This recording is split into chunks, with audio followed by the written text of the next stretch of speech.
Safety Officer is Sarah Trunks. I'm Deputy Safety Officer on CCTV lobbyist radio. James here is our safeguarding officer of today. And Head Steward Alan Soapy.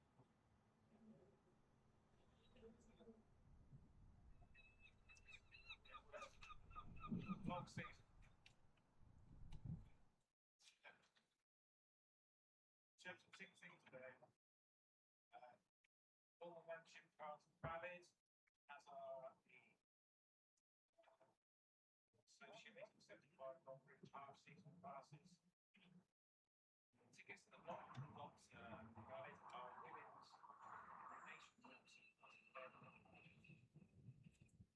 waiting members may access their membership cards. Warwickshire. In terms of advance tickets sold 2,500 So with those sold, additional to the memberships, we anticipate we may get about 6,000. Tickets are available at the gate. £31 per hour, £60 student. It's various activations and catering in various catering in the car park on James Street, most concessions open. Jane will be managing the multi-phase quiet space area.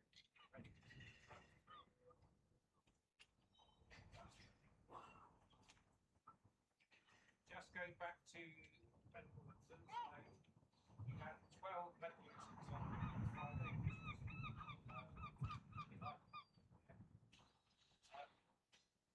Yeah.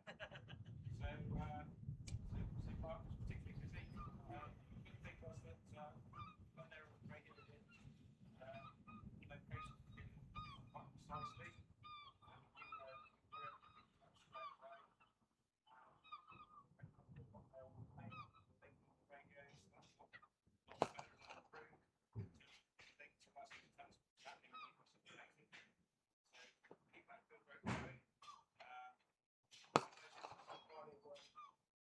related. We did have 2 full strikes, and that's for strike related incidents, strike avoidable themselves.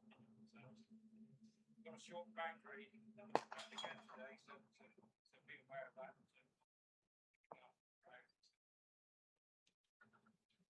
As it's family day, have more children, which is good. May solve more safeguarding issues. And the full cycle safeguarding issues to let go kilo and to shut the ground best missing child. Cope with that. Shut. Rank again, be aware of children in the crowd and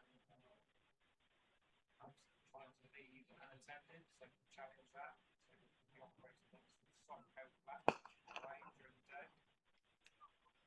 Also, alcohol's on sale, so be aware of antisocial behaviour. Also, Echo Alpha. There was a protest in the Taunton town centre yesterday. Past not making too much into everything being right wing.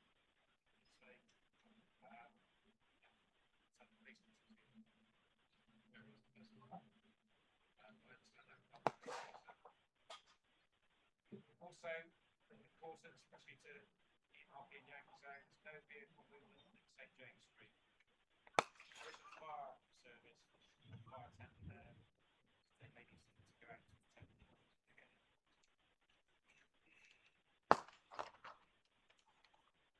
In terms of other activations going on, we've got various things in the family day activity area.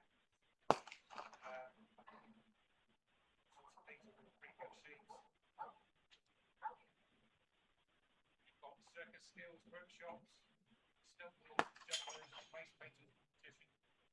We've also got junior takeover day, children of 10 to 13 and picking up various roles around the club. announcing, scoring, photography, commentary, blogging, point tasks, picture reporting, and even DJing. It's a threat to DJ gyms and space like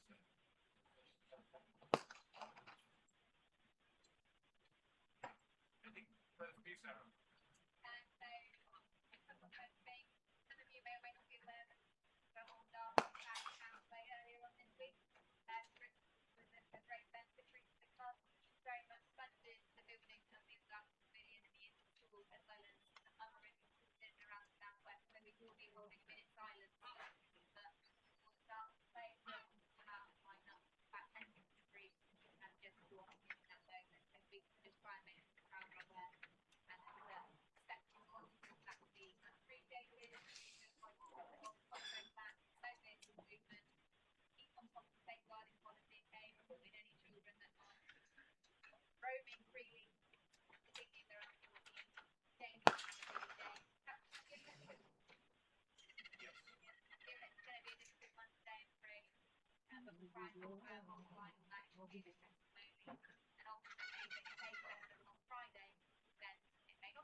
Coming.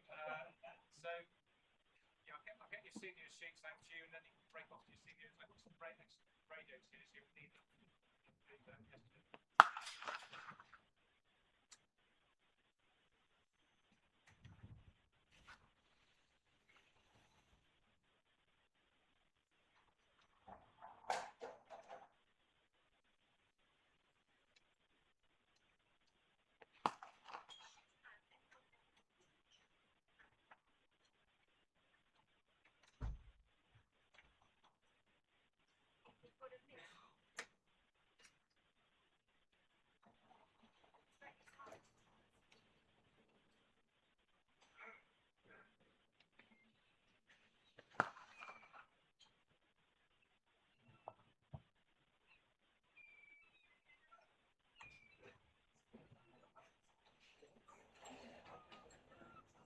Oh, listen to Alan. Just listen to Alan.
test, mic 1.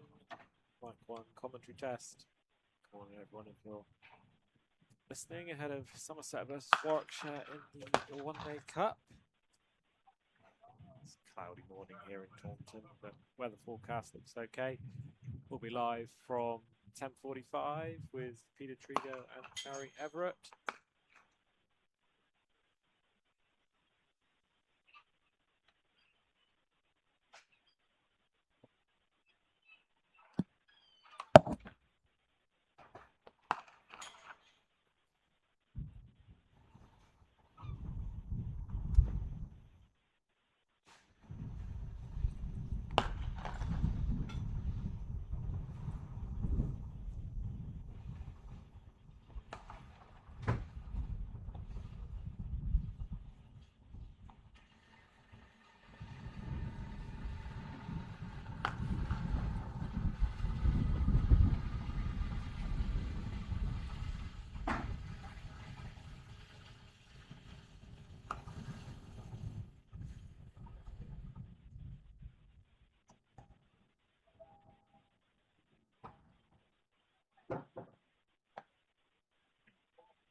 Good morning to anyone who's tuned in slightly early. We've got a busy day today. So if you're wondering why we've started the live stream slightly early, we've got a big day with Junior Takeover on Family Day. So we're just getting the stream all set up so we don't encounter any issues when gates open with everything going on in the ground. But welcome. We'll be live at 10:45, 10:50 with Peter Trigo and Harry Everett, taking us through Somerset versus Warwickshire in the one-day cup that's starting at 11 o'clock this morning. So hope you can join us this morning and into this afternoon. Should be a great game. The weather forecast is good. It's slightly cloudy. We had a little bit of rain earlier on, but nothing too drastic. So we're all set for an 11 o'clock start.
Oh, I see it.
Yes,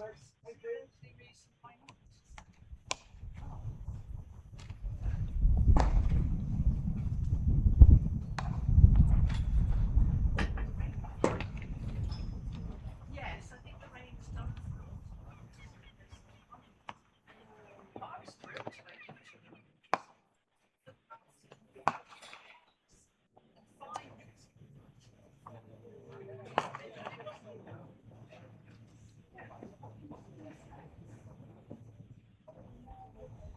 Notice them being rubbish. They sure haven't done the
Oh, you silly arse, honestly. Jesus Christ.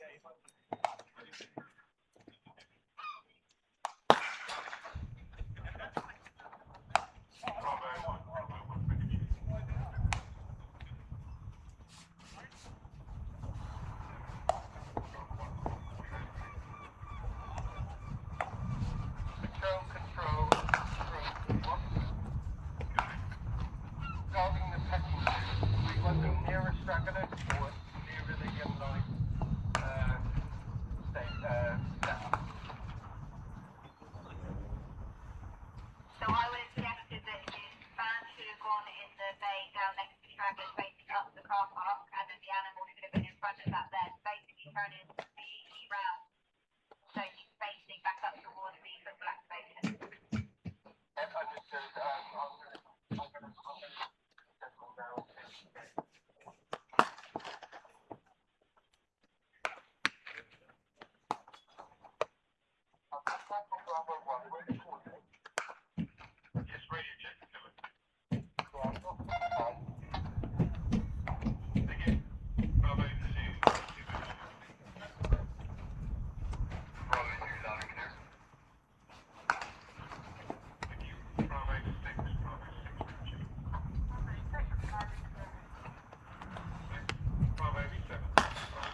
So where do you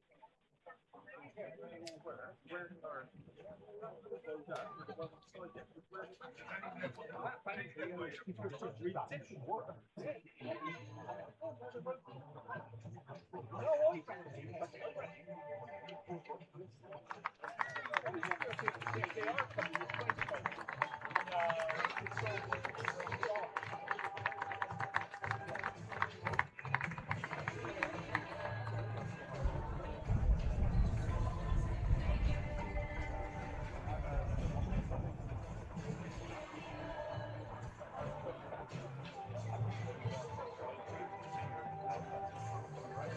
you want to see here, you want the back, you want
I'll get the football.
Hello everyone, and a warm welcome to the Cooper Associates County Ground at the proud home of Somerset County Cricket Club for our family day in the Metro Bank One Day Club competition. Somerset hosting Warwickshire. A warm welcome to all the players, officials and supporters joining us from Edgbaston for today's exciting game. 50 overs per side, and after a thrilling victory in the West Country Derby on Friday night, Jason Kerr's side are looking to make it a double this weekend in front of lots of young fans today. So great to see so many of you here with us today. I'm sure you've already enjoyed some of the activities going on with the Somerset Leisure Fan Village. If you haven't been around yet, loads of giveaways, loads of competitions, loads of activation things where you can test your skills out, win prizes. You can meet animals as well. I've seen a donkey, I've seen a goat, a pony.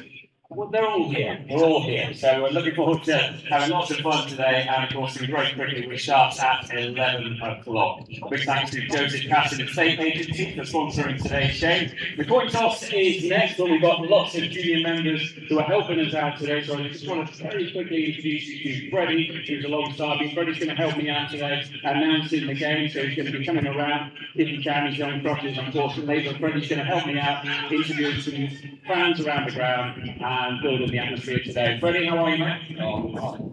Good. Well, so you're going to help me out today.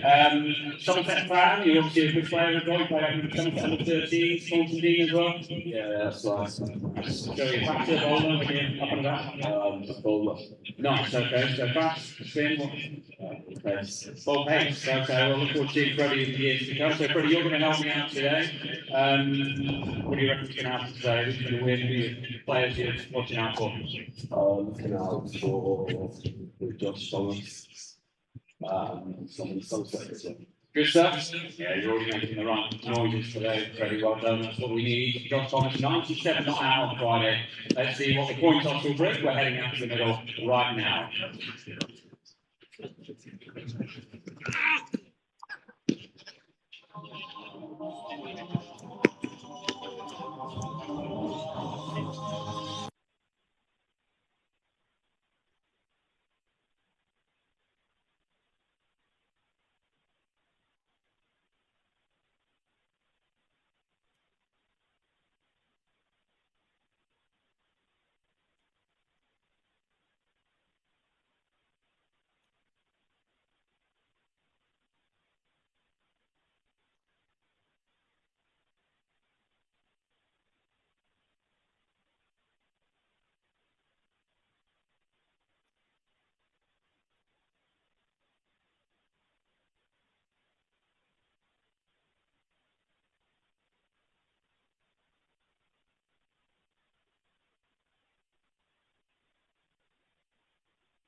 Welcome out into the middle for the point toss live ahead of Somerset against Warwickshire. We've got the umpires Sam Hollinghead and Ben Peverell. We've got the two captains Rob Yates of Warwickshire and Lewis Goldsworthy for Somerset. And I'm delighted to welcome our guest, junior takeover coin tosser. It is Freddie. Freddie has just turned 11 after reliably assured by his dad. Yes, you've nodded, that's correct, good. You've got the first bit right, Freddie. You look ready, you look set, you're a big Somerset fan, so give you a big old flip. Here we go. Head, it's a huge flip. Great throw that, well done. Head for the call from Rob Yates. And it is a head, so Warwickshire have won the toss. Well done, Freddie. Top job. Rob. And take them back to good see Rob. What have you decided to do right, please? We're going to ball.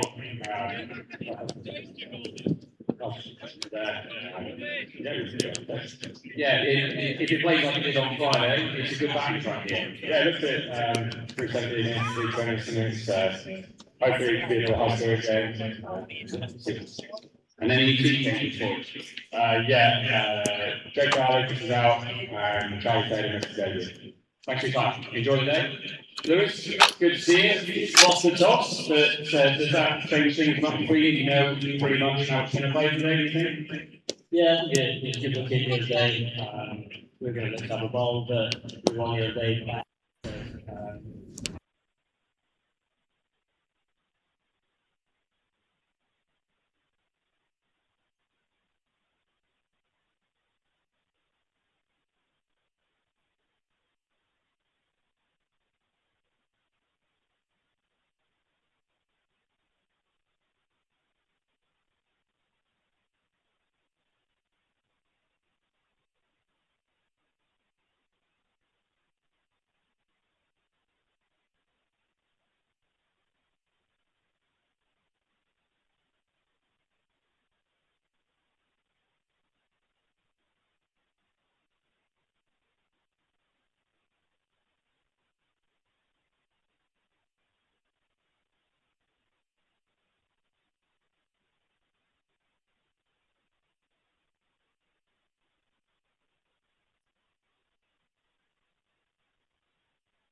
Ross and Atlantis Midfield versus the initiative starting 11 right now. For number 17 is captain Warwickshire. Number 24, Van Channing. 18, Sam Hannah. 71, WPA Davies. Number 11, Kai Smith. Number 7, George Garfield. 23, Jake Lintox. Number 54, Ethan Lambert. Number 14, Charlie Taylor. Number 10, Tassie Harry. And number 20, Ollie Cannon. Right, over to Freddie. On our team takeover, he's going to read out the set. Starting up.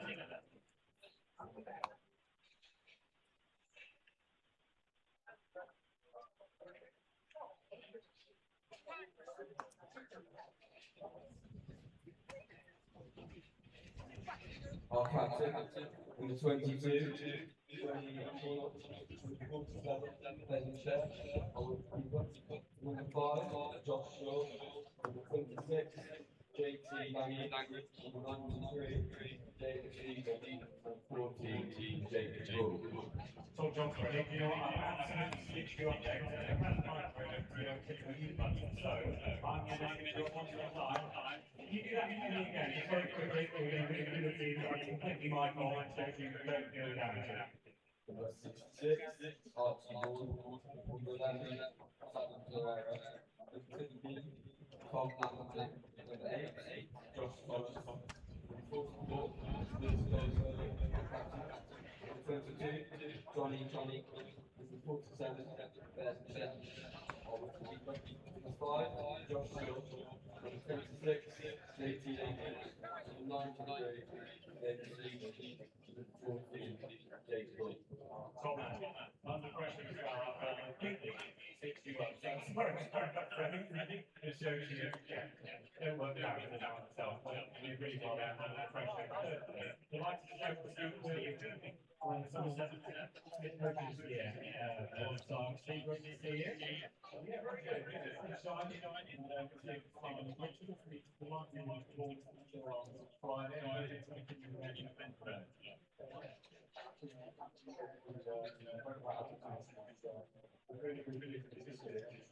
on the same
again,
County Cricket Club are mourning the loss of Sir Christopher Moriarty, who passed away on the 20th of July, aged 83.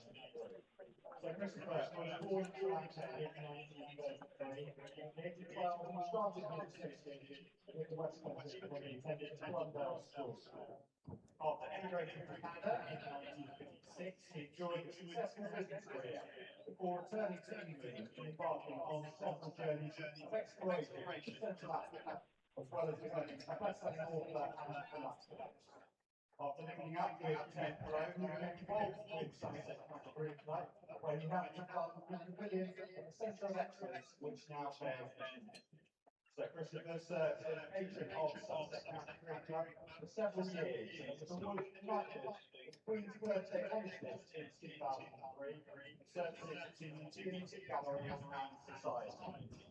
Please join the players and staff of both Somerset and Warwickshire as we now observe a minute silence.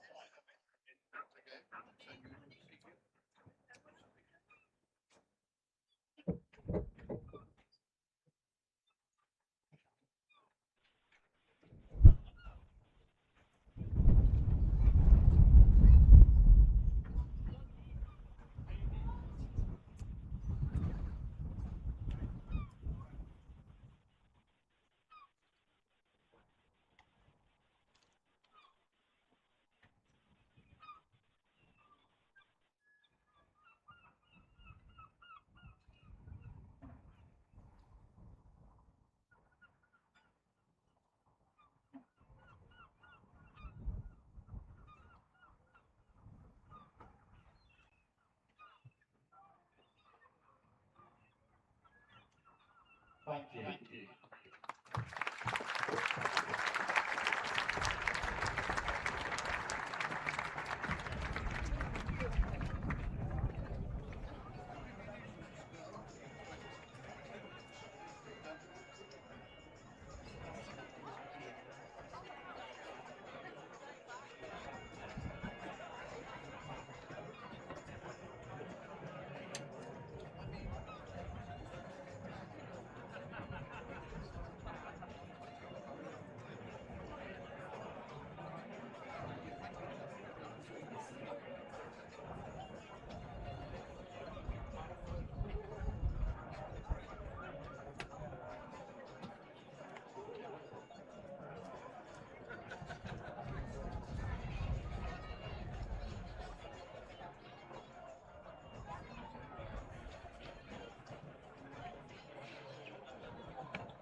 Hello everyone and welcome to the Cooper Associates Ground in Taunton. The sun is shining on a family takeover. First let me introduce our Cardiff on the young cricketers from Cornwall.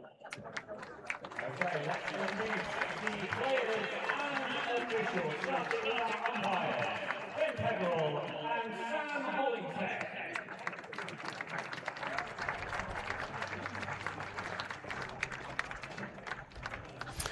Good morning, ladies and gentlemen, live streamers. Welcome to the Cooper Associates County Ground. Somerset taking on Warwickshire. You'd imagine the vibe in the ground is pretty strong after winning that West Country derby in that great over 600 run game we had here on Friday night during the Beer and Cider Festival. It was a packed house. Today's family day. Kids Takeover Day, if you have seen on the social media, the pitch report I did this morning with the magnificent Freddie. Yeah, all set fair for a great day. I'm joined by Harry Everett for the start of play this morning. Warwickshire won the toss and have elected to bowl first.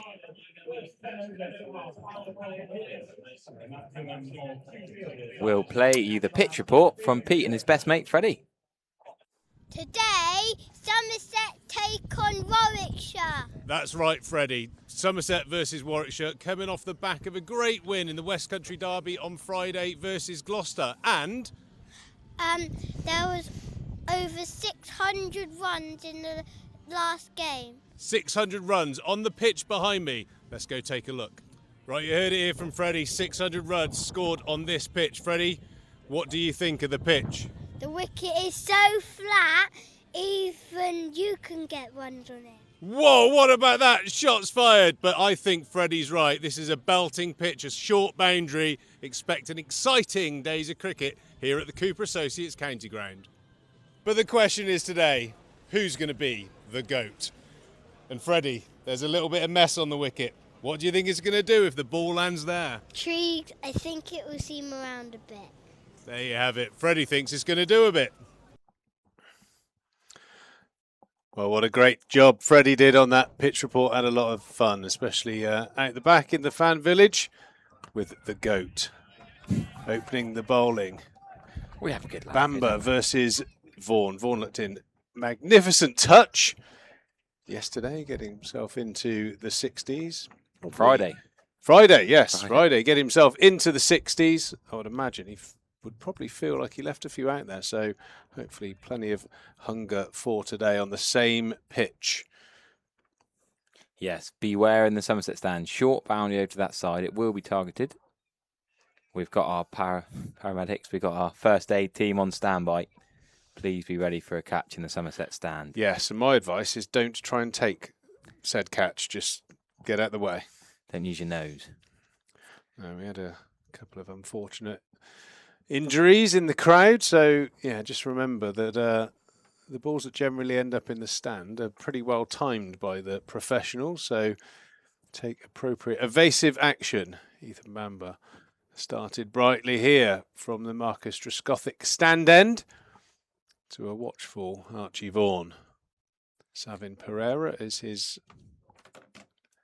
batting partner up the other end, who scored his first List A 50 a few games ago against Nottinghamshire.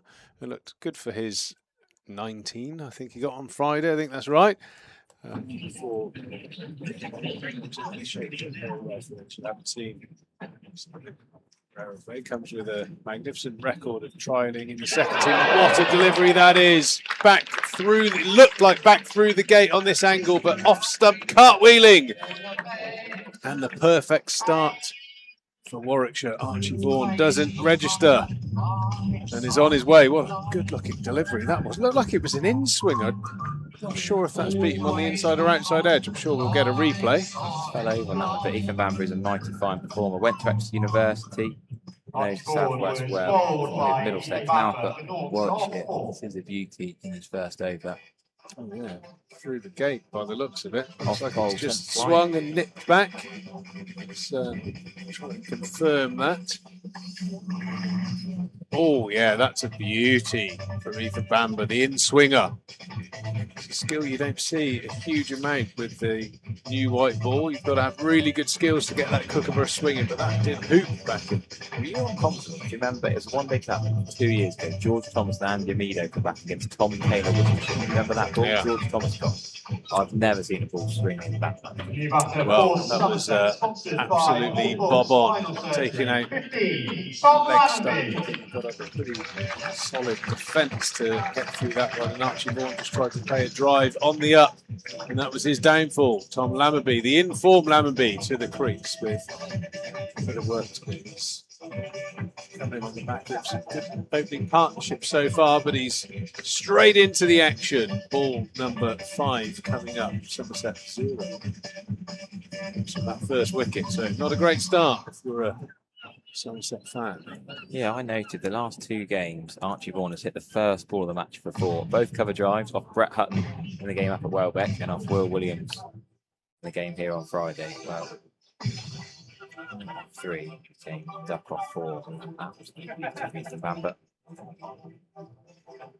Should mention the team news. No Sam Hain, he's injured for the rest of the season. That's a big blow for Warwickshire. So we can't captain, of course. So Rob Yates comes in as captain.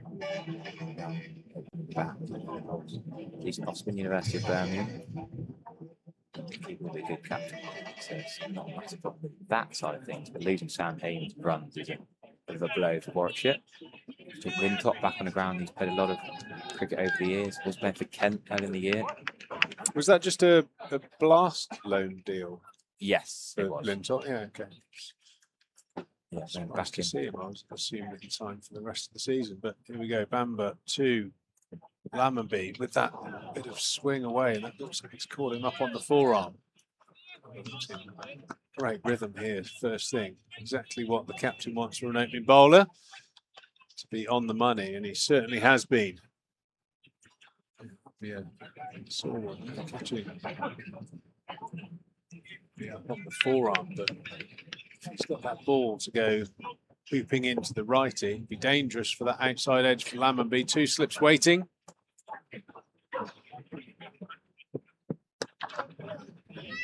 Yeah, Tom Lammonby didn't look. He's had this niggle all season, sort of working through and managing. He didn't bowl at all on Friday. He started to step and rest and then take it out. He's got runs. Even if he doesn't bowl, he picks on Lammonby as a batter in the One Day Cup. And he got that 92 up at Welbeck and 83. He's got that strapping on his arm. He's touching it now between overs, just makes sure. I think that's the difficult thing with Lammers' injury/niggle, as you say. The more runs he gets, the more batting he does, the worse it's going to get, because tendonitis, obviously, you need quite a long period of rest. I mean, I did suffer with it in my elbows and ankle, and found acupuncture was the thing that cleared it up for me. I liked your line. What did you call it? Not something injury. What did we say? I liked it. It made sense when I thought about it. I can't remember what your word was. Not a fashionable injury or something like that. Now, Ollie Hannon Dolby is going to open from the river end with 2 slips to South Pereira, just outside his crease. And Dolby had a loan spell with Worcestershire in the year in the championship. Metronomic, isn't he? He'll hit that spot again and again. Yeah, you certainly know what you're going to get with Oliver Hannon Dolby. I always see batters are able to put him under pressure if they've got the confidence to use their feet to him, because you kind of know that he's going to land the ball on a beer mat just back of a length around your off stump. And I think batters that have success with him are willing to use their feet and put him under a bit of pressure, because if you allow him to bowl, he'll just bowl that all day. He's incredibly skillful, and as we say, just hits that zone time and time again. I think with a bowler like Hannon Dolby, going to be willing to take a chance every now and then and park him back over his head a few times just to try and ruffle the feathers, but easier said than done. It takes wickets very consistently for Warwickshire.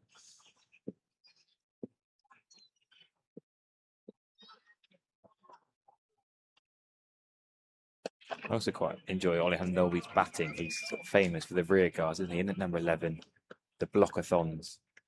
Just hang in there for whether it's a Hayne or someone else who might be 100 not out. And you think you're down to number 11 and you're getting ready to bat, but Hannon Dolby will just frustrate and annoy the opposition, blocking and leaving all day long.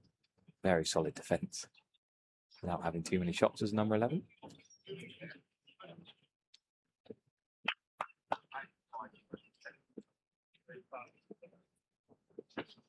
So yet to get off the mark. 9 balls in. Now 10. Building up those dots, building up that pressure. The Warwickshire Bears opening pair have started most perfectly.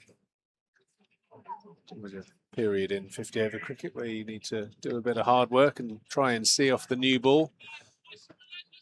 Make hay when that lacquer and hardness goes out the ball. Yeah, easier said than done against 2 quality performers.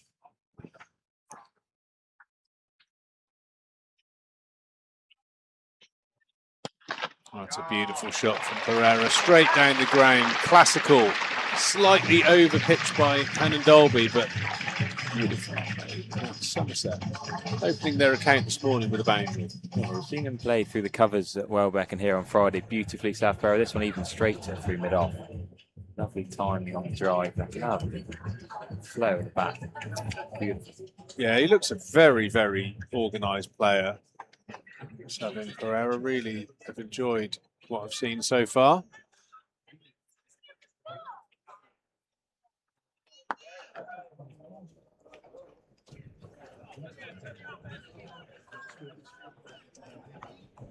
Haven't seen too much of him, but I think his stature, if he, I don't know this is the case, but with his front foot defensive game, if he became or was a very good puller of the ball, I think he could take himself to the next level. That ball there in particular, I think a lot of batters, like top class players of his size, yeah, that length there, sort of waistband, they absolutely love it there. Often shorter men are good on the pull. They get more short balls, I guess, because of their height. So they can get used to, I guess, playing on first team ground, generally better pitches than some second team club grounds. You play so much club and second team cricket where the decks aren't always as good, might not get quite as much bounce. But. And the pace of the bowlers is going to be up as well, so there'll be a sort of recalibration phase for him when you get the slightly quicker bowlers. Bamba into Lammonby, getting that shape away towards those slip fielders.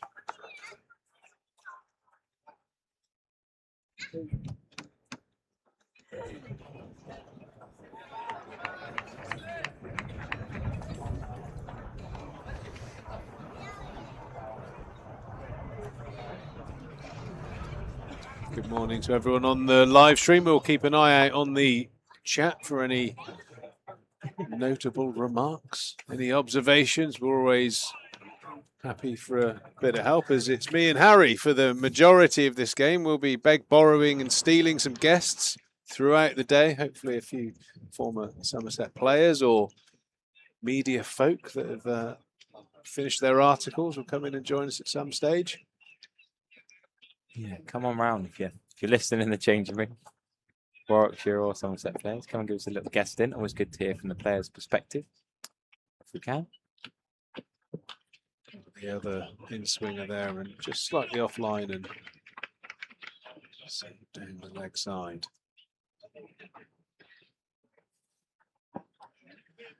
It's not quite as warm today. There's a bit of cloud cover and a little bit of wind, maybe a little bit. I think there was a little bit of rain last night. Certainly the grounds of the southwest in particular could do with a little sprinkle. Well, we had the first rain in months this morning, didn't we? Yeah, certainly better, I think, playing conditions. It's warm enough, but not as stifling as it has been. You know, us English, we're never happy. Yeah, quite. Always moaning when it's cold and wet, and when it's cracking flags, we're fully as disgruntled. I've certainly been enjoying this month of weather. That rain to land, but yet to get off the mark. Watchful, it's got that ability just to move the ball through the air in both directions, subtly into Lammonby, but I think the danger one looks like that one going away, the one that he can really bend through the air.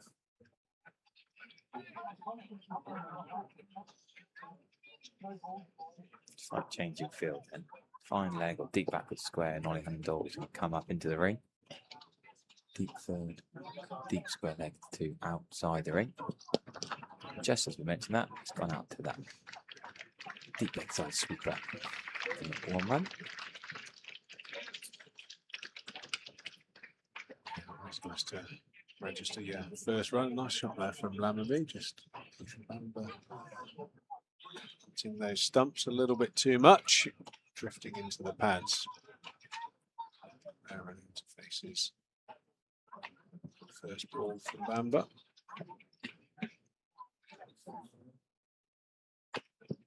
Got a friend in New Zealand who's got Oliver's watching at stupid time at night got the live stream on, said straight away, English people always moaning. Kiwis and Aussies love that. You get a bit of sunshine every day. Yeah, it's all right. It's all right for the natives of Australia and New Zealand in particular.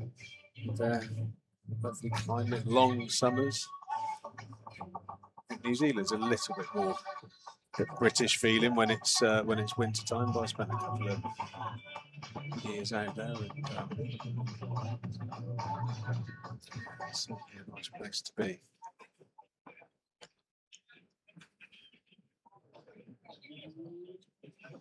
Also, the sort of place that the weather can dramatically change in a matter of minutes, hours.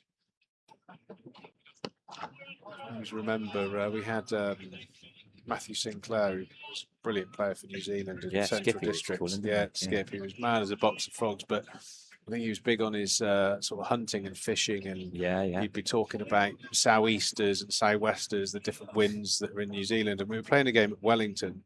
Quite windy down there. And I'm quite dark skinned, so the sun, I've never really have to, I don't recommend this, bother with sunscreens and all that sort of stuff. But we were getting ready for that game as Hannon Dolby races into Lammonby. A little bit too straight, flicked off the pad, should pick up a couple of runs down to fine leg. Yeah, and this particular morning, just getting ready for a game, was absolutely roasting. Went into the nets, sweat pouring off of all of us. It was roasting, and Skippy was going, oh, mate, there's a sou'easter coming in. We're not going to bowl a ball. And I was like, mate, it's absolutely roasting. Within half an hour, it was like the end of the world. Have you seen the flights coming into Wellington Airport? Yes, I've been on a few. It gave me, I've never quite got over my that's the next level, isn't it? Flights. There was flying into New Plymouth. We did one of the Pukakura Park. Is that the lovely ground there? Yeah, we did one of those. I think you can see them on YouTube, like a sideways landing where I was looking at the side of the window and the runway was on the side of the plane, and at the very last minute it had to flip straight to land. It had to like bank into the wind. That's tiny. Yeah, New Plymouth. It's not a big place, is it? It's smaller than Taunton. Yeah, and a lot of those little propeller flights. It's almost like getting a taxi in New Zealand. Yeah, they do so much flying over there. I flew in out of Palmerston North quite a few times. When I was 18, I worked in a school out there and played cricket in the Wanganui League around Palmerston North area. And the airport's just like, it's like one room. It's like, it's so small, it's brilliant. And Wellington's where a lot of the Lord of the Rings was filmed. And it's a great country. But some wacky things in New Zealand. Central Districts, yeah, they've quite a few players. Mahela Jar Warden played for Somerset and Central District. Will Young scored a few runs on this ground for Notts and Northants.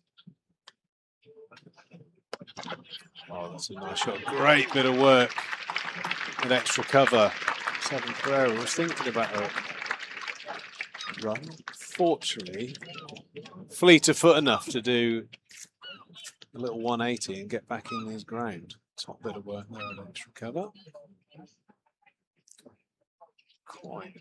I think who that actually is, but my former captain of my club side's just texted. He would go shooting with Matt Sinclair. They go duck shooting in Martin, and apparently Skipper Sinclair not very good at carrying his share of the gear. There you go.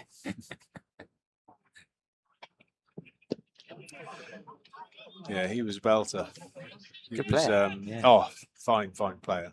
Fine player.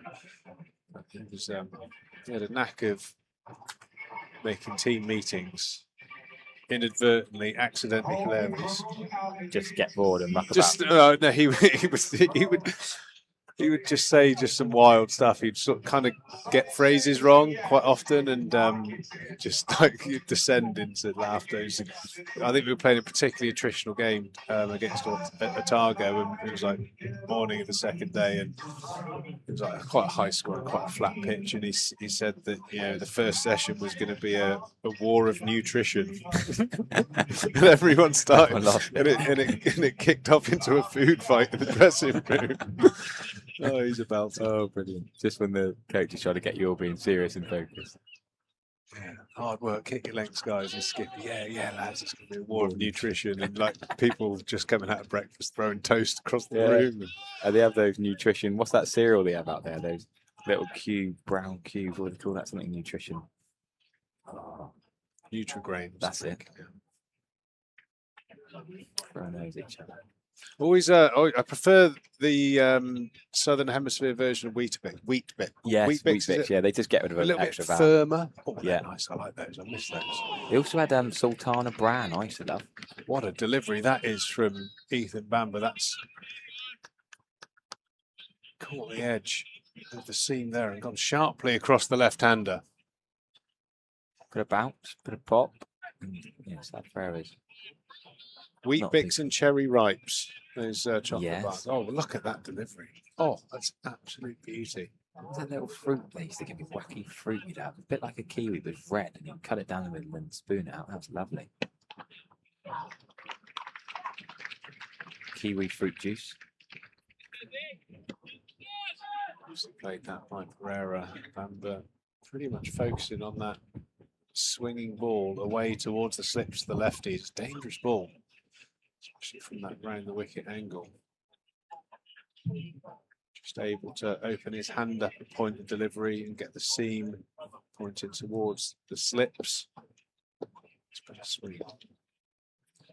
Doesn't normally swing for too long with the white ball. You probably get, I think, well, 2 balls from both ends, isn't it? So you probably get maybe five overs from each end, 10 overs, where the ball offers a little bit of swing before it gets a bit scuffed up. Obviously, the pitch is this time of year, having a look at it, very abrasive. Every time the ball goes into the outfield, it scuffs and makes the ball somewhat innocuous in terms of swing.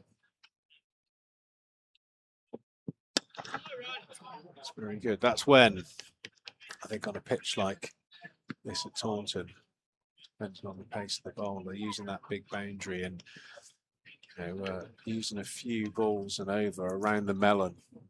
What do you think, Harry? Use of the bouncer, JT language in the last game, went short, a little bit too predictable at times, but it's just getting it the right side, isn't it? Yes, making sure That's it's to the long side, otherwise you're a bit defenceless on that short side. See if they can pull one into the Woollands. The Woollands. Oh, that's another beauty from Ethan Bamber, who's appealing but not going to be given. A bit of a stifled appeal in the end. No touching that from Lamberby. The hole in the Woollands at deep square leg for the right hand to long boundary. Bit of a target. There's poise up for grabs. Smash it through there, pull shot, but going to be about today. Same wicket as Friday. Yes, within the ECB regulations and guidelines, but there's a lot of cricket for Nick Pepper to try and get on this ground, so don't envy him trying to get all the ladies' games, 3 formats of the men's games this square.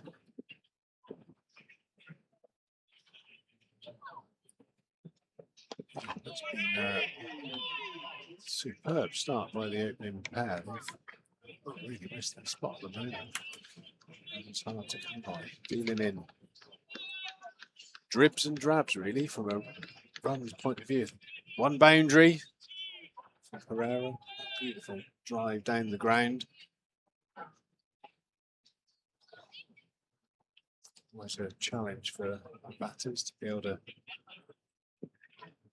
cope with so many few loose deliveries to belt away to the boundary. Yeah, South Pereira is the leading run maker across all 33 Premier Leagues this season. 954 runs at 106, although didn't play yesterday, so a chance for people to get near and catch him up. 500s, striking with 84. Pretty good stats. Playing the Notts Prem, playing for Cavaliers. Yeah, they actually missed him yesterday. And this is the next couple of Saturdays in this one-day cup from July and August.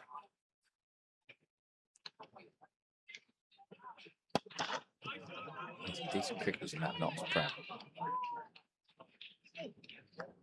Yeah, Ahmed Bourne's playing that fine, Ray, not very, but there's a few brothers. Yeah, something I think we spoke about it the other day, but I think there's been a real surge of the last 2 or 3 years of the players that are on the periphery, playing occasionally, that have really sort of reinvested into getting out there and playing the game. You know, a lot of the leagues now, the top leagues in the country are very strong, and I'm a big believer in, yes, that is the place where you hone your skills, you know, invest in that, you know, Saturday into developing your skills, you know, gaining experience of bowling against different players that play in different ways. And what a bounce that is. I think that little bit of It's the second bounce, isn't it? I think that must have caught a little bit of goat poo from the Surely he wasn't on from the pitch report. That's done a proper sort of 45-degree bounce there, and bonus run, South Pereira. Kippered the fielder there. 4 runs. Second boundary of the morning. Despairing goalkeeper dive. Second one. Oh, unlucky. I'm not sure that's. I think you still got to stop that.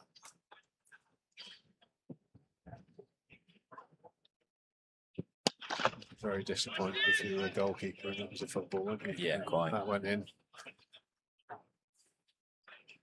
You got the old T-Rex arm out there, didn't he? He didn't really stretch for it at all. Yeah, I agree. Ollie Dolby could have maybe had a maiden. One more ball in his third over. Don't think we'll see quite as high scoring a game as Friday. Bit of cloud cover. Used pitch, of course. As much of a belt as it was on Friday, that high scoring game against Gloucestershire.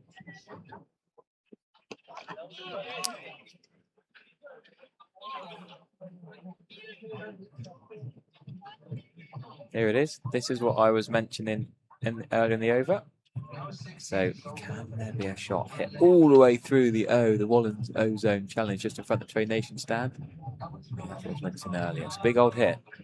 Yeah, it's a big hit, and it'll take some kind of a shot. I think that's from this end, right-hander over extra cover, or maybe a pull shot from the other end. Does a bounce through count? It's got to be on the full. I hope so, because it's surely otherwise high tariff as it is. Chris Hart needs to get his wallet out there. Absolutely. CEO of Wallens.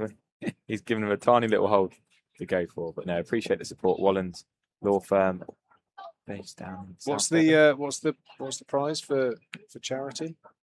Do we have an understanding, an official statement? What is it? I think it's money of some sort. Money for a local charity. Can we get confirmation? That's it. Every run scored in the innings will be donated in pounds to Children's Hospice South West. I'll tell you what, if a ball goes through there today, I'll double it. Yeah, I think that's. I think your money's safe. So I'm gonna. You say what you like. Sound like a proper. Certainly being generous, don't you? I've just crunched the odds, and yeah, I think that would be quite something to get it through there.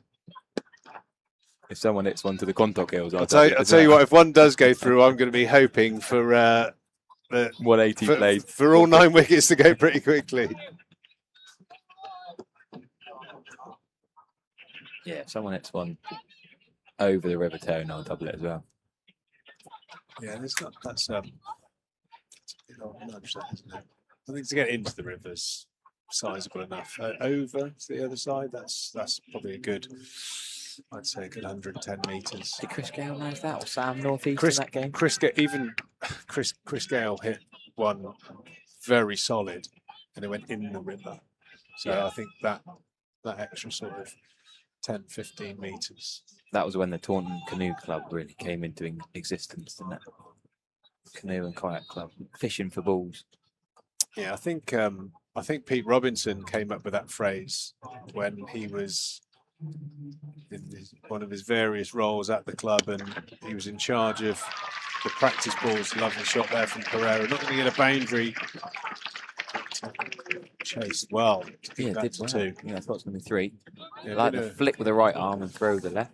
Yeah, been a real feature of Jake Lintott's really, I think, brilliant and interesting journey through the game into. A lot of like Pereira, a lot of trialing, a lot of doors shut on him, and he kept going.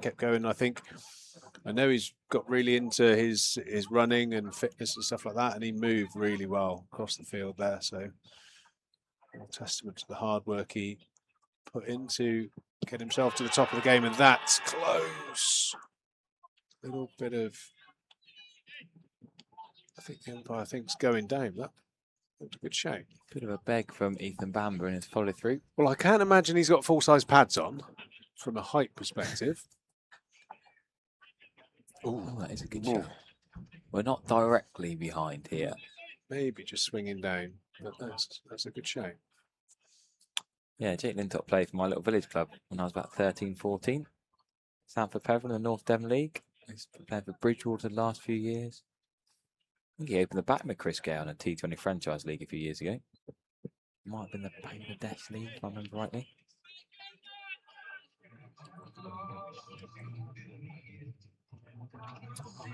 Yeah, he's done well there. He's done well as Jake. Yeah, it's LBW was close there, but like I said, we are, because the pitch is slightly over. Our cameras are set up on the Triscothic Pavilion and on a little bit of a cant, let's say. There's the scorecard at the moment. It's been tough going.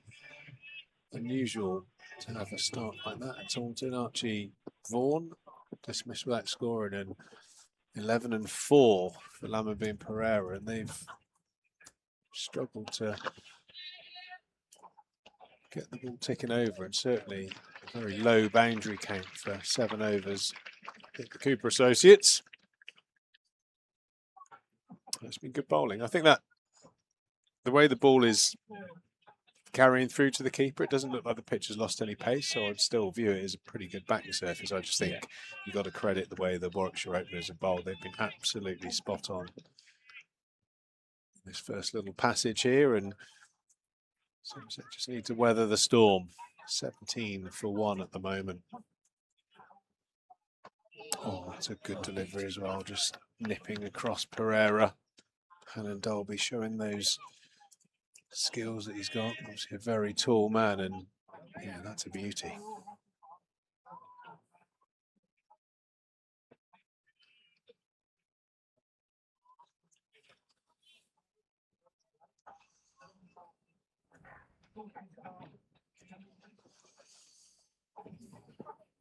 Tell just the one slip in play. You wonder with the ball moving around and the ball in such good areas. Could they put in a second catcher? I suppose Bamber's going to move it a bit more than Hannon Dolby.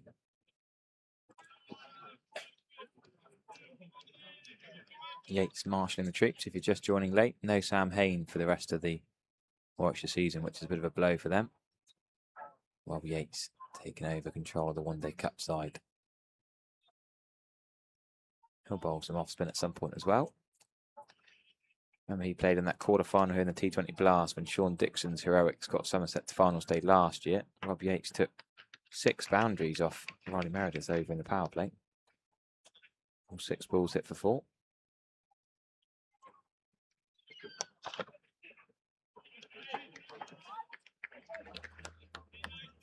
Good ground fielding there. Alex recover.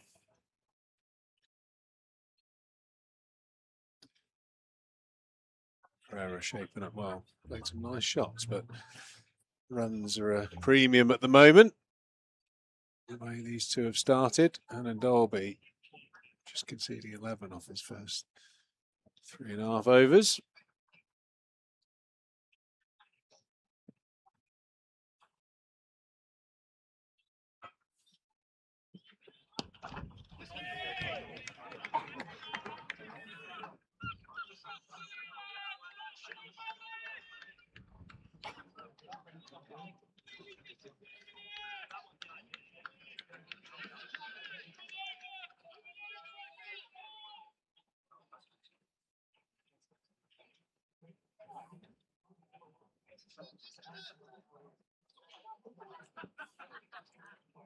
Bit of chat on the YouTube about great credit to the ground staff here. Such a lovely looking green outfield. Yeah, no hosepipe ban here. So there's your pull shot you're looking for, but it's not going to be 4. Gets it behind spell. They're going to come back for 2. Good running. Then Malik mopping up from deep square. I think there's talk of Thames Water having a hose ban, part of Wales having a hose ban, but hosepipe ban, I should say. But a little bit of rain this morning.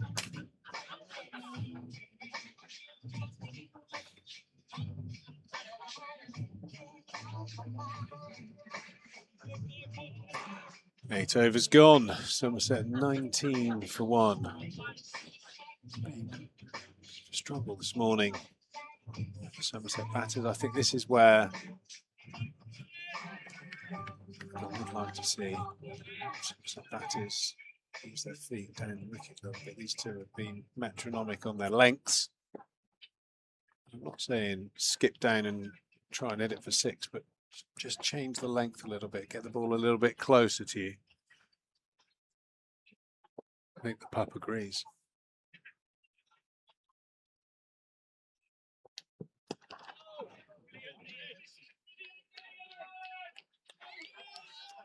Just dogs in the ground today, in the family area out the back. There's a little mock-up farm, a couple of donkeys, goat, couple of sheep.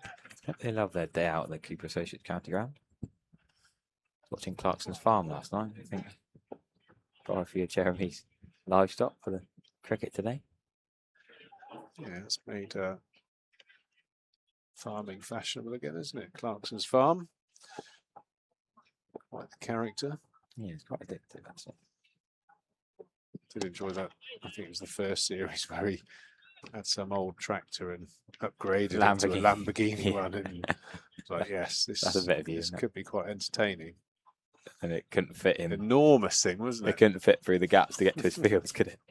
And Caleb was just wetting himself up. What are you doing? Yeah, doesn't think things through. He sort of buys stuff before thinking, doesn't he? Does make you slightly worried about that industry stalling with the amount of bureaucracy they have to go through to make a quid and produce homegrown foods or locally grown foods. Actually clip there from Tom Lammonby. Still offering a little bit of swing here at the moment, I suppose. Overhead conditions are pretty perfect. It's quite warm out there, but there's a low-lying cloud, which normally does assist the swing. Can't tell you why, but I'm sure there's some science behind it. Yeah, something to do with the pressure or cloud. I don't know. I wouldn't even try. Yeah, overcast conditions. I mean, that's one of the famous sort of Headingley phrases, isn't it? That, you know, the toss, don't look down, look up, in terms of either batting or bowling. Definitely has an effect. But you've still got to exploit it, and Hannon Dolby and Bamber have done it brilliantly this morning, making it very hard work. No release balls to release the pressure at all. Lammonby 6 off of 21. Now 7 with a quick single. 27 balls for his 14, so tough going out there at the moment. But plenty of time. I think that's why so many cricket fans in the Southwest in particular enjoy the 50 over format. If you had to start like this in T20 cricket, you'd be in a fair bit of stum, but still got plenty of overs to recover.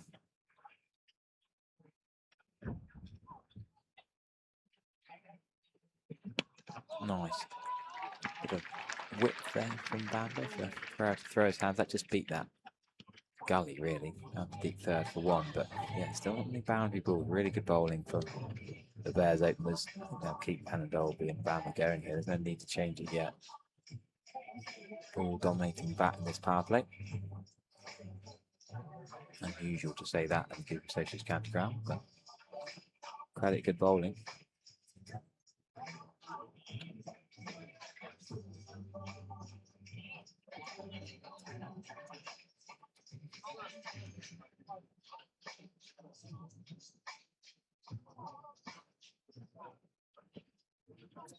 Our very own Charlie Taylor, who's not on comms today, has just realised that his namesake's making his debut. Better late than never. Shame we haven't got Charlie Taylor to commentate on Charlie Taylor, but there's a Matt Henry who works for BBC Sport, done a few live text pages. He has to then live text commentate on Matt Henry's always a bit of a chuckle. Yeah, Charlie Taylor coming into the Warwickshire side for this one-day cup.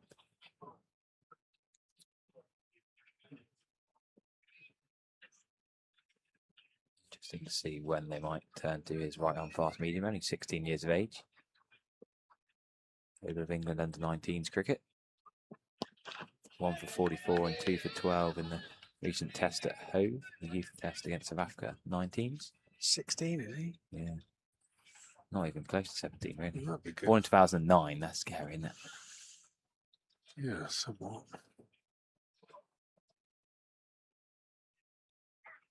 Bit younger than our commentary mate, Charlie Taylor, will say that. I've seen him here for a while. The real Charlie Taylor, he's still fresh though, isn't he? Also been cool that he's going to bowl from potentially Ben Peverill's end. Ben Peveril, our Charlie Taylor's Axbridge teammate, umpiring this one-day cup game. The other umpire, Sam Hollingshead. So yeah, Ben Peveril umpiring Charlie Taylor this day debut. Axbridge CC up near Cheddar will be loving it. Yeah, nice seeing those two umpires out there. I think it's probably somewhere 10 years ago that Sam and Ben were umpiring the West of England Premier League and earned their stripes and umpiring professional cricket. They were standout umpires at that level and have done really well. That's a great shot now from Pereira. Hannon Dolby's changed his angle. Somewhat surprisingly, really. I thought he was going very well from over the wicket. That angle just helping it towards the slips, but slightly over pitch there. I don't understand that. Played that beautifully. I think you probably, I would imagine the mentality is, well, 4 really nice overs, haven't got any runs, and you start hunting the wicket a little bit more. Not bit greedy. Not happy just to go for 0 runs. Bowlers just want to take wickets, and if he perceives that around the wicket might open the door for him, but the amount of play and misses he's generated from over, yeah, I'd be inclined to have stuck on task. Okay, that was an odd one there. Sav Pereira had a much easier single to wide mid-on than Tom Lammonby took in the previous over. Lammonby took it, Sav Pereira called it, Lammonby sent it back this time. Yeah, mid-on was quite deep on the edge of the ring. That's always a side plot with running between the wickets. I mean, they wouldn't have played much cricket together. Yeah. But it does take a little, number of games just to build up that trust. Trust in your partner to judge the call.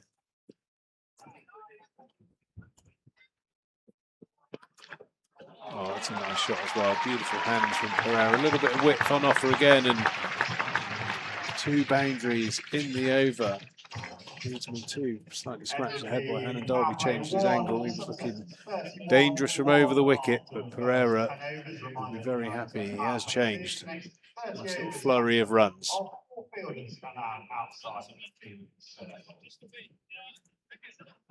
Lovely late cuts, the guide using the pace.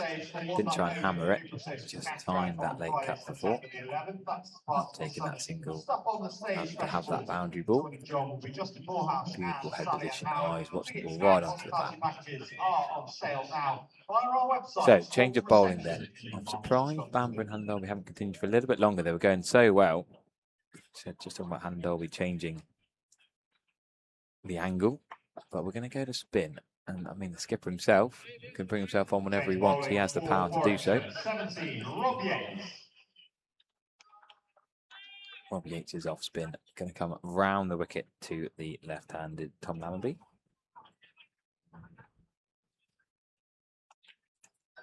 Can the skipper set the example? The first ball of spin today. Deep mid-wicket is more of a mid-wicket than a cow. I'm surprised it's not a little bit straighter.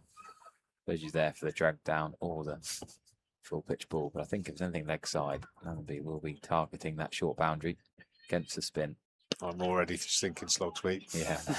Oh, talking about Pereira and Lammonby running, they didn't run into each other that time. Not worried about the turn. Get there, slog sweep. Yeah, this feels like a little bit of a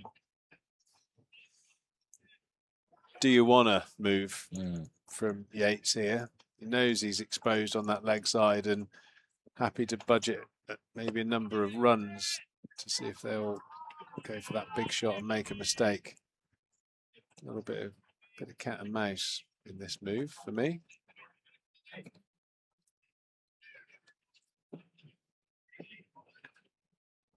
you'd almost think tactically you'd be much more inclined to bowl to the left-handers from the other side to give yourself that large boundary to defend. It's fielded there by our co-commentator Charlie Taylor. So come on, wake up, Charlie. Good running there to pick up 2.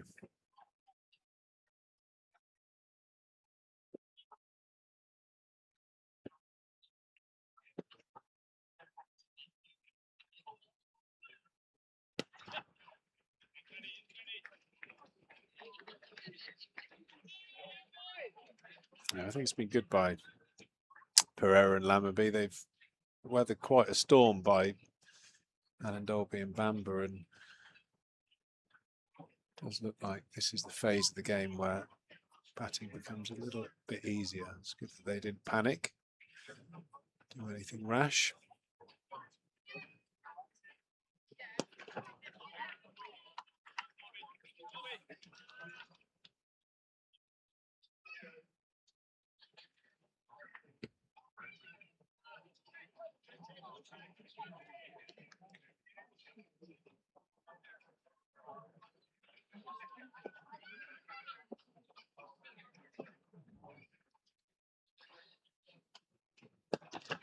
Oh, loose delivery. That's a freebie there. Lamby put that away for 4. Shin high, full toss, drifting into the pads, and that boundary there. That's a thank you very much ball. Nice little burst of runs here the last couple of overs for Somerset. Much needed. I don't quite get the ploy of bowling yourself as an off-spinner. A part-time off-spinner really does bowl in the county championship, but when Bamber and Handover bowled so well, just keep the pressure on. They're going to change it. Yeah, I think it really was just asking the question of the batter: is are you going to go big? I think it was a sort of educated gamble. I think they were expecting, or actually hoping, that they were going to, either of them were going to try and go for the big slog sweep or try and maximise that short boundary, and you've still got to land the ball on the pitch. Shin high full toss. Not many quality batters are missing out on that one. Change of bowling, and we're going to see 16-year-old Charlie Taylor from the Lord Ian Botham stand end. Let's have a look. Oh, nice bit of pace there from the fast bowler. Good carry through to Alex Davis. Very nice looking easy action there, Charlie. Harry, sorry. Harry. Look at that. Yeah, very beautiful lines and nice pace and bounce through to the keeper. Love Don't that. call me Charlie. Really nice. Very impressive start. 16 years of age. Oh, and he's got the top edge. Pereira's getting away with it, and he's got the pace to make that ball carry all the way for 6. A false shot, unlucky in some ways for the bowler, but again, signs that this young lad's got some gas. It's gone all the way for 6 over first slip.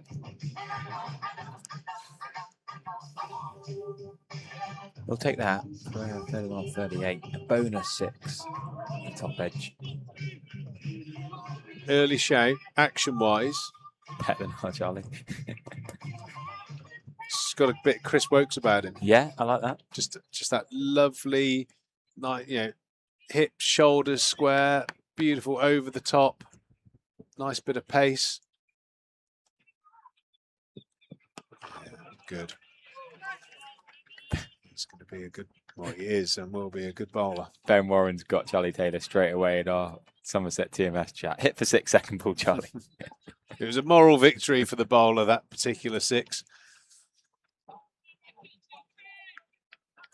Yeah, just looks like he might need to Can be a bit slippery. pitch it up a little bit further. I think it's a couple of balls a little bit too short. Bit of a jog in, quicker arm. Do you know what I mean? Yeah, it's just very rhythmic. Just looks very easy. I mean, that's one thing you always look at from a coaching perspective is you know, you want someone to bowl with a safe action. There's no huge amount of flex in his lower back. He stays very nice and square and upright. That arm comes over the top. Looks like if there is such a thing, quite a physically economical action. Like I said, he's generating some nice pace. That's a good length there.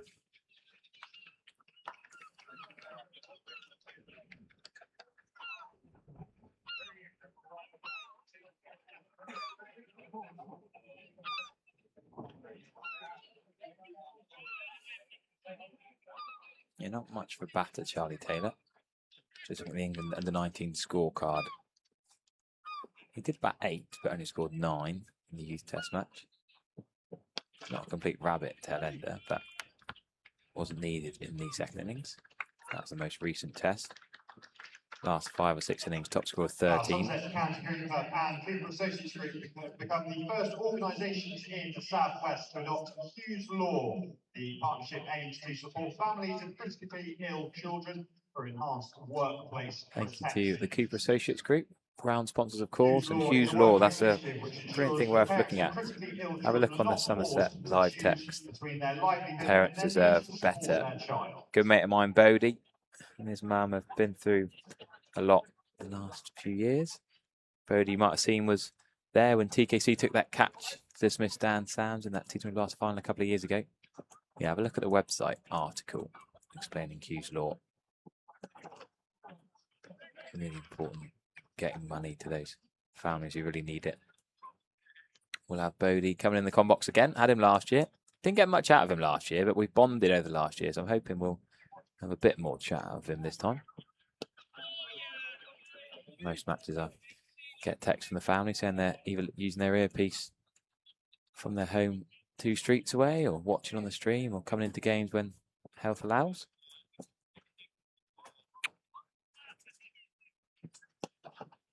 Lovely, silky, smooth, straight drive from Tom Lumby off Robbie Yates. Both left-handed top order batters, of course. And that is the 50 partnership. 50 partnership and 50 on board.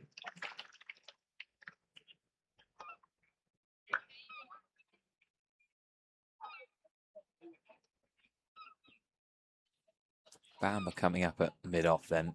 2 out on the leg side and the deep cover. Just 3 outside the ring for South Pereira. Nice touch off his legs for one.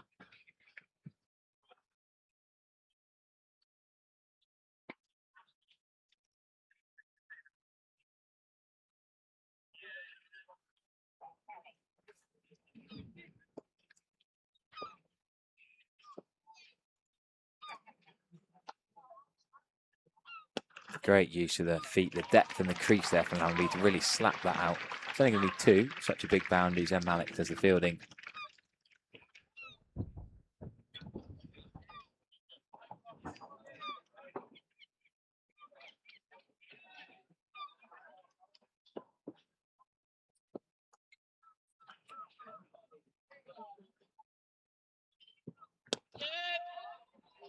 Cheeky a single this time, but safely enough for 2 left-handers getting into their rhythm and their groove. Bit easier to score runs off Rob Yates than it was off Bamber and Hannon Dolby at the start. Run you through some of the other games. There's so many games in the One Day Cup today. Some people at home will be 6 or 7 screening. Hard to keep up with all the One Day Cup when sadly there were no games yesterday, but all the games today. Yorkshire are 52 for 2 at Hove. Essex are 40 for 1 at Chelmsford against Derbyshire. Worcestershire at home against Hampshire are 57 for 1. Kent at Bristol are 33 for 2. Gloucestershire 0 from 2 with a pretty strong side. I'm surprised actually. I thought Gloucestershire would have a really good campaign, but struggling to get over the line, losing to Leicestershire and Somerset. Glamorgan 46 for 3 at Radlett. Lancashire 61 for none at Grace Road. And Northants 51 for 2 at Guildford. Famously, Coley was going to play at Guildford a couple of years ago. It didn't actually happen in the end. Yeah, nice use of the outgrounds. So Guildford, Radlett are the only 2 outgrounds being used today, but plenty of outground options. Really special. July and August, outground cricket. Go and watch at different places, often club grounds.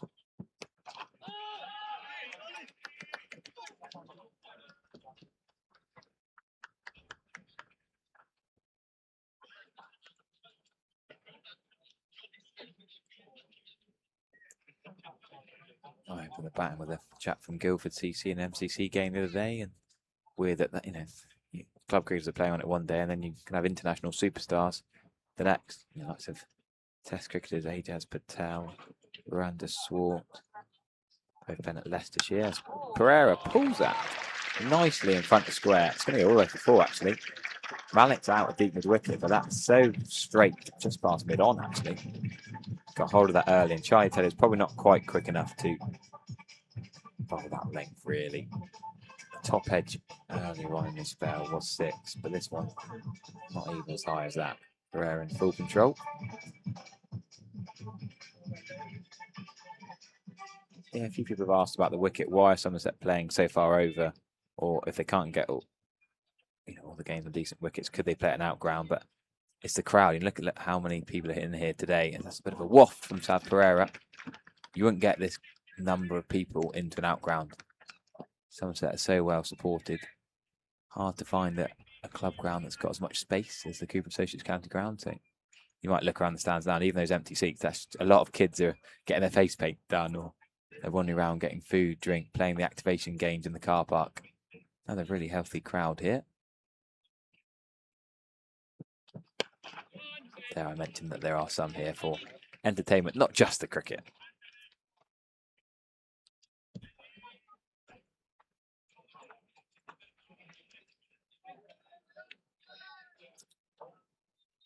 Tom Lammy didn't play for extra CC yesterday, of course. He was resting between playing Friday and today.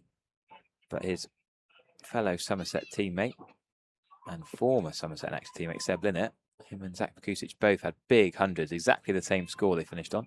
Massive partnership between those two. That's a lovely touch. It's going to be 4 to the short boundary. Bamba can't get there. Bamba from deep third can't get round.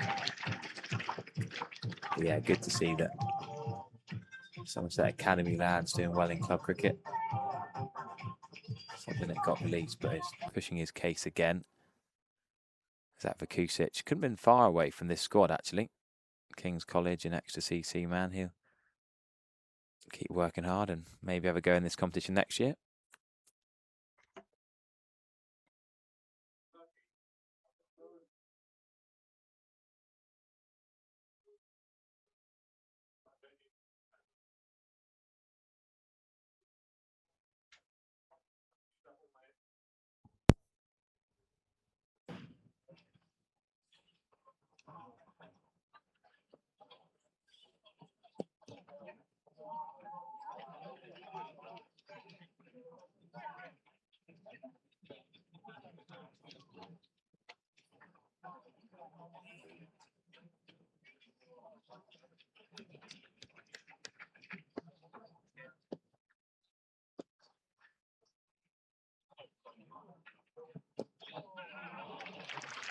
Lovely touch from Jamanda. We're going to come back to 2.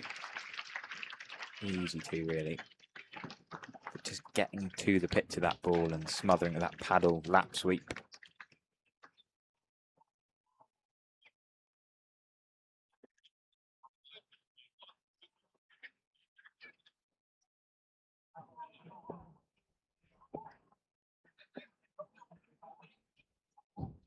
Goes again. Going to be another 2. Could it even be 4 this time? Hannon Dolby's tried to... Yeah, he's done well actually to get around and keep that to just 2 runs. Yeah, so Rob Yates took off Ethan Bamber, who's a leading wicket taker in the County Championship, Division 1, don't forget.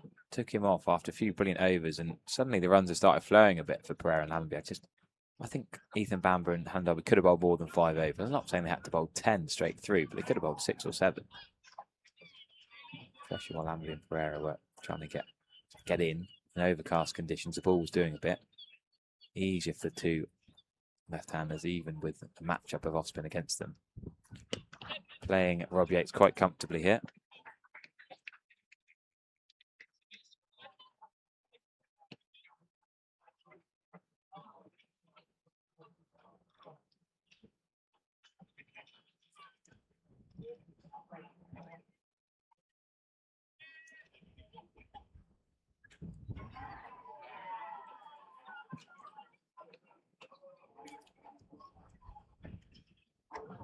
Oh, that's tempted by the slog sweep. I think he's going to give it. Yes. Sav Pereira has to go. Pete Chuga was talking about the temptation of the short boundary to the leg side for the left-handers. And on 39, Rob Yates has managed to get the breakthrough.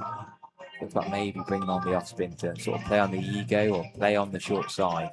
Can the monkey on the shoulder tempt the left-handers to go for that big shot across the line?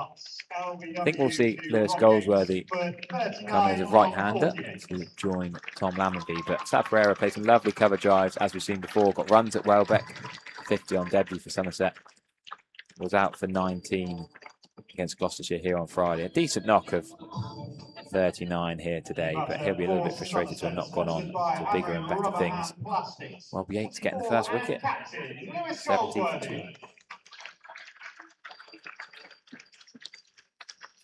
So Lewis Goldsworthy was caught up mid-off by Jack Taylor off Ollie Price on 9 off 18 balls, trying to go over mid-off. Not really his natural shot. Again, maybe Goldsworthy was tempted by the short boundary on Friday. He's good at coming in this situation with more time. Think about that brilliant 100 he scored in the knockout One Day Cup game against Leicestershire.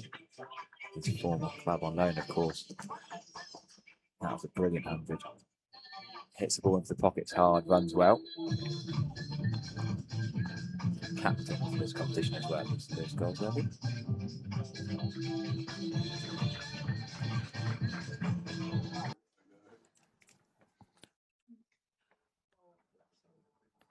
So one more ball in this 15th over.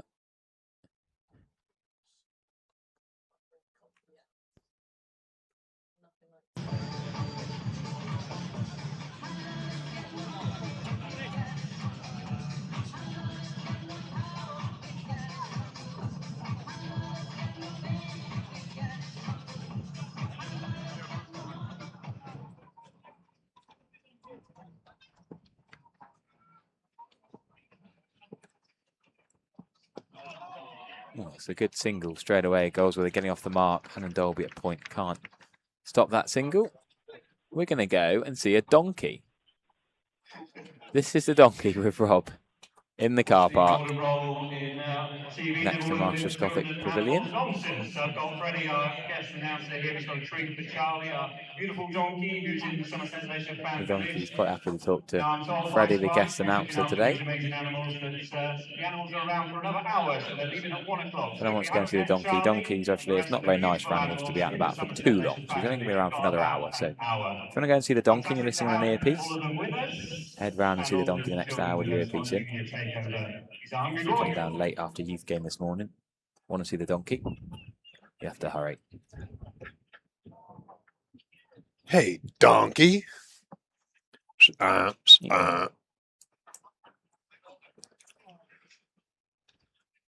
Well, Charlie Taylor is going to have his third over from the River End on his list day debut. Here's Goldsworthy.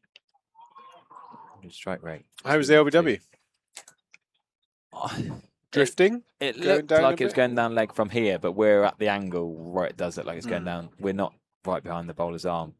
Ben Warren and Sam, the director's chair, are probably closer to behind the bowler, really. But yeah, I was slightly surprised it was given. We'll have a replay from the best angle we can give you, but try and have another look at it.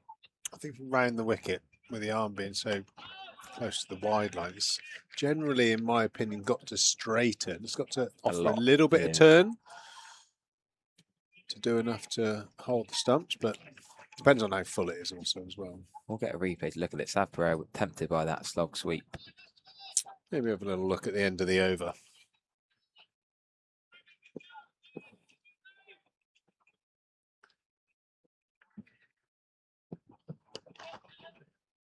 He's bowled nicely. He's gone for a few runs in his first couple of overs, but quick, 80 mile an hour on our speed gun. Got some good pace. Remember, coming into this environment, 16 years of age. On debut. Pushing it through. He's certainly the quickest on show this morning.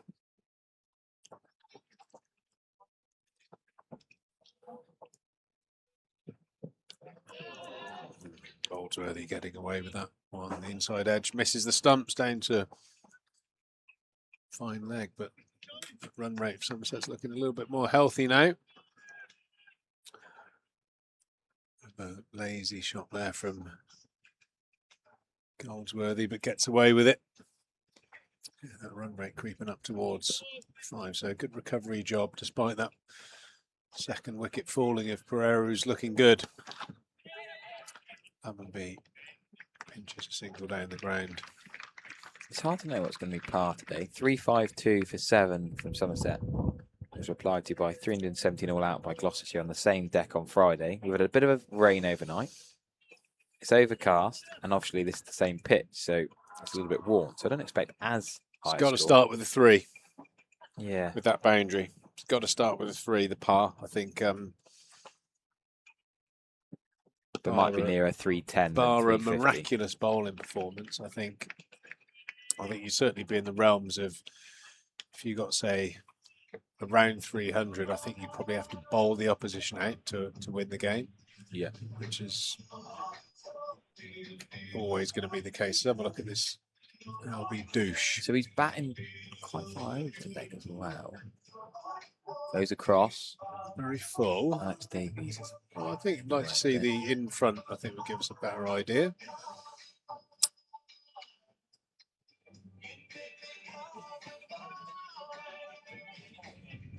It's the off spin then. Let's get across a bit. Oh, probably feel a little, yeah. He's going to bowl over the wicket to Lewis Goldsworthy now, the right-hander.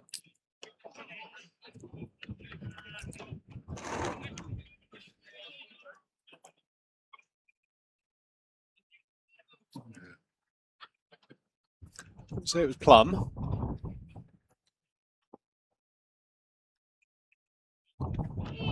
Given that the kitchen sink Lewis Goldsworthy, really trying to smash that through cover. Sort of gone back and then tried to play the front foot cover drive, almost lost its balance. Yeah, looked like an arm ball that from Yates, pushed through a little bit quicker, shaped away. Fraction, Goldsworthy. That's the full face of the bat from Goldsworthy. WPA's list A bowling figures: 13 wickets, best of 2 for 31, average of 61.92, and economy rate of 5.65. Doesn't scream off the page as a great list A bowler. Oh, he could have got that. He knows he could have got that. Just pulled out the dive. Maybe the AstroTurf covering on the side wicket put him off, but slightly better record in first-class cricket. I've seen him bowl here in the County Championship, of course, and at Edgbaston quite a lot. But yeah, 26 years of age now. Still remember his maiden Championship 100 as a 19-year-old coming into that Warwickshire side as a Birmingham University student, and to forget that was 7 years ago. Playing that Bob Willis Trophy, playing the Royal London Cup, now captaining his Warwickshire side today. A little bit of England Lions cricket as well. It's a good running there from Allenby and Goldsworthy to get 2. Yeah, commentator on them playing at New Road against the Sri Lanka touring side. Rob Yates was in that England Lions 11, so he's been recognised for higher honours.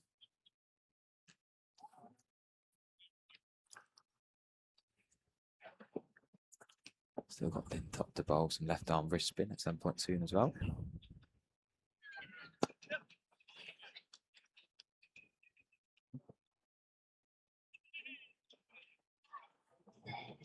Taz Ali is probably, you could argue he's the first choice spinner. So 3 genuine spin options for Warwickshire. George Garton got 100 the other day, you might have seen, but not been bowling. He's got an injury. He got 117 at Welbeck. Hadn't scored a duck at Wantage Road in the first game of this competition. So George Garton as a batter, a duck and then 117. Not bowling this year. Shame, really. It was an exciting left arm scene with all these franchise gigs around the world, but plagued by injuries the last couple of years since he went from Sussex up to Warwickshire.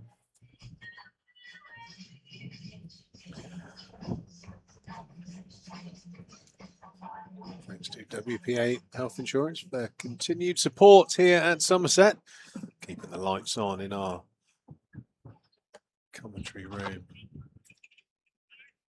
Taylor continuing 3 overs for 23. That would be looking in good touch after a very watchful start. 35 off 43 now. Ferreira was the slightly more aggressive of the two during their partnership. Starting to really go well. Dismissed for 39 with that LBW, and another show of pace and bounce there from young Charlie Taylor. Getting that zipping through to Al Davis.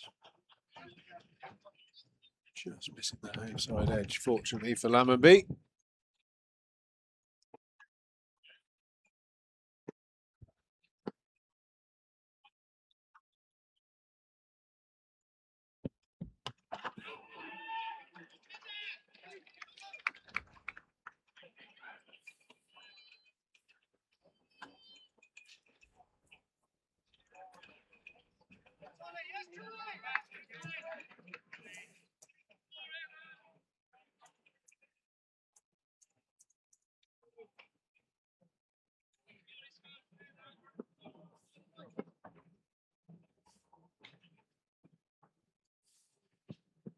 That is short, well over the head of Tom Lamby. Is that the one for the over? Oh, I thought that was going to be.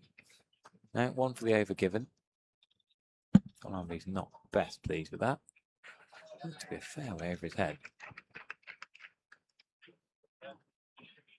Oh yeah, it's wide. The standing umpire normally needs to have a bit of help from square leg. Nicely played there from Lammonby. Pulled away, another short delivery. Lammonby is generally pretty strong in that area.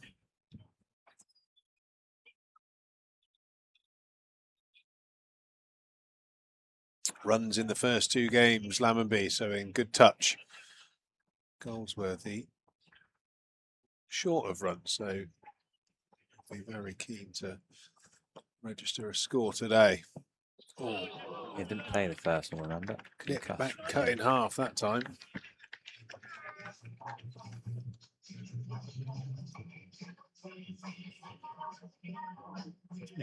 This Charlie Taylor.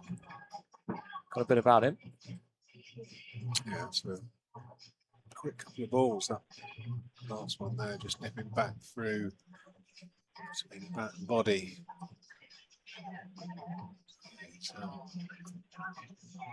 Showing all the tools you need to be a top bowler. Not expensive to start, but no fault of his own, really. That 6 was a false shot. Scorecard there, Pereira with 39. Another good start to an innings. Probably quite frustrated not to have carried on. It's quite a marginal LBW decision. Could have gone either way, that one, really.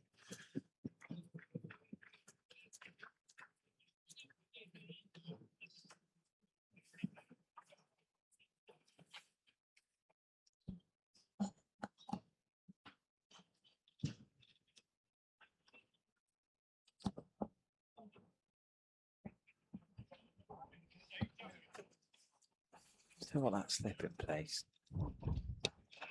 Goldsworthy, can he push for 2? No, I don't think it's on there. Beats mid wicket, but deep square leg has made ground well. A lot of ground for Malik and Bamber to cover to the long boundary side.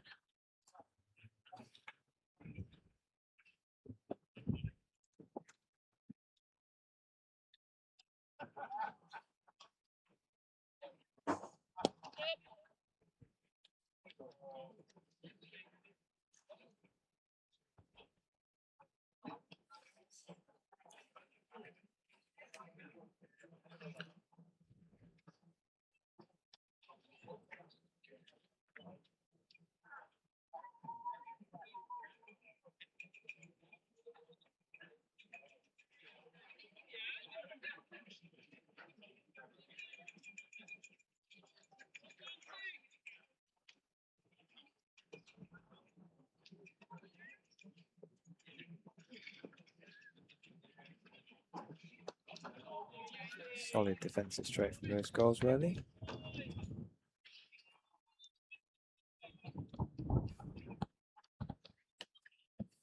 Now just keep trying to tick it around these two for a little while.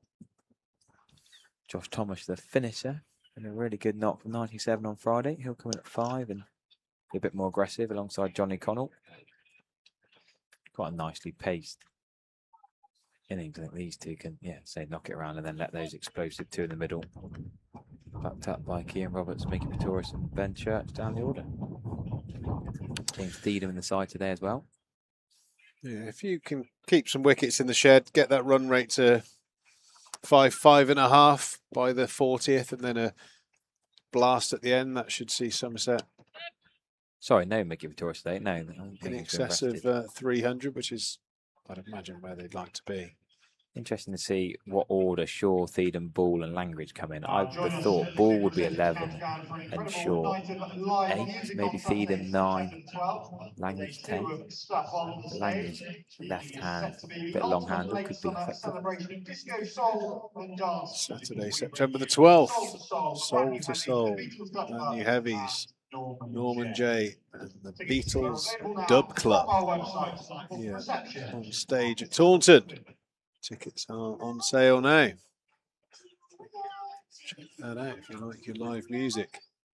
Place to watch it here at Taunton. Change of bowling at the River End. Taz Ali into the attack. Yeah, really nice bowler. Big fan of Taz Ali. A decent One Day Cup campaign last year.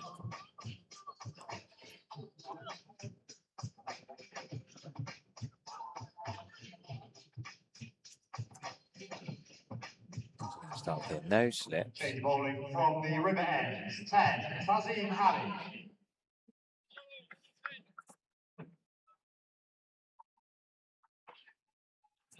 I'll start with a long on back.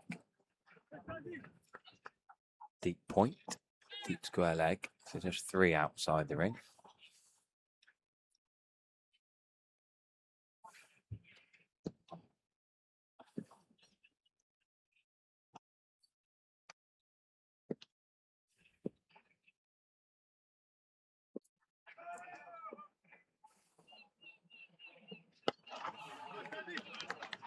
Yeah, a little bit short, a little bit far outside off stump. Taz Ali to start with.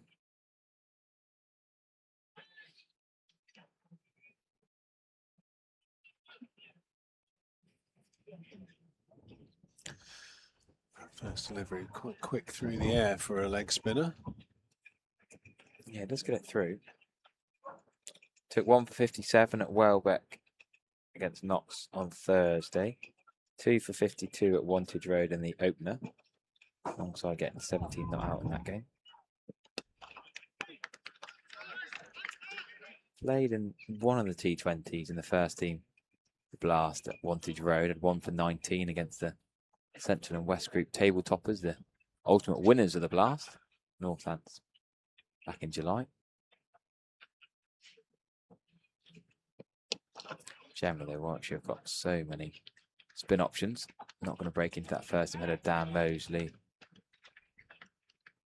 Bo Webster bowls him off spin. The fact that Jake Lintop could be loaned to Kent shows the depth of spin options. Rob Yates we talked about as well.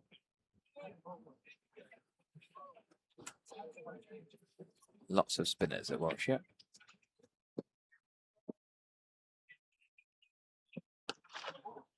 That's a great shot from Tom Lammonby. Hit that hard and flat past mid-off. No stopping that one. Yeah, good effort to get that straight. Almost a flat back shot, wasn't it there, Harry? But yeah, hit firmly. Giving mid-off absolutely no chance. Tough shot to execute off the back foot. Wasn't that bad a ball, only a fraction short, really.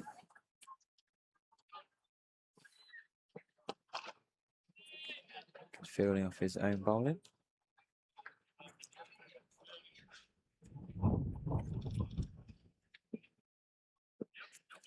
We'll bring Brightside Life podcaster Ian Shepherd on at the end of the over to We'll see how long he's willing to give up, and maybe we'll share him, Harry. What do you think about that? Sounds good, doesn't it? Shep's shareable, isn't he? I'll take a short little break and then come and relieve you of your duties in just when my bladder breaks. Quarter of an hour. Yeah, something like that. Sounds good. Give your ears a break.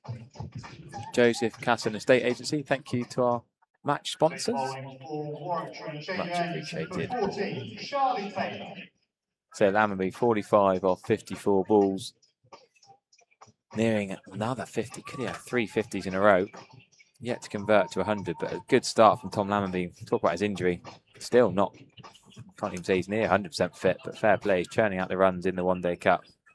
Didn't bowl on Friday, but if he's scoring runs, Somerset fans are happy. Afternoon, Harry. Afternoon, everyone. Yeah, I've heard Lammerby's playing through the pain barrier at the moment. He's still not quite right with the hasn't been all year, is he? No, I mean, look how well he's played that shot. Beautiful shot, but you can tell there's a bit of pain every shot. Vibration through the bat. Keep me up to date then, Harry, because I've been down in the fan village with my lad having a go. What have you been doing? The stuff. Goat and donkey? What have you been? We had a look at the animals. Had a little go on the King's College bowling challenge. Nice. Both myself and Junior got a blob on each of those. You've got Somerset Wyverns, the American football. American football? Yeah. What are they doing at cricket? Multi-sport. Showcasing all the. Oh, they're a local club, are they? American? Yeah. So, Taunton has an American football club. Wow, they do. I'm surprised you've not had a go. You're a man of all sports. I am, but I'm not a fan of American sports. I've got to be honest. I don't know what to see you as some sort of a wide receiver, quick down the wing. Yeah, in my youth, maybe not anymore. I think I've lost the yard of pace. Lovely flick off the legs from Tom Lammerby, but just me 1-1 to the short boundary.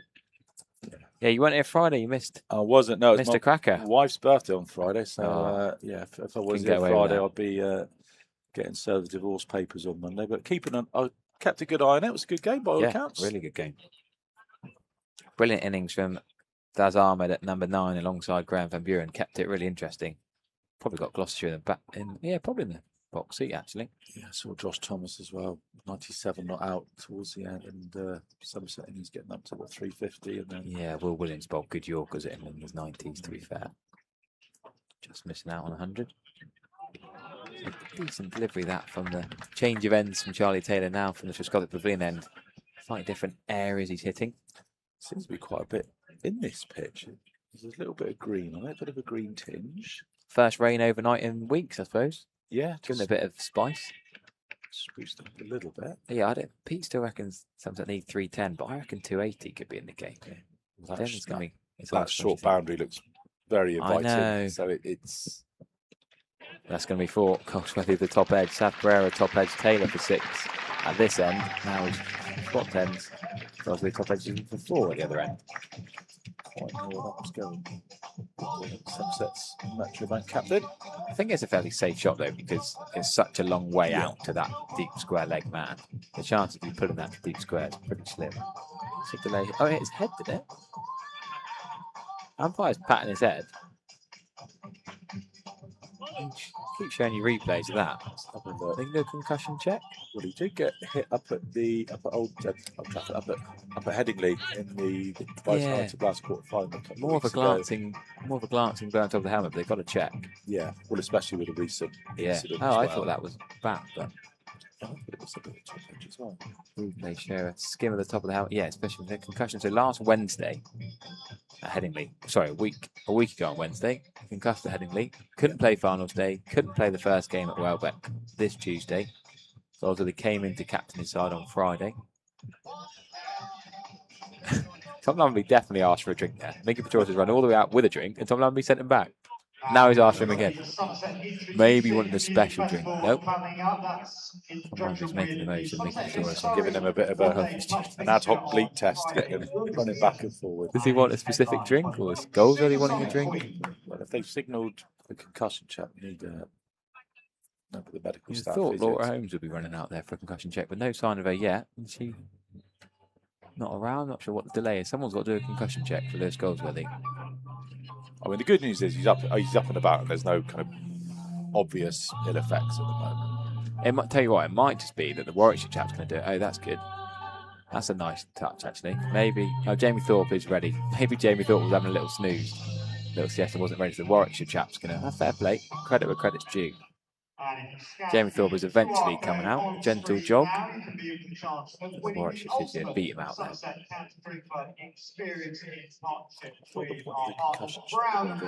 Aspects of it was you had a set of baseline questions and kind of had to know the person and know if they were themselves. I think this is more precautionary than anything else. Days of the week backwards is a normal one I try on a Saturday when hitting the head, but Goldsworthy, he's just having his helmet checked. That's the important thing. They might give him a different helmet.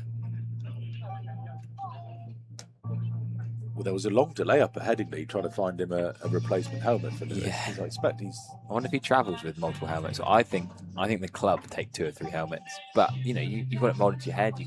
They have these specially made helmets. If there is any contact with the ball at all, it definitely needs to be replaced. There's no ifs, buts, or maybes about it. Got to have it replaced. Continues right the way throughout the Metro Bank one-day cup fixtures here at the Cleveland Associates County Group Round. The Howard's Crowd Catch, a new initiative. It's turning it's quite a significant delay. Yeah, sort of upwards of 5 minutes. Goldsworthy's got his helmet on now. Yeah, there's no kind of obvious treatment or questioning going on anymore. Warwickshire are in sort of several disparate groups all over the outfield. A couple of players stood on the opposite sides of the boundary. Players finish drinks. Just a reminder to stay hydrated throughout the day yourselves, and also to please be aware of any flying ripples and keep your eyes on play as much as possible.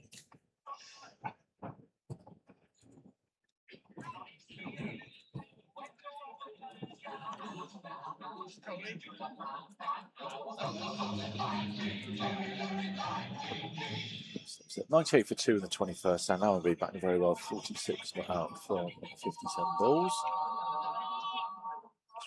The non-strikers there, getting shape, playing the ball late under his eyes. Prepares to take strike again. Yeah, lengthy delay. I'm not quite sure why it needs to take that long. But last we have play resuming. Goldsworthy able to move back and freely. All that for 1 ball.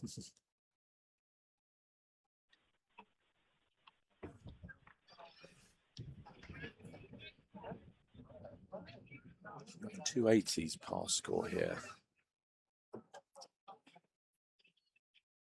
There it is, the Howard's Crowd Catch. We saw 2 smash into the noggin on Friday. So please beware for the Howard's Crowd Catch. I did warn a few friends I've got, a few kids I coach who've come up for family day and they're in the Somerset stand. I said, please, whatever you're doing, watch the cricket every single ball. A 6 to the short boundary could happen at any point, particularly in the Somerset stand. It also could bounce off the flats and hit you on the back of the head. So please beware. Yeah. Those are the difficult ones, the ones that you sort of have to look and they always sort of speed up when they hit the concrete and come back.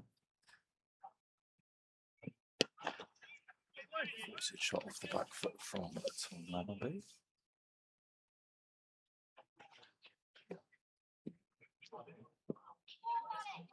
I've seen much of Taz Ali. Have you seen much of it, Harry? Yeah, quite a bit actually across the One Day Cup. Couple of blast games. I've been at Edgbaston a couple of times as well. Do like him as a leggy. Sometimes bowls too quick. Yeah. Got variations. I was just saying earlier with Pete how many Warwickshire spinners there are though with Lintott, Dan Mosley, Rob Yates, Taz Ali, Big Bo Webster bowl some off spin sometimes. It's quick through the air and into the pitch, a bit like Max Waller used to be. Yeah. I think that's the way you need to go if you are bowling spin here at Taunton. Remember the poor lad from Derbyshire went for 80 odd in his 4 overs. Danny McKernan. Yeah, what's happened to him? I've not seen him for a while. He was just looping it up, and Riley Russo just kept smashing him into the car park. I remember bumped into Max Waller at the innings break, and he just sort of shook his head and got bowl into the pitch. So Taz Ali's got the is he wide? Matthew McKennan's not a name I've heard for a little while since that Riley Russo sort of destroyed him, really. Yeah, not played professional cricket since 2023. Didn't take a wicket or score a run. 2 ducks and 2 Northers in his last 2 games in 2023 for Derbyshire. Right down the leg side, just brought up the Somerset 100 for 2 in the 22nd over. So plenty of power to add. If you look at the batters that you've still got to come.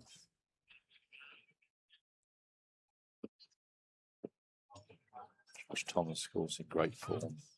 Big Johnny Connell hits a long ball. Ben Church, Josh Shaw hits a big ball as well.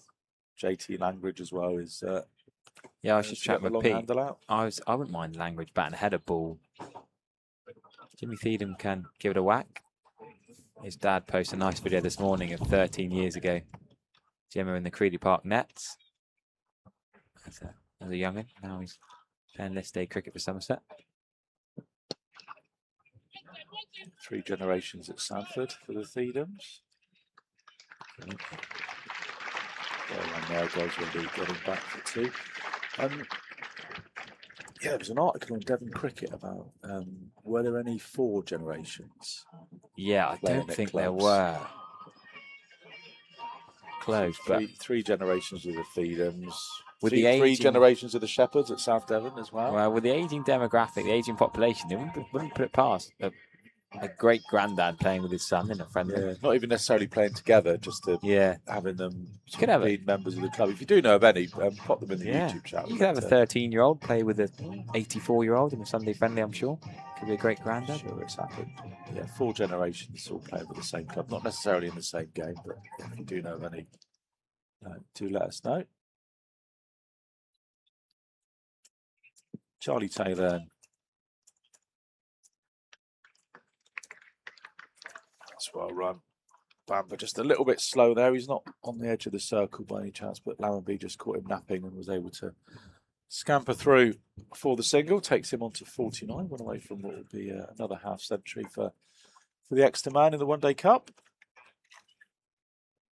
A lot going on down at Exeter at the moment as well. Yeah, carnage. Cam Fraser, the overseas, sent home, isn't he? Mind they did all right without him yesterday. I was talking earlier about that. Zach Kusic and Seb Linnett partnership. 2 men with big Somerset links. Absolutely. A lot of Academy and Twos games together. Big victory over Hatherley. I was surprised to see Seb Linnett released, actually, but he's gone away, worked really hard, scored runs for Devon and Exeter. Shows the depth in Somerset. Squad's really some quality players. Can't be given contracts. You can't give everyone a contract. You know, Joseph Eklund played for Twos. He went up to Gloucestershire. Sav Pereira has been knocking the door down again and again. Eventually, we're giving this One Day Cup contract.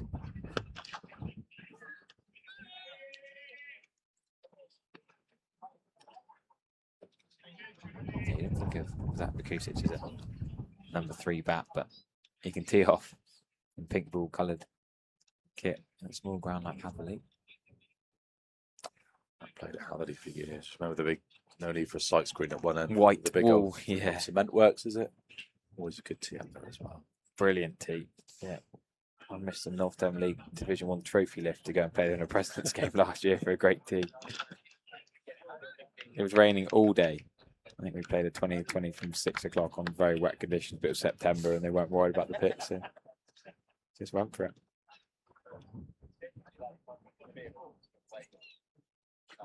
I haven't seen Jake Lintop with the ball yet, but it's just ain't far away, I would have thought. He's mentioned a lot of spin options in this Warwickshire outfit. As Charlie Taylor comes in there, and he's just punched off the back foot by Goldsworthy. Easy single there out to the short boundary.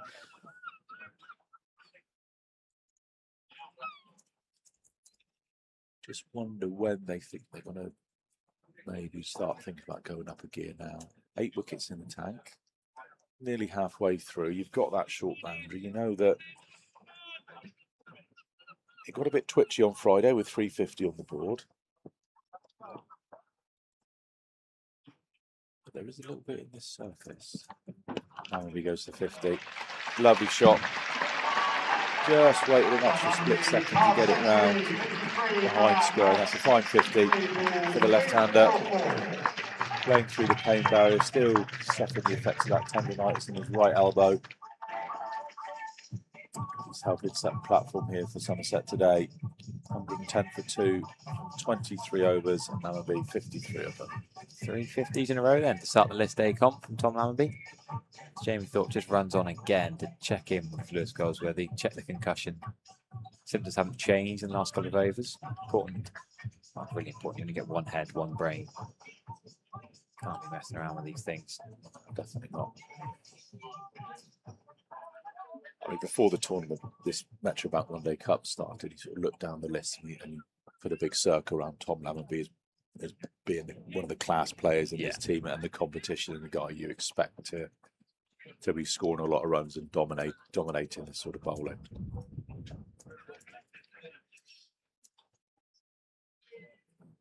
Touchwood, so far so good. He says that, tempting fate as Nelson creeps onto the board, 111 for 2 feet off the floor.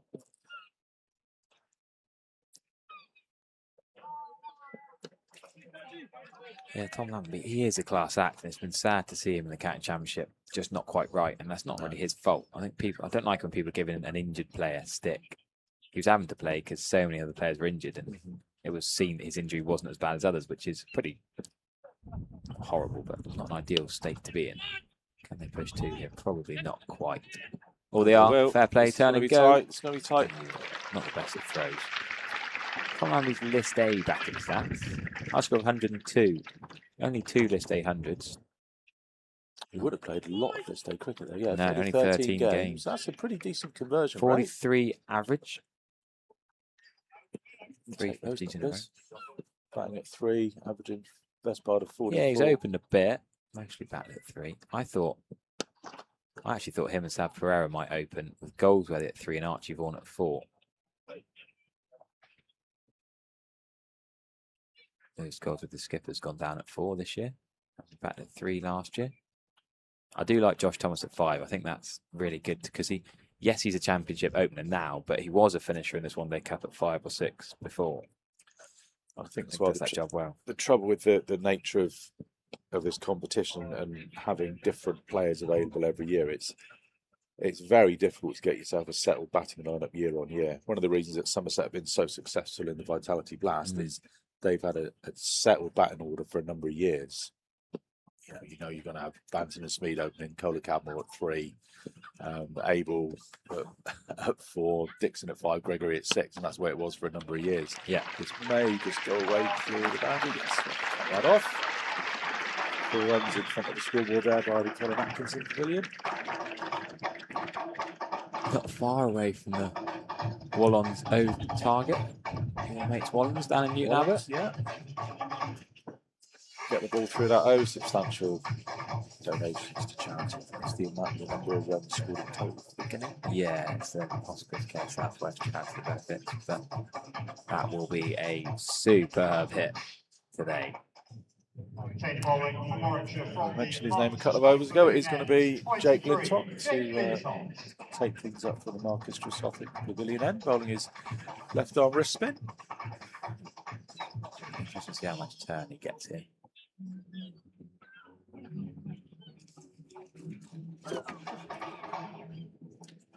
Jack Leach will normally bowl left arm spin from the river end to start with, but Lintott's going to start at the Drusothic Pavilion end.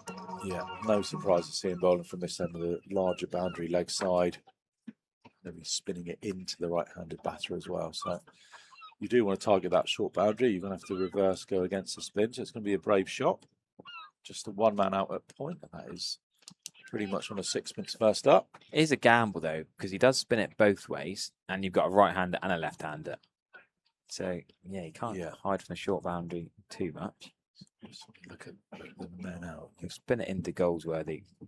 Probably every ball he can. Let's slide one on. That one's a bit short and wide. That's 4. There's no way Hannon Dolby's catching that. That's a poor ball from Lintott. Actually, having hit a 6-minutes, as you said, first ball, he was right on the money.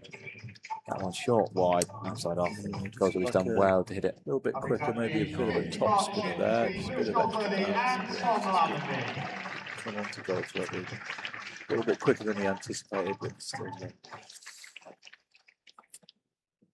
Yeah, so Ethan Bamber's just been sent out to long on, so I think it's probably going to be more of a Midland leg stump line now from the top. No, he gives him a bit of room outside off stump. Only a single, isn't it? Could have been 4, yeah. Holsworthy can't beat the soul sweeper out there in front of block. Between block 2 and 3 of the Somerset stand. He's just going to move now as the left-handed Lammerby comes on strike. That was the 50 partnership the ball before as well, between these two. Probably the two best batters in this Somerset side, I'd say. The most experienced, classy. Both of them have played all 3 formats for Somerset. But both of them are often have been injury replacements at different times. But they are crucial players in this format.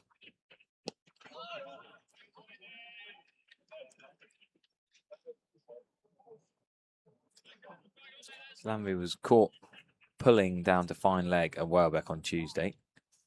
On Friday, he was caught by Daz Armand off Ollie Price. Wide long up really to short third, so there's not a single there. Especially with the keeper up.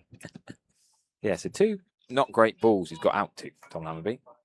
You don't want to criticise someone too much. He's got 92 and 83, but wide short balls really. I mean, if you are going to make criticism of Tom Lammerby, it probably is that he doesn't go on. He's got sort of 7 or 8 first-class hundreds now with the best of, I want to say 116. Maybe he's gone past that once, but I think, you know, he's certainly early on in his career when he's getting those hundreds in the Bob Willis Trophy. They were 133. 130. That was at Durham, wasn't it, a couple of years ago in that run chase? Well, what did he get in the Bob Willis Trophy year? He get a big 100, well, not big 100, but because he opened with Ben Green, he opened with Eddie Byram. Yeah, I mean, it's list A best is 102. Drinks break, as we do on 25 overs. Not long since the concussion drink break. But That's very good. We've got cornhole going on. You can feed the frog. What's going on? We're just seeing on the big screen. Rob Scanlon taking us around the fan village. Your baseball skills as well. All the activities going on. Where do we get up to with the activities? We've got the American football, we've got the fire engine here, we've got the what's the fire engine doing? Is that looking around it? Looking around the fire engine, just, you know, yeah, just here just in case as well. You know, we have a bit of emergency here at the Cooper Associates County Ground. What have we got on here? I think this is this is the Aladdin, the Panto at the Taunton Brew House. Wow, you are a Family Day expert. We got given a leaflet on that, so not quite sure. Where's your leaflet? Aladdin, I see it now. Aladdin with a lamp. Yeah, I like it. Hopefully the kids can go and play on the outfield in the interval, can play a bit of softball cricket. It's always a nice touch when you see Family Day enjoying perambulation games on the outfield. You can see actually in the background, you see the activations and the gazebo, the throwing challenges. So Aladdin, what is it? Is that the brew house? At the brew house, just over the way, yeah. Normal Panto season time. I always think it's daft that they do Pantos in the summer when it's lovely weather. You don't want to be inside watching something. I used to go to the Panto Christmas time to be a good old Panto. No, I think it is. I think they may be a promoter. Let me have a look. We probably just talked over them telling us exactly when it was, Harry. Could do a little run through the scores on the doors then. At Hove, Yorkshire 114 for 3. Essex 91 for 2 at home to Derbyshire. Also drinks at New Road, Worcestershire 119 for 3 against Hampshire. Kent at 74 for 3 at Bristol. Glamorgan 66 for 9 at Radlett. Wow. Glamorgan had a real run of low scores, and then they had that Hope Bell got 100 alongside of Horton in a brilliant partnership in their first game. Played at Neath against Yorkshire. Now Navi Sharma 4 for, Toby Rowland-Jones 3 for, and Cornwell's got 2.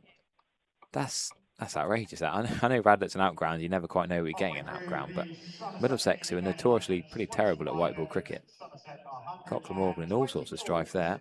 We do play quite a lot of Radlett as well, so they're not exactly going into the unknown there. No. And the other end of the spectrum, Lancashire 127 for 1 are probably the best. Yeah, they are the best placed of all the sides. That's at Grace Road. In the last game at Guildford, Northants 119 for 3 all around the drinks breaks, all starting at 11 o'clock today, which makes life a little bit easier. Although it seems like they're playing a 48 over game at Hove. Maybe with a little bit more rain overnight. Slightly delayed start. Seems daft, doesn't it? Just reducing it by 4 overs. Yeah, well, I mean, I don't think it rained that much, but maybe it was around the start of play, so fair enough. Ethan Bamber then is going to resume the bowling from the river end after drinks. Somerset 124 for 2. Talking of Panto, apparently I would make a great widow twanky. Is that a compliment? I'd have you as a Buttons, Harry. I think you'd be a great Buttons. I don't know. I was I don't even know what I was in school plays. I can't remember. I remember doing a solo. If you got to pick a pocket or two, that was my primary school solo. Yeah, was a Fagin. Was that? Yeah, Fagin. I think I was. Anyhow, yeah, we're going to have scene then straight after the drinks break. Ethan Bamber changing ends, coming in from the river end. A lot of back foot punches and cuts to the sweeper for 1 so far today. Yeah, seems to have gone for that hard length outside off stump. There's nothing really. They seem to have gone for seam movement rather than trying to get it to, pitching it up and trying to get it to swing. So am I right in thinking they've changed what they do with the white balls now? So it's no longer one from each end. So it's one from each end, but after 34 overs they choose. So the captain of the fielding side chooses which ball they want to continue with. Lovely pull shot. It's only going to be 1 run again to that sweeper. So yeah, I guess generally the tactic is you choose a softer ball so it goes further. The older, softer ball that's not going to be racing along the outfield. Or would you maybe gamble and go for a harder ball if you think it might reverse? But then sometimes a softer ball could reverse more, couldn't it? You know, if one side's really scuffed up. Potentially good. I was never. I'm not a great expert on reverse swing, I have to say. Only 2 extras in the first half of this Warwickshire fielding effort, which is good going, really. Especially with the right-left hand combo a lot of the time. They've been disciplined with their areas. Bamber, 5 overs for 5 overs for 10, I think it was. That's sensational stuff.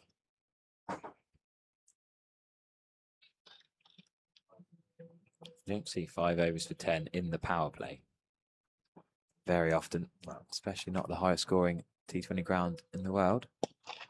That's going to be 2. Goswell's going to push easily back to the right hand, the deep cover. Yeah, I did try and overhit that. Just concentrate on finding the gap first. Getting it past Linton out of cover. Easy 2.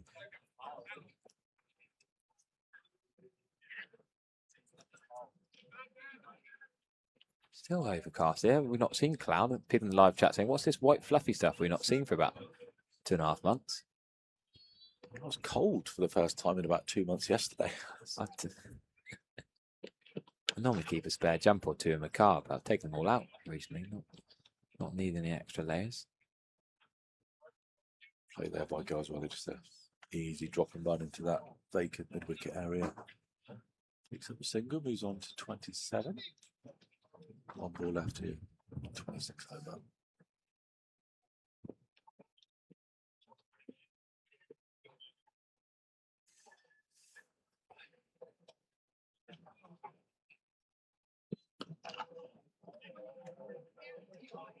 So done there by Lammonby as well. Still a gap there at cover. Just drop some runs. Easy to like. 130 for 2.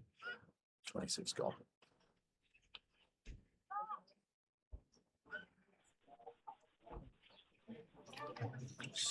Going back to our question about 4 generations.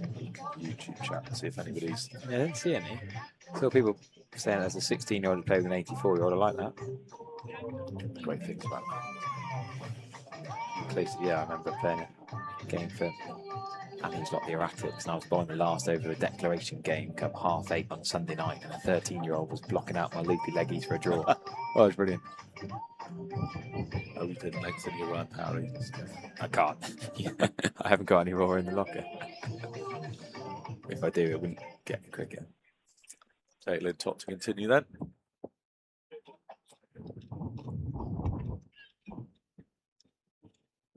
A bit more flight there, but Lammonby uses his feet. Well, doesn't quite get the connection he wanted. I think just when he gets it past that man at short mid wicket, Won't be any stopping that. All making its way to Gimlet's Hill. It's very short there. I think that's where Langby's going to be targeting now. Although interestingly, he has just brought long on up and pushed long off out. So I think the line he's going to be trying to push that blue line offside. Strong run.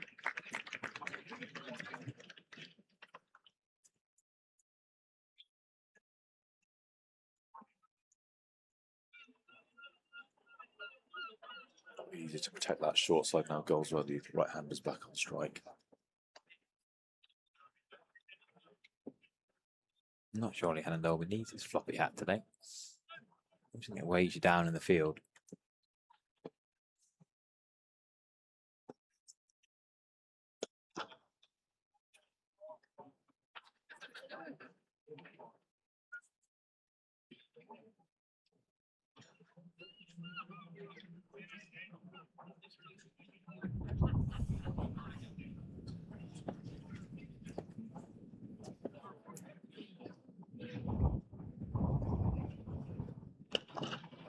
More loop this time. Lawnby does get it through the gap and no stopping it in front of the scoreboard by Gimlet's Hill. 4 more runs. Tom Lawnby moves on to 67. We'll start trying to make more use of that short boundary now.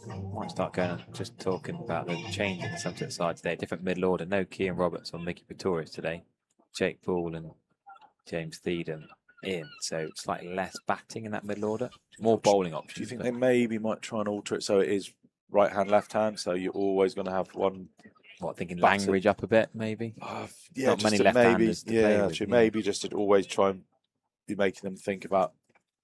Oh, you got that's a good point actually, because you've got Thomas, Thiedem, and Langridge, 3 left-handers to come.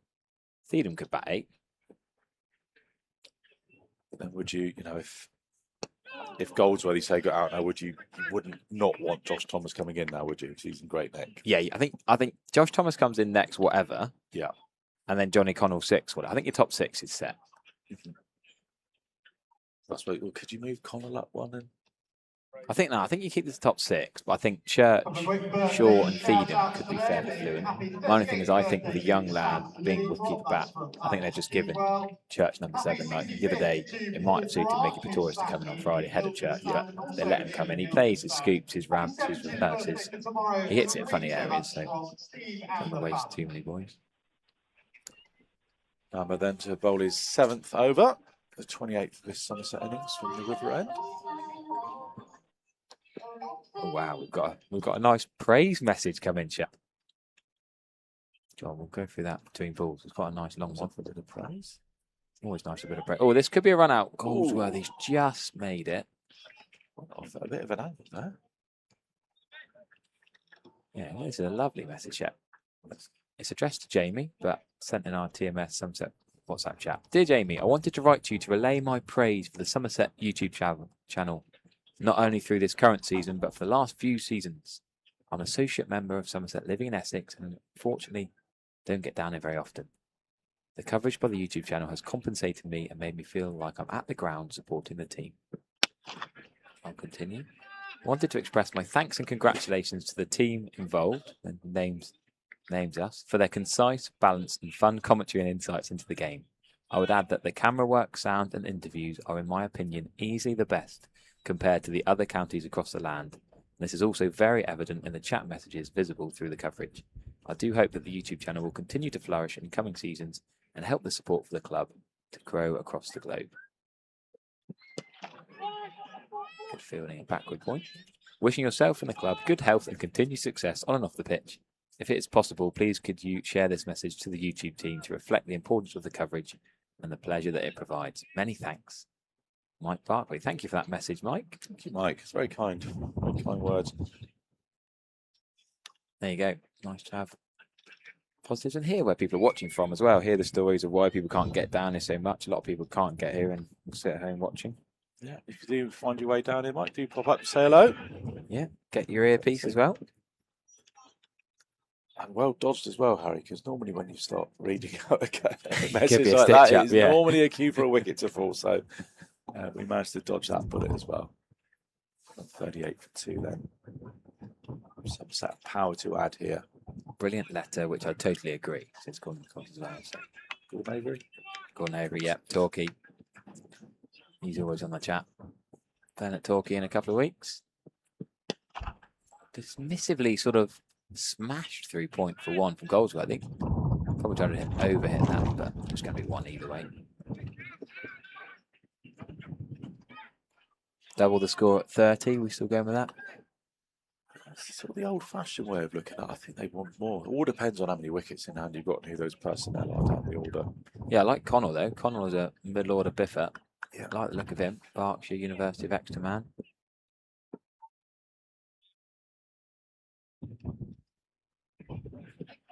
Okay. Ben Warren's just giving us a Steve Kirby add-on to that. So if we're going with the old A.B. de Villiers mantra of double your score at 30, let's make it easy maths. Let's say someone's at 150.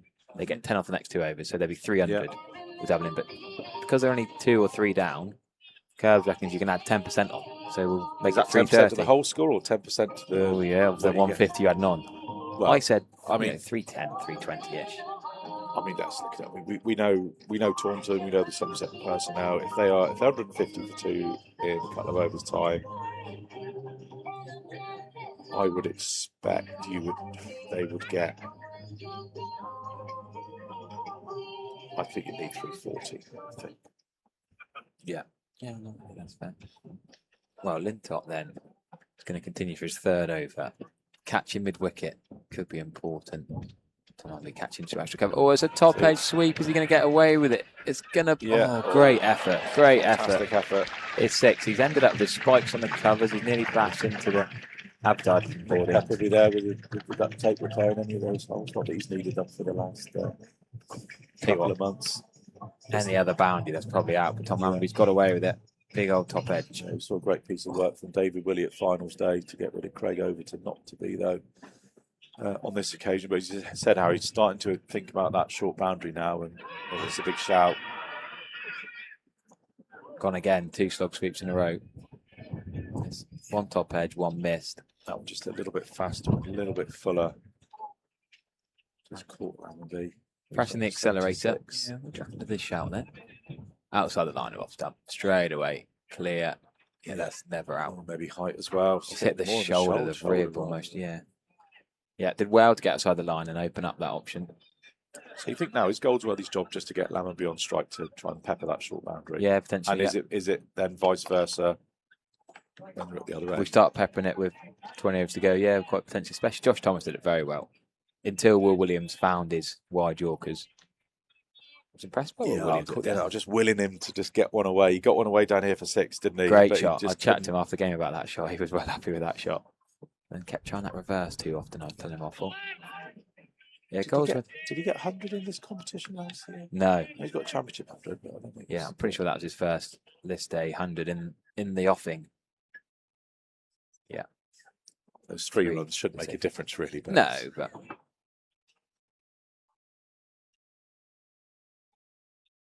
Long off's going out. Ethan Bammer's been brought up from long on.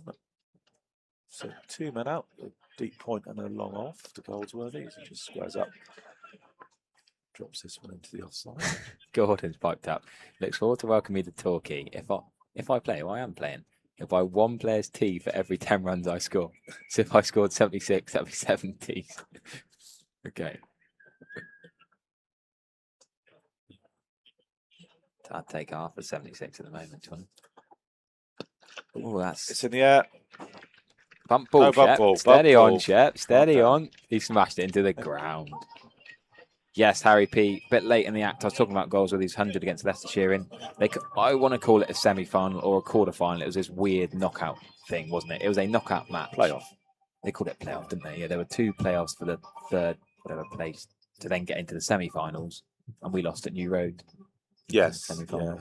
Not been a happy 100 ground for us as New Road in the last couple of years. Pretty poor in the blast there this year.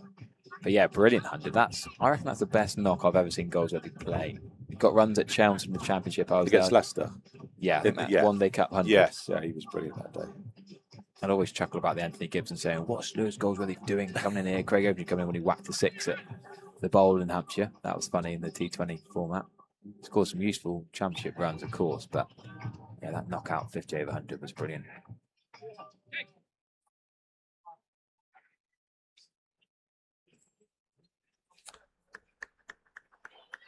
Happy to continue that.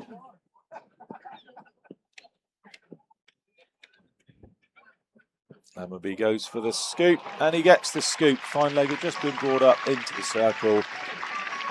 Hammerby recognises that, plays that shot so well. Sets himself early, doesn't try and overhit it. Knows he's only just got to get it 8 or 10 foot above the ground, and it's going to be full. So Charlie Taylor's now back on the rope for that one. Great shot. Confidence, positive to pull out that shot. And does bring me that big innings change of it was in field. 2021 in the Blast when he was just doing that every other Against ball. Gloucestershire, Yeah, he went both ways that day, didn't he? I just seem to remember spending most of that innings on his backside, Yeah. scooping here, there, Falling and everywhere. over. I've not seen him scoop Misfield? much since, actually. They do run on the misfield. Yeah, Malik couldn't quite get his full body behind that. Yeah, I think he almost did the rollover scoop a couple of times as well, didn't he? Yeah. Runs on sky, as they used to say, but I don't think runs on sky is a thing anymore because Craig Over. it's all live on telly, isn't it? Yeah. It's all live Oh, on you stream, mean sort of isn't it? getting yourself in the England, yeah, it used to be yeah. a big thing. But Banting got 100 at Sky in the murk. Do you remember that one? It was so grey and gloomy, and weird mist. Oh, down at Kent. Yeah, Yeah. remember that Canterbury. Fine. I think Goldsworthy's finding it easier to rotate off the seamers. He can use that drop down to third, the Kane Williamson special. Whereas Lintott was getting a little bit bogged down against, which is fair enough. It's often hard to rotate off spinners when there's lack of pace and the cramping in the field.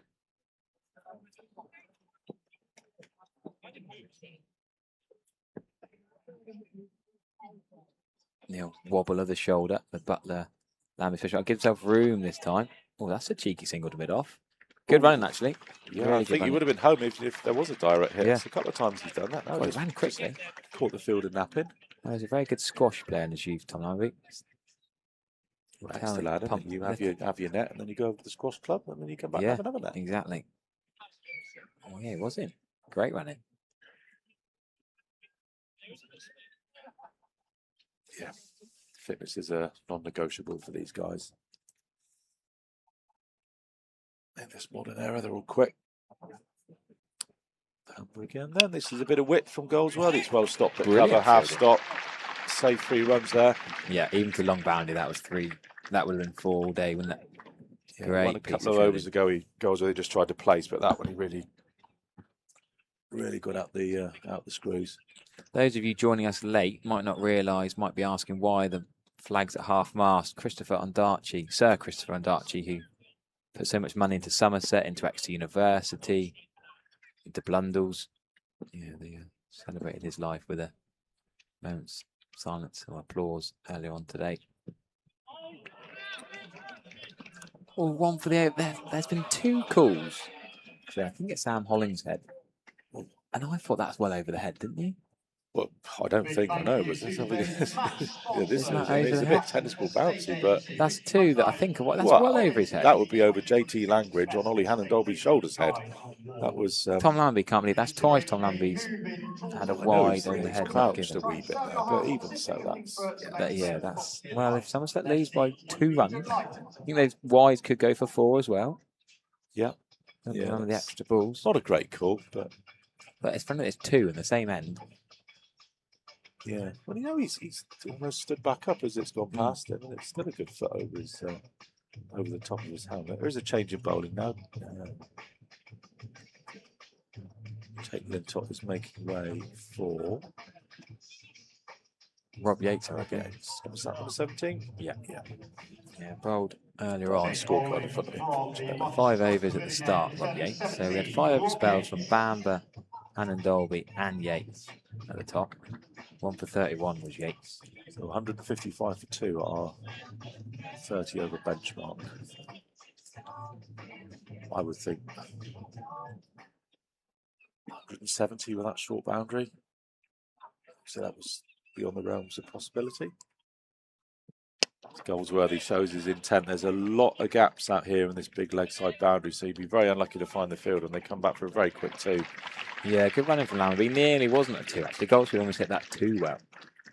Nice piece of field. Malik's been in the action at short extra cover, now at deep mid wicket. He's very square, isn't he? You think sort of a gap between Ethan Bambrew's at an orthodox mid-on the edge of the circle. There's a lot of real estate out there at Cal, which is quite inviting for the right-hander. And Goldsworthy knows he doesn't have to nail it. He can shank. As long as he beats close mid-wicket, he can plink it for 2. So Bamber's kind of gone halfway now.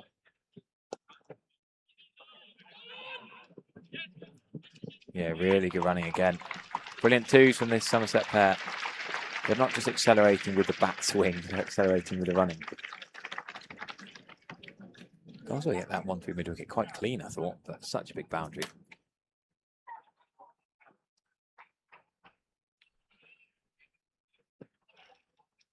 Strange Bamber there, just at what's he doing? Halfway. Yeah, no man's land thing. He's not on the edge of the circle.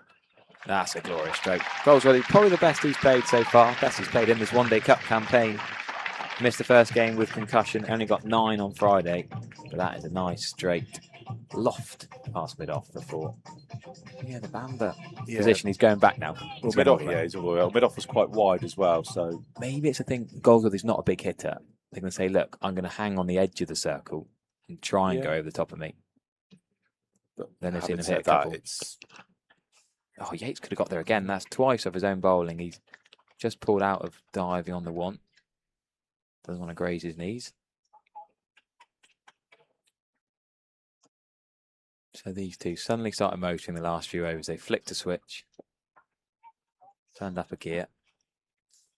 And this is now where, as a visiting captain at Taunton, or even as the home captain at Taunton, all of a sudden that short boundary comes to the forefront of your mind, and it looks really difficult to stem the tide.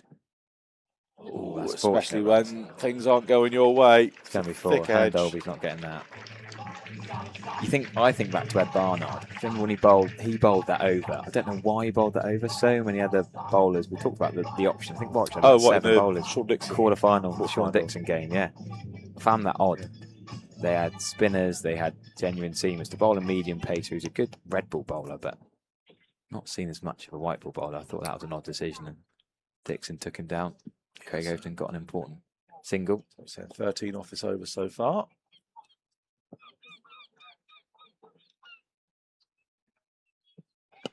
That short bit of width bit will only be a single. All of a sudden, Somerset just picked up a little bit more momentum here. 14 runs from the 31st over. Goldsworthy's just looking to free his arms a little bit more. Tickets available for John Bishop. Friday, September the 11th. Big stage on the outfield. Yeah, I hope Nick Pepper's all right with that. He's not going to upset his square too much. I think he'll be all right. That must be in between off to Headingley and Grace Road in September, the Somerset men for the County Championship. So. Yeah, Grace Headingley finishes on the 18th, I think. Yeah, so there's a bit of time there to get the pitch ready. 2 away games in September. Yeah. Lintott, change of ends then. Lintott from the river end. Jack Leach's favoured end. So this is interesting now because he's going to be spinning the ball into the right-handed Goldsworthy with that short leg side boundary. I think Lammonby is more dangerous with the spin to the short leg side than Goldsworthy is, I think is what they're thinking here. Goldsworthy does play a good slog sweep, but Lammonby's one on 83 and his third 50 in 3 innings.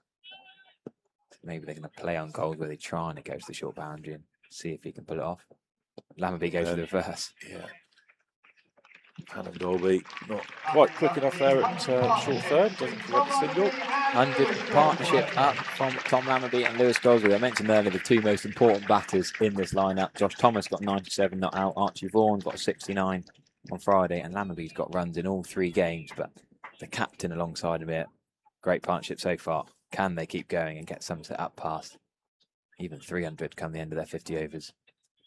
Change of field now. Hannon Dolby goes all the way back, but they've decided that Hannon Dolby's not athletic enough. They're going to put Charlie Taylor all the way to fine leg and bring Hannon Dolby up into the ring. He's tall, but Hannon Dolby Probably the oldest player in their 11 today, actually. Just going to see what line he pulls in. So he's given it a lot of width outside the off stump. There is a big gap through extra cover. Yeah, good cricket. And there's a lot of strain on the fielders here because they're running 1s and 2s and the fielders having to chase the ball, then back up, then change the right left hand. It's not as hot today, yes, but a lot of movement in the field needed.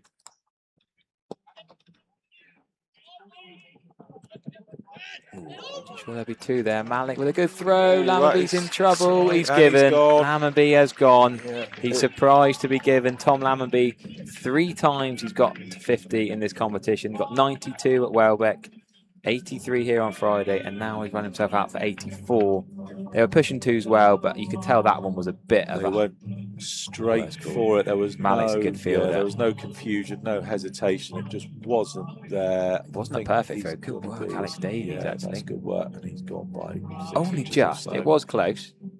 Very close. Yeah. It's actually a good decision because he's only out by an inch or 2 in the end. You could tell when Tom Lammonby turned and saw the ball in Malik's hand, you could see him get his head down and really pump those legs and really sprint. He looks gutted, probably the most gutted of the 3 times he's got out. I would say discretion's probably the better part of Valor there. Maybe just getting a little bit too confident there. I mean, they picked quite a few singles in the last 20 minutes or so, and that was one too many, unfortunately, for Tom Lammonby. Well, still a great knock. 85 off 88 balls when the Warwickshire seamers bowled so well in that power play. You've got to give them credit. You've got to remember and take it back to Ethan Bamber. 5 overs for 10 in the power play. That's phenomenal stuff. It wasn't easy for Lammonby when he came in. Archie Vaughan gone for a glob in the first over. Guerrero and Lammonby Greenfield got through a tricky period and now making it easier for the likes of Josh Thomas to come in and accelerate with Lewis Goldsworthy. Yeah, Josh Thomas very much in form. In a breakthrough season in both Championship and Vitality Class T20 cricket this season.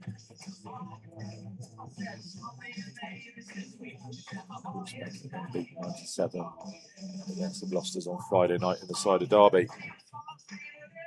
And that will just hold Somerset's momentum a little bit. Still got to give yourself a few balls to get in, especially with the best part of 20 overs to go now. A couple of wickets here would really get Warwickshire's confidence up and really get them back into the game. So it's important for Thomas here just to get over this little hump, just get himself to 10, 15. Have a look at the bowlers. A few of whom he won't face that much, let's see. That good one anyway. A bit of a... Was that an inadvertent nutmeg? Yeah, there's another Whipple Prem 1 matchup. Lintott and Josh Thomas would have played against each other. Lintott of Bridgewater, Thomas formerly St Andrews. I think he'll fancy himself here because earlier on the season, Josh Thomas was getting himself in a bit of trouble with a few inside edges. In the pre-season game, he played on a couple of times and just playing outside off stump with that angle bat. Yeah, Lintott spinning the ball into him fairly quickly as well. It'll probably be one just for just ankle bat again. Just maybe just get a bit more in that right elbow. Just had to play a little bit straighter early on.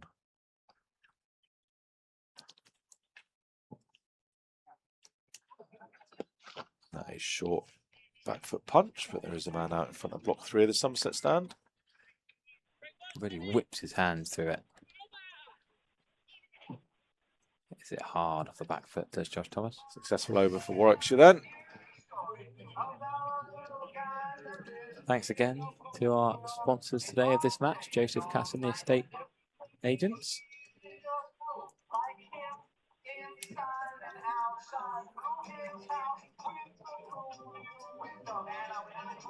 Over in the county room, enjoying some hospitality, no doubt. It's part of your match sponsorship package.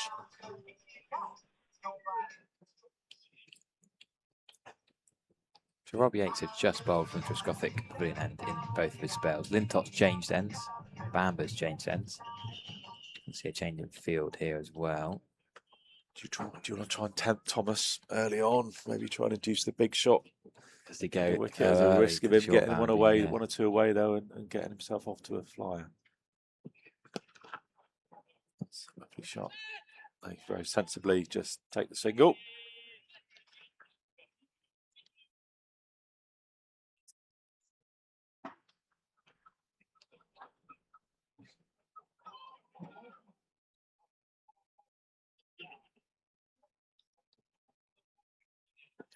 Yates has switched to around the wicket now to the right-handed Goldsworthy, so probably again looking just for that middle bit of the leg line, not giving him any room to free his hands.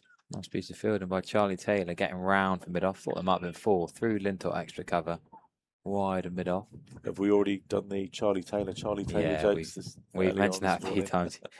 He's watching from his holiday in Wales, our commentary namesake.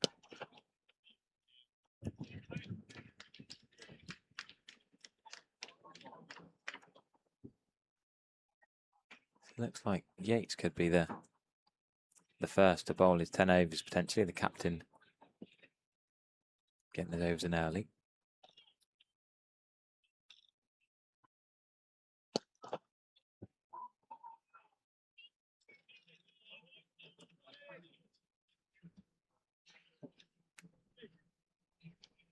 Amber's not quite sure whether they should come up or stay back. Yeah, I think you've got to squeeze a new batter.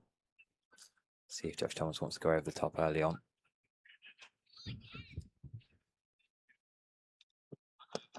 Bit more flight, bit more loop, but it's a little bit too hard to mid on to think about pitching the single. Yeah, pretty useful. The 3-4-5 in this tournament of Somerset are going to be crucial. Lammonby, Goldsworthy and Josh Thomas, they're going to win you games. There's some ridiculously strong sides, actually. When you look around the 11s, you talk about engine rooms as well. Yeah. You look around the sides and think, well, yeah, that's a strong middle order.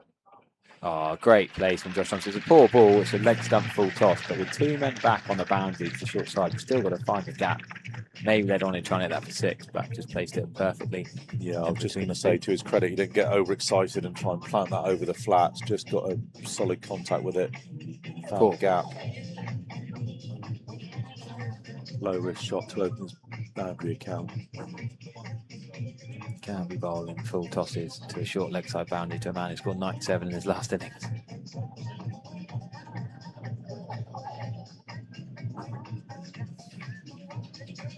Shout out to Brown and Brown, great sponsors of the club insurance company.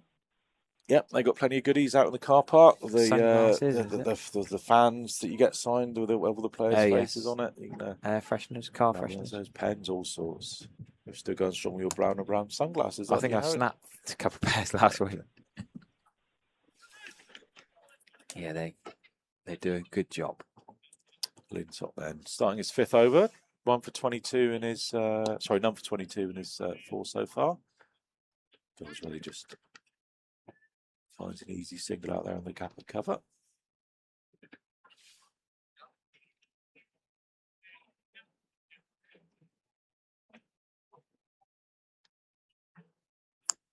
I don't know if I'm saying 340 anymore. I think I'll probably take 320 from here now. Oh no, it's in trouble if he hits. Oh, Goldsworthy gets back. Don't even think about the overthrow.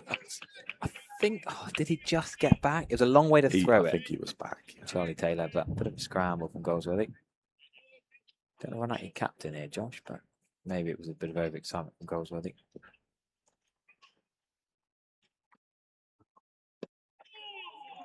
That's the kind of shot I expect to see at the other end, trying to get to the short boundary, sort of giving himself room and really trying to smash it.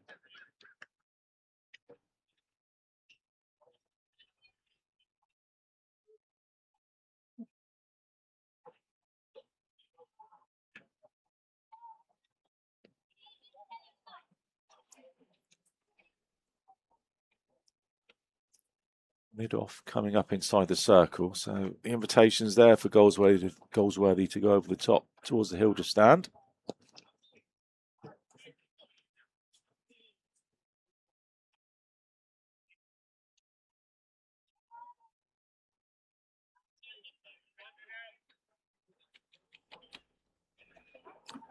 Very much get the feeling this is the calm before the storm now. We're going to have sort of 5 or 6 overs of rebuilding from Somerset. Connell's not going to hang around if he gets in either. He's been brought in to do, hasn't he? Well, that big 100 against Sussex Twos a few weeks ago. Yeah. Plenty of heavy artillery still to come for Somerset. Josh Short's a long ball. JT Langridge, Miggy Pretorius. Yeah. No Miggy Pretorius. No Miggy Pretorius today. Sorry. So slightly out, and no Kean Roberts either. So slightly less than Friday.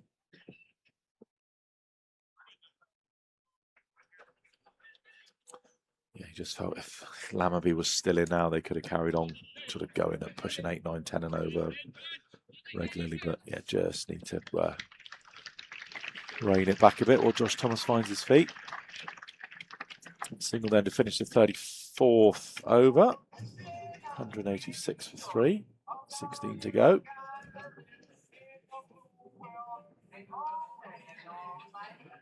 Yeah, 310, 320 feels like. Oh, Rob Yates isn't going to finish his 10 over spell, actually. Thought he might just get 3 more overs out of him and get it done. But no, Hannon Dolby, this is a slight gamble, really. Hannon Dolby, I think it would be the kind of bowler to bowl in the middle overs, really, just as the bats are starting to go as well. Not particularly quick. He's clever, he's canny, of course he is. He bowls some clever lengths, but Josh Thomas might get outside off stump and try and swing into the short boundary already.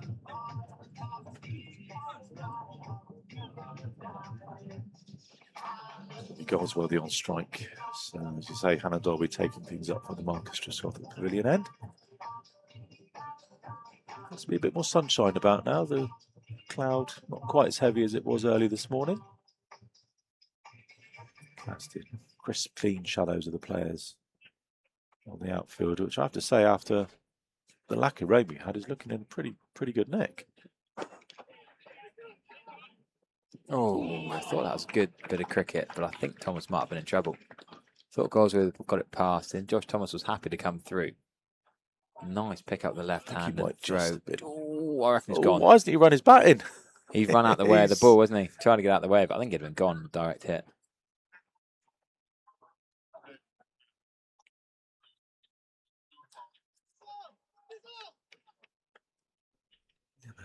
Certainly giving us a few nervous moments here up in the commentary box, and no doubt the Somerset supporters around the ground with a few of these quick singles. Left-handed Thomas is on strike, and there we go. He doesn't get all of that by any stretch of the imagination. It looked a bit toey to me, but with that boundary being so short, just have to get any sort of connection. It's going to sail away for 6. Can't bowl there, Hannon Dolby.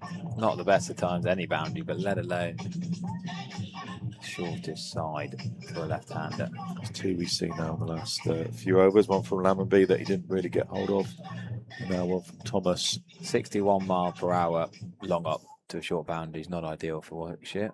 Gamble here. I'm surprised they've gone with Hannon Dolby from this end to Josh Thomas. You would think somebody of Hannon Dolby's pace and his experience, he'd be looking to nail that wide Yorker on the line. Yeah, a bit like Will Williams. I was worried about Will Williams, actually, because he's, like Hannon Dolby, really useful, swing it up top, Red Bull Championship bowler. List A cricket coming back on later on, I thought might be targeted, but bowled really good wide Yorkers of Josh Thomas. Goldsworthy on strike then, 46, so 1 blow away from 50 for the captain.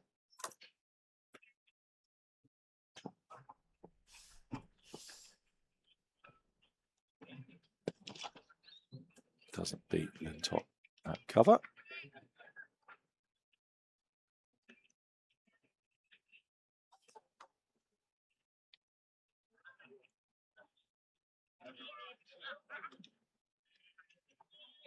Not seen any bowling from Vanch Jani so far today. George Garton's not going to bowl. Yates shuffling his 6 bowlers so far. Taz Ali's only bowled 3.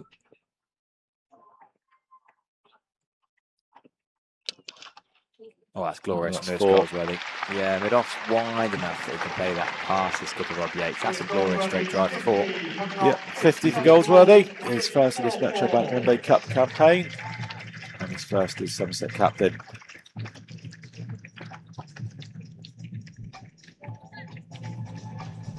Just 57 balls as well, so we'll be thinking he's got to at least double that now. Yeah, really good knock this from Goldsworthy, actually. Having not got runs in his first game, the concussion, having been hit on the head again today, that can rattle you. I know it wasn't a horrendous blow to the grill, but still can get in your head, literally. Yeah. It's a good effort from the captain to... Always nice to get runs as captain as well. You always feel, you know, there's a little bit more of an extra burden on you to go out and set the example for your team. He's doing it great style today. Unbeaten on 50, just finds a gap in the leg side there. And they will go for 2 as Ethan Bandler can't quite pick that one up cleanly. Somerset bringing up Goldsworthy 52, bringing up the Somerset 200 at the end of the 35th over. Goldsworthy 52, Thomas 17. Beware of flying.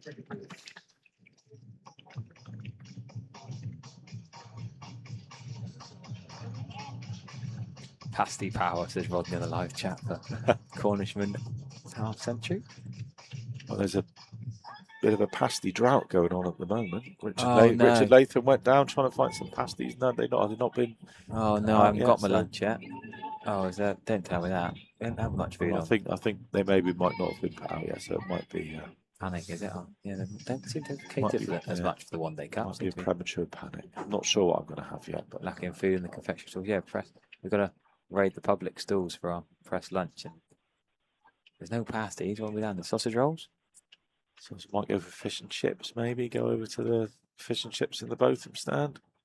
A pretty big queue in the half-an-hour interval. Oh, now what's that there?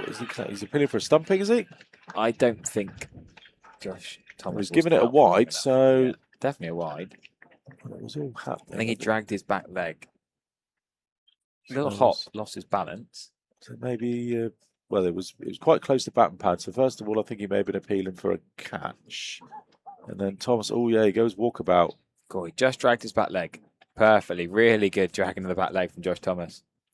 Well, Alex Davis is very confident. He'll have had the best view. I've seen Alex Davies appeal like that before, though, when not out. Josh Thomas did keep his back leg grounded. You're telling me all keepers aren't as honest as me, Harry, and appeal when it might not be out.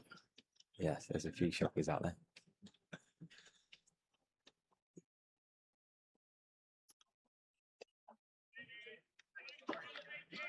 Nice area that from Jake Lintop.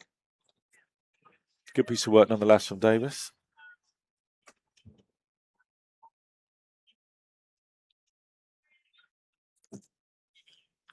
All right, I reckon we better get some royalty in the box. Chet, we'll do a double change, end of the over. Sounds good to me. See if we can find some pasties. Yeah. Not that that's the main motivation for us to get on commentary, but Somerset 2-1 for 3 then, with 20 overs left for Trigo and Trescothick to talk through some explosive batting.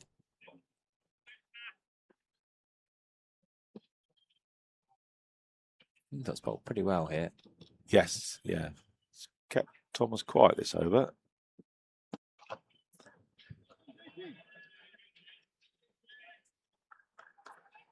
Again, a young player like Thomas is sometimes where he just... Here we go, here's a good angle. Drags his back leg, realises it's not gone past the keeper, drags his back leg. Can't quite see where the line is.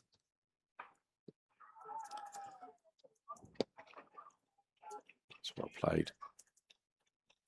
I didn't try and hit that too hard. I was just going to say, sometimes it's important just to recognise a little game situation where it's not really worth taking a big risk if you've been tied down for 2 or 3 balls. And he had the opportunity there. Loose one down the leg side. He just, instead of playing that big waft at it, just steered it into a gap and got himself off strike. So a good bit of cricket there from Thomas. Also got Goldsworthy back on strike to attack the short boundary. And that's going to be another wide. Yeah, sure that's the line I'd be trying to bowl. No, correct. I said only 2 extras. Boundary. 2 extras in 25 overs, and they've had 7 in 10 since. Maybe the short boundary getting in the Warwickshire bowler's head a little bit, but yeah, that was an interesting line from Lintop. Should be an easy 2 here. Malik's making good ground that deep cover.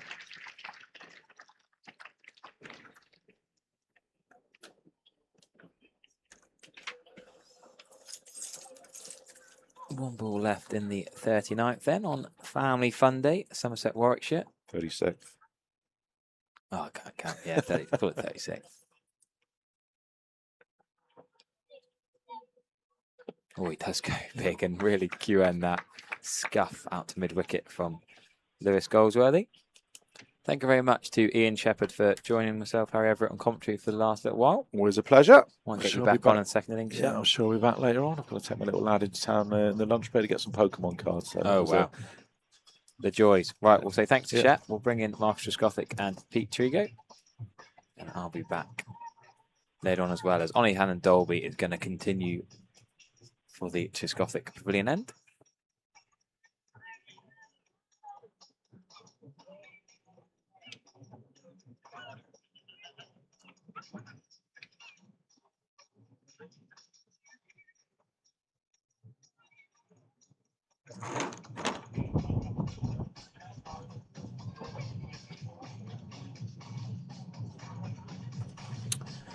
Right, 206.43. 14 overs to go. The business end, and Somerset have done well. They've kept wickets in the shed, and Harry was right. Cricket royalty. Well, the king and his jester, anyway.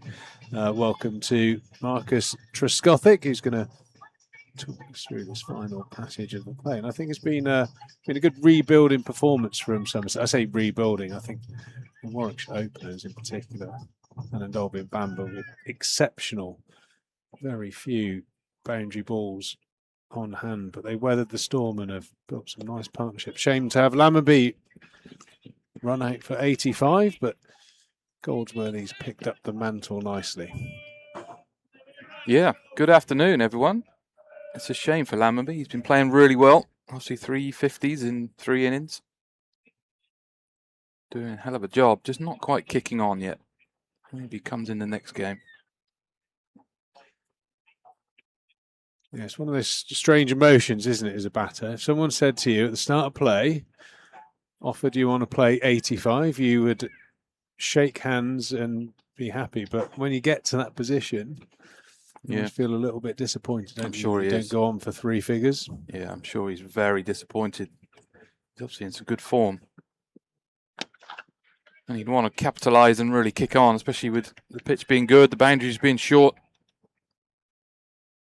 Make the most of the opportunities when you get them. Yeah, we saw early signs in Josh Thomas's innings with 17 balls for 18 runs that he's got that power and that capability to utilise that short boundaries. He's very natural through that sort of swinging arc over mid-wicket, square leg. He's in good form himself, having that 97 not out on Friday night in the West Country Derby, so in good form as well. Nice to see Goldsworthy passing 50 for the first time in the competition, so all going well. That run rate creeping towards 6 and over, but do you feel like Somerset need a very strong finish here? The pitch any different compared to the game against Gloucester? No, I think the second time it's been used, obviously 100 overs already. You'd like to think it's going to be a little bit slower, surely. Yeah, I think that would be the concern, that it loses pace and sort of grips a little bit. But I don't think the Warwickshire openers would have been able to have bowled the balls they did if it lost pace. And when we saw the 16-year-old Charlie Taylor come into the attack, the ball really carried through to Al Davis. I know he's not the tallest bloke in the world, but above the waist, took a few, in front of his face. So I don't think that the pitch has lost a huge amount of pace. There was nip in it as well, which generally suggests that it's in pretty good order. You wonder though if there's a little bit of nip with the new ball, and early on this morning whether the groundsman had given it a sprinkle just to try and hold it together, keep it together for a bit longer. Well, hopefully he was allowed to with this hose pipe ban. Is that? I'm sure you've got exemptions, don't you, of cricket fields and stuff? Well, the outfield's still really green, so I'm guessing they're still sprinkling it every night. Well, let's just say, to mitigate any legal issues, that we've got a water collection bucket and he sprinkled it with the handheld watering can. But yeah, I would imagine it would have had a freshen up and a nice roll. But yeah, I don't really seen any balls behave in a way that suggests it has lost its pace. I think maybe in the second innings that might come in, but obviously that would be an advantage for Somerset. Great bit of running there by these two. Goldsworthy picking up a 2 and the ball not even leaving the 30-metre circle. And a very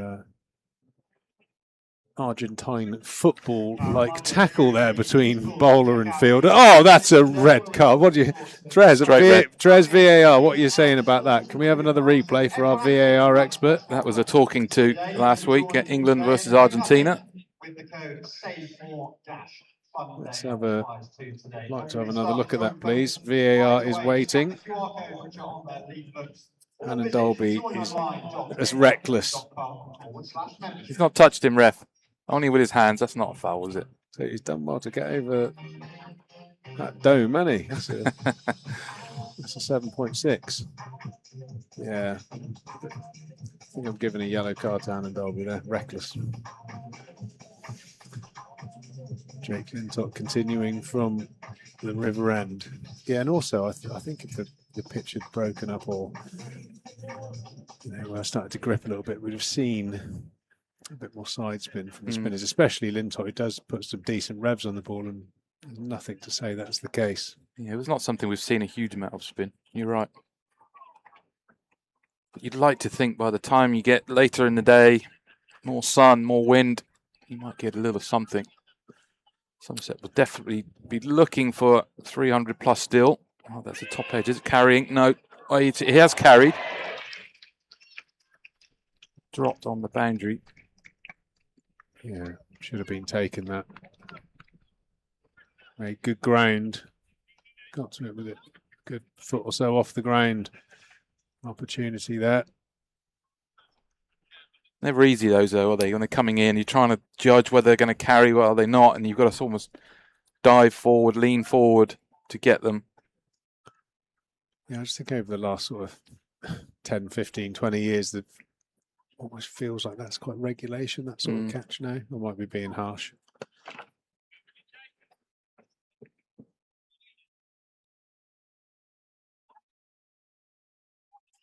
I know one person that wasn't happy, and that was Jake Lintott. It'd be nice for him to pick up his first wicket.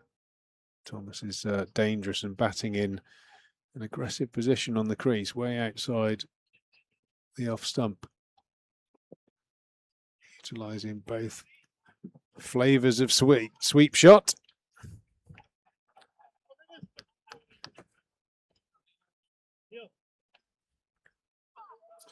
The replay again of that catch, and you see so many great catches now that feels like pretty straightforward chance.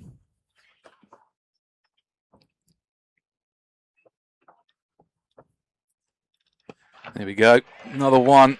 Targeting one of your shots, that one. Yeah, the man has given him the green light. Yep. To get down on one knee and rake it into the Somerset stand. Didn't get all of it Goldsworthy, but enough. I'd say that's probably, was it 30 metres, 50 metres, 50, 55 metres, that boundary. So in the modern game, that's not much of a hit to get it over there. That's a googly from Lintott, trying to just sort of go across Goldsworthy. You can see no real spin. That is the archetypal come on over to my side shot. Dragged from outside off stump. Yeah, I think that was probably the one missing part of Somerset's performance, I think, against Gloucestershire. There was a spattering of targeting the short side, but not as much as you'd expect. You'd agree with that, Marcus? Yeah, we talked about it for a short period of time, didn't we? That much it would rein you in, it would draw you in, trying to target as much as you can. And Somerset in a very similar sort of position as what they were at this sort of stage. Probably just behind. And now they picked up generally about 100 off the last 10. They sneak another 2, perfectly weighted again into the mid-wicket position. If you think 100 off the last 10, you've got 2 more overs here. You could be thinking 340 if you get the wickets in hand, the partnerships together. One player goes on to get a big score, as Thomas did the other day. Yeah, Goldsworthy's the man with that opportunity into the 60s now and looking set for a big score. That's probably been the one missing link. Performances so far. The batter passing 3 figures. He's had 3 opportunities. Archie Vaughan in the previous game. Josh Thomas just fell a few balls short of getting to 3 figures. Always a special one. Thanks, guys. Thanks for your support. It's been brilliant. 2 balls left. And a big round of applause for Ben. Bob Scanlon's out and about at the moment around the grounds, doing some interviewing with our spectators. It's family day here at the Cooper Associates County Ground. We've had all sorts going on, lots of stalls and entertainment for the youngsters out the back, including 2 sheep, a goat and 2 donkeys. Hopefully not near your car, are they? You don't want any problems with that. Well, I hope not, but during my pitch report, I was slightly concerned that the goat was going to have a pee on my new shoes.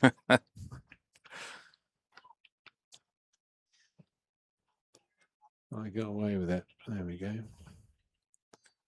Beautiful ice cream there by T-Rex. Must be a little bit easier in the crowd today, a little bit cooler, a bit more wind around for people to enjoy Going and sit flat down. out of that ice cream, the youngster. Get it down, you. Yeah, it's much nicer, I'd imagine, to be out on the field as well. Beautiful shot there from Thomas. That's a fine shot. Pick up 4. It's a lovely shot. Gone over extra cover. Try and overhit it, just sort of guided it really up and into the space. A little bit across the wicket again. I'm sure Thomas tried many times in the previous game against Gloucester to do so. That one just expertly placed. It's a breakthrough season for Josh Thomas. Really built on what he's been able to achieve at the top of the innings in Championship cricket. Picking up runs, hundreds, and growing in confidence. And the way he's playing in the Metro Bank this year is certainly proof of that.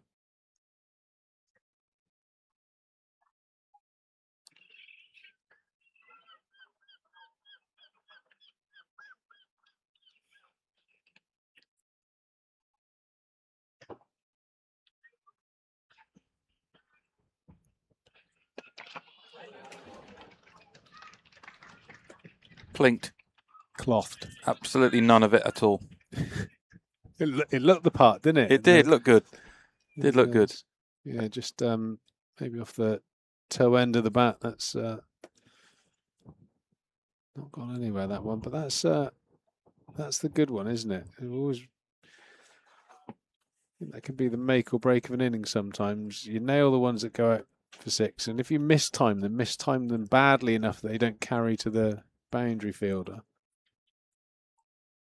Still often laugh with Joss Butler about those sort of shots when we're warming up or practicing in the nets. Does he still call it the ding? I just shout out "shot Triggs" every time he chops it and it goes nowhere. Ding for 2 and the dang for 1. That's what we used to call it. Ding, dang, and dong, wasn't it? Dong was the one that you got hold of, and goes miles.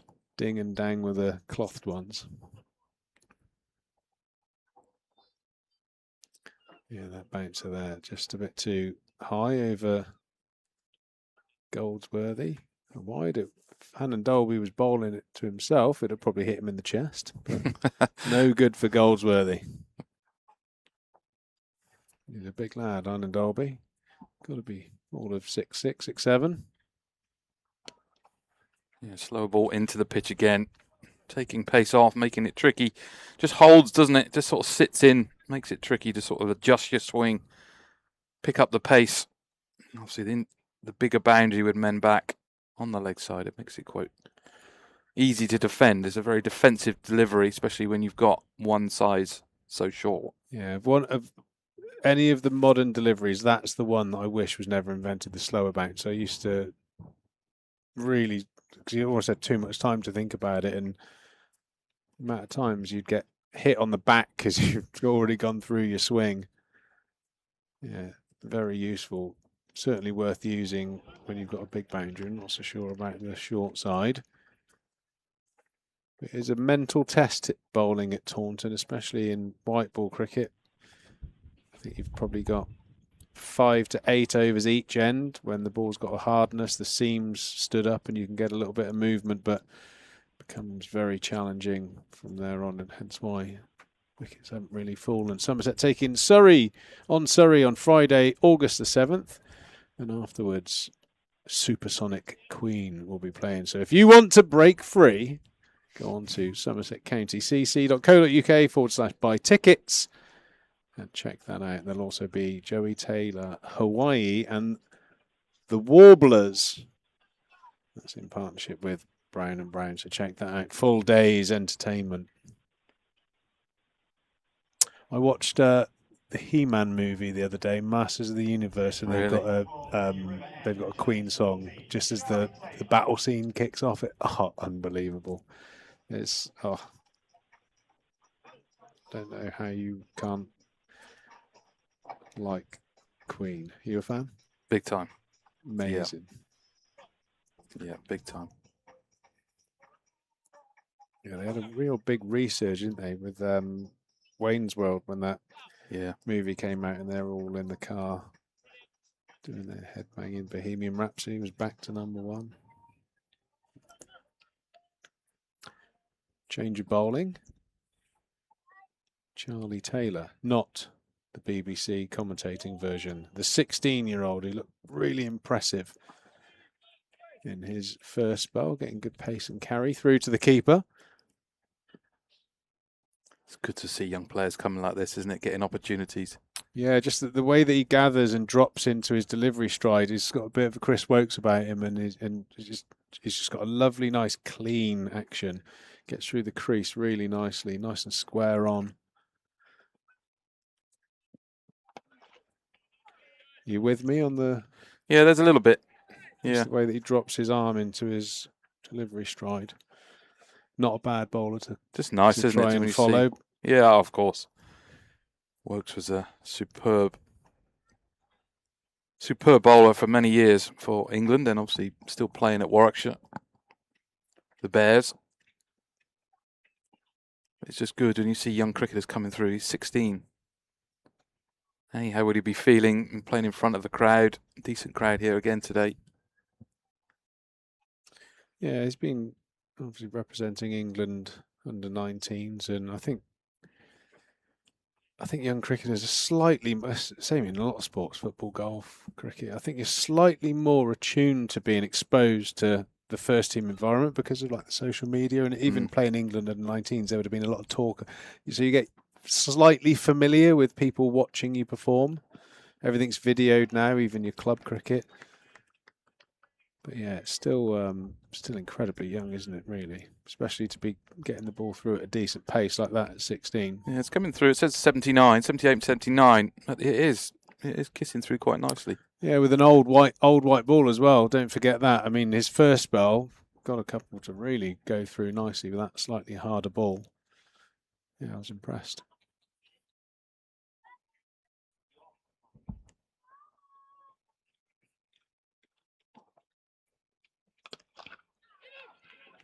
Goldsworthy scampers.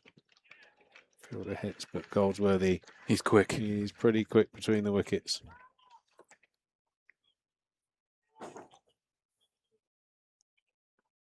Yeah, 2:35, 2 balls to go in power play 2. Again, if we said 10 and over from here, you'd be at a decent position again, wouldn't you? Yeah.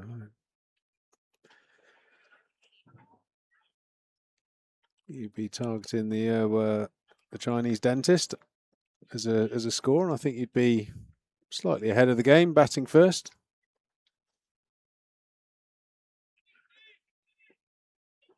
It then comes down to simple things. Obviously, Langridge was very good with the new ball against Gloucester there. If you remove 2 or 3 very big players at the top order for any team, makes it very tricky then when you get latter stages of the innings. Yeah, 2:30 now. You think last 10. Thomas stays in, able to that left-hand right-hand combination, being able to have someone to be able to, maybe target 1 or 2 balls and over into that leg side. You could easily see 3:30 being a target. And thanks to Brown and Brown, you can win the ultimate Somerset experience. Scan that QR code on whatever device you're watching this on. Hopefully not the device you then have to scan, because that might be a bit of a challenge. And there's some competition you can enter. Plenty of prizes up for grabs. Yeah, we are into the last 10. A bit of a respite for the bowlers. An extra fielder outside of the ring.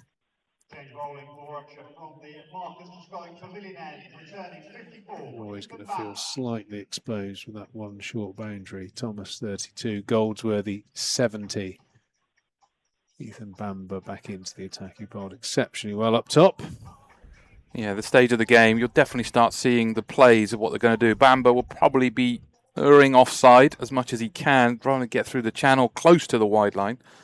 But you'll think Thomas will be moving across just like he did in the previous game.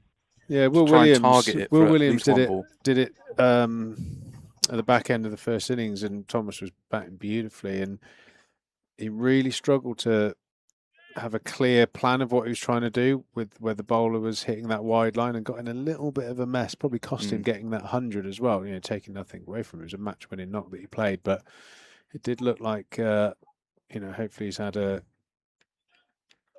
just to think about what shot he's trying to execute there, because he was trying to hit them straight, then he was trying to guide them through sort of backward point, then he was trying to ramp them over the offside. It was just all looked a little bit confused.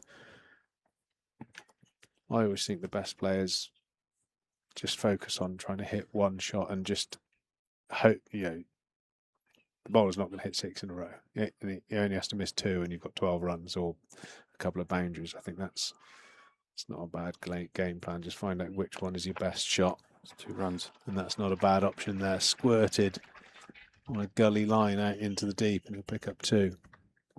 Just one change of the field there. They've chopped third man back and brought mid-off into the ring. Does make it easier, obviously, I know. Well, if he gets one wrong, that's a boundary, right? I would imagine, watching you play for so many years, that would be your thinking. If he gets it in the block hole, I play that shot, pick up 1 or 2. If he gets it wrong. So again, another change in the field. A deep point has gone back, or gully has gone back on the boundary. Third man now comes up. I'd be tempted as a captain to go the opposite way and go mid-off back still. Even the mid-wicket man could come up. It's so short that you're not going to stop him. I think if he's bowling that line, there's no need for deep square leg to be back. Yeah, that's a good point. Yeah, you'd probably go square leg over mid-wicket. And then you get almost the five in the umbrella. Mid-wicket, mid-on, mid-off. Deep extra, deep point. Yeah. You're going to need mid-off, especially coming to the latter stages of this next phase. Thomas will definitely hit straight. This far out, the Warwickshire bowlers are already thinking about protecting that short side.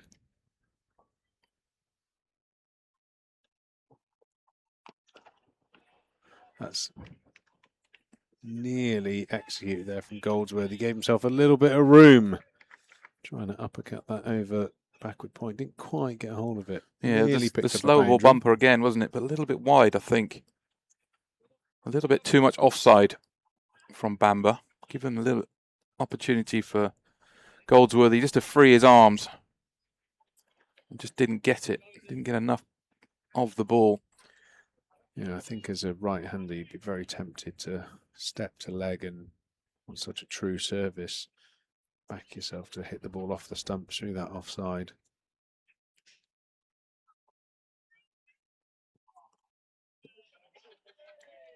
A bit too wide. But full, you can see their plan. Very clear. The field dictates what they were trying to do. They have made that change exactly as we talked about. Triggs with the square leg coming up, mid-off going back. See, I told you should have listened to me more when you were captain. Absolutely not.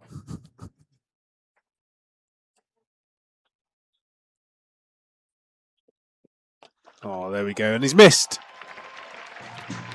And he's parked that back over his head for 6. That whole over for me from Josh Thomas just looks like he's thought about that same plan, and he's sticking with what he's strong at, which is hitting the ball in front of square. And he's, like I said, as a bowler, you pick up your 1s and 2s. He only has to miss 1 and over, and you're going to be 10 plus runs in that over. Really good batting there from Josh Thomas.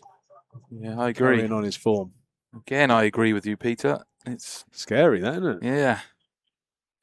It looks like there's been a bit more conversations in the change room, chatting with the batting coaches, thinking about what they're going to do. Oh, and this he's gone time again, and he's got it again. 12 runs, 2 balls, sticking to that plan of hitting those strong shots. Superb batting from Josh Thomas. I think it takes a level of comfort and bravery, and I would say, this is a breakthrough season for Josh Thomas, no doubt. To be able to say to a coach after 97 not out, whichever coach is appropriate, I think I got that wrong. I need a better plan if someone goes wide Yorker to me next time. And not saying it has happened, but looks he's playing that a lot differently because on Friday, I think in an over he played 5 different shots at those 6 balls, trying different things. It looked very confused, whereas that was, right, you miss, I'm going to get you. Yeah, I agree with you. And it's, you could see the execution of 2 balls where the bowler missed and he has parked them into the stands. I would be questioning the bowler. I'd be saying, why are you trying to come in close to the stumps at that point? Stick to bowling to your plan. Stick to going wide. If they miss, it's so hard to stay on that wide line. Not many do it. I mean, I think maybe on Friday we had that same discussion. If there was a bowler out there, young bowler that could bowl 4 balls out of 6, and what a shot that is from Goldsworthy. Not a bad ball there from Charlie Taylor, but very elegantly lifted back over his head for 4. Glorious. Goldsworthy and Thomas looking in top draw form. It's time, check drive, straight back over the bowler's head. Again, giving him the length. Yeah, I know there is a phrase to do with sort of expecting things to happen, but we all know that there's not a bowler out there that hits a wide Yorker 6 balls in a row. So just, I think having the confidence to play the numbers game and back in your strengths, I think that is the key. Taylor put under a little bit of pressure early on. How will he respond? Well, outside of off stump and into length. Somerset ticking here. 257 for 3. Thomas and Goldsworthy set. A few more overs like the previous one. Suddenly the score will shoot up. You try and aim for a few of your opportunities for a 15, 20 run overs. 2 or 3 times, especially in the back end of the back 10 overs. You'll be looking for at least 2 of those to be big overs.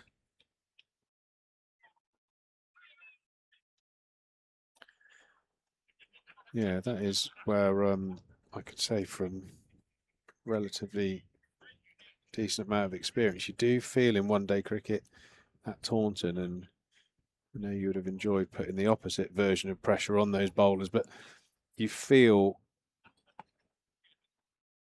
somewhat helpless in terms of tools because there's not a huge amount of pace in the pitch, especially on the short side, so you don't think you're going to get away with too many bounces, and the premium for hitting a Yorker becomes so high at Taunton. I mean, I actually think it's such a shame that more ODI cricket isn't played at Taunton. I think you'd have unbelievable games here.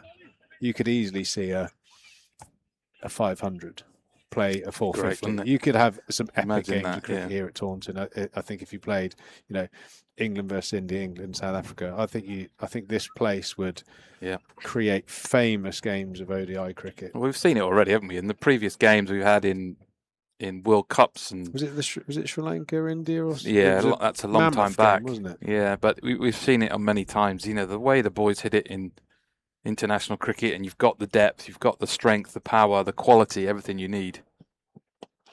It does leave the game open. Somerset pushing for 2 here, but they've gone for the misfield. It's another opportunity.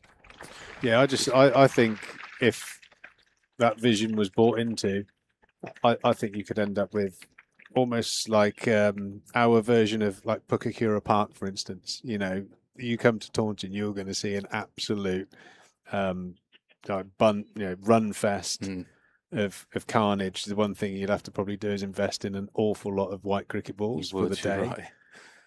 It would be epic, and sadly it only happened a few times. Yeah, well, let's hope so. Let's hope we get a bit more here, isn't it? It'd be lovely to see a real big international game. I know you probably won't get much. But why? The start campaign. Because of the listeners. Right into the ECB. Let's get it happening. 50 for Josh Thomas off the back of 97. I'd be very pleased. How many balls? 37 deliveries. 37 balls, he's in great form. Josh Thomas is having a real summer at the moment. Brilliant partnership. 89 runs of 63 balls between Goldsworthy and Thomas. Yeah, the previous game was it Australia, Pakistan, wasn't it? We had international here. Yeah, I think we hosted a table for the club, and I think I got a little bit too excited with the table wine that day and don't remember a great deal about the game. I was a good host though, apparently. I can't remember much. But England also played Sri Lanka. No, South Africa. Yeah, it's definitely a South Africa. Yep, remember that game? India have played here, haven't they? That was going back a while. Yeah, that was a few World Cups ago. And then the tourist games that we've had that have been epic. I just think I think it'd be. I just can't see how it wouldn't be an enormous run scoring. Did you play the game in? Is it 05 against Australia? Gazard hit the winning runs. I can't remember. I know Graham Smith. And Sanjay Sri got a load of runs. Yeah. And I think Hildy got a few. I think I'm right in saying Carl Gazard hit the winning runs that day. I'm sure he told me that at least a dozen times. Jake Lintott into the attack. Amber had that one over burst that got dealt with a little bit by Josh Thomas. I'm already thinking slog sweep. Lintott is going to get out there on that wide line, trying to spin it away from Thomas. There it is. He's not got enough of it. Not Caught on the boundary. Out. It's a really brave piece of bowling there from Jake Lintott. Josh Thomas has done the right thing, played the right shot, just didn't quite execute, and he goes for 50. A well-made 50 off 38 deliveries. Somerset now 261 for 4. Just not enough. It's a good shot. It's the right sort of area you'll be targeting. Just dragged it slight inside edge. Just not didn't enough. quite get the back leg deep low enough. The trajectory was key, wasn't it? Just Just needed a bit more Didn't loft. get the elevation. Played it a little bit too upright. Almost hit down on it a little bit. But yeah, great knock, back to back. Good performances there from Josh Thomas. Brings in Johnny Connell, is that? Yeah. Yes, it is. Who made 33 in the game on Friday. Played at a nice tempo. Looked like a good striker of the ball. So I'm sure he'll be keen to keep up that momentum. But yeah, Somerset, the run rate is creeping up. 6.19 now. Certainly looking towards that 320 to 340 window. What did Gloucester end up with the other evening? Were they 15 short? It wasn't many, was it? 20 short?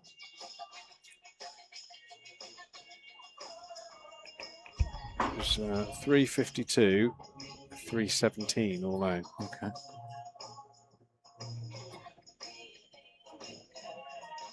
Yeah, obviously Graham Van Buren played a great knock. Daz Ahmed, Miles Hammond, the main contributors. Jack Taylor, 30 odd. But again, it's just that same thing. We talk about it a lot.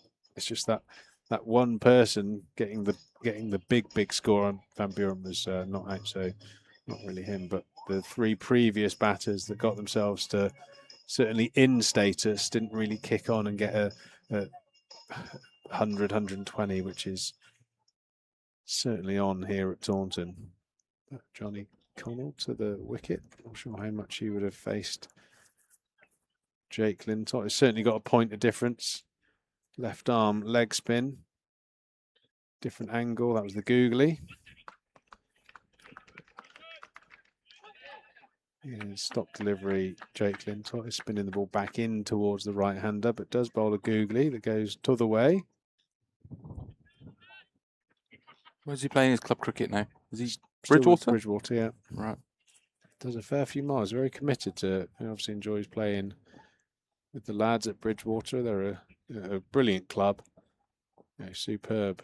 Playing even as opposition there, you go down and there's plenty of local people there supporting. Good food, bars. You get QR code table service around the ground. It's absolutely superb. They do it well. Do it very well. very well supported by the local. Yeah, area. nice actually. It's Like good, when isn't I it? play there as an opposing player as well, there, everyone, says hi. There's no silliness because I'm a opposition player. It's they're a really, really good group.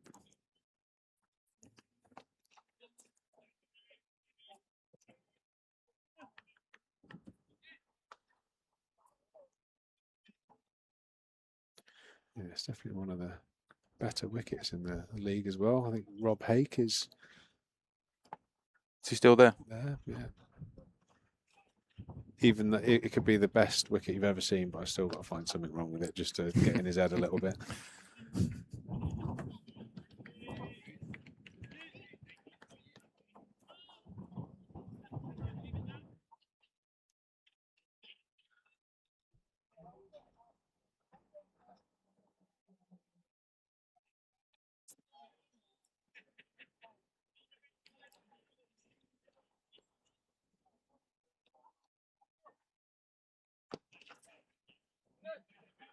Single to finish the over, and a very good bowling change there from Warwickshire captain Yates, bringing on Jake Lintop, dismissing Josh Thomas after that carnage the over before. A big over for Somerset. Ethan Bamber getting parked for a couple of sixes towards the back end of that. So brave to bring on a spinner at this stage, but it's paid dividends.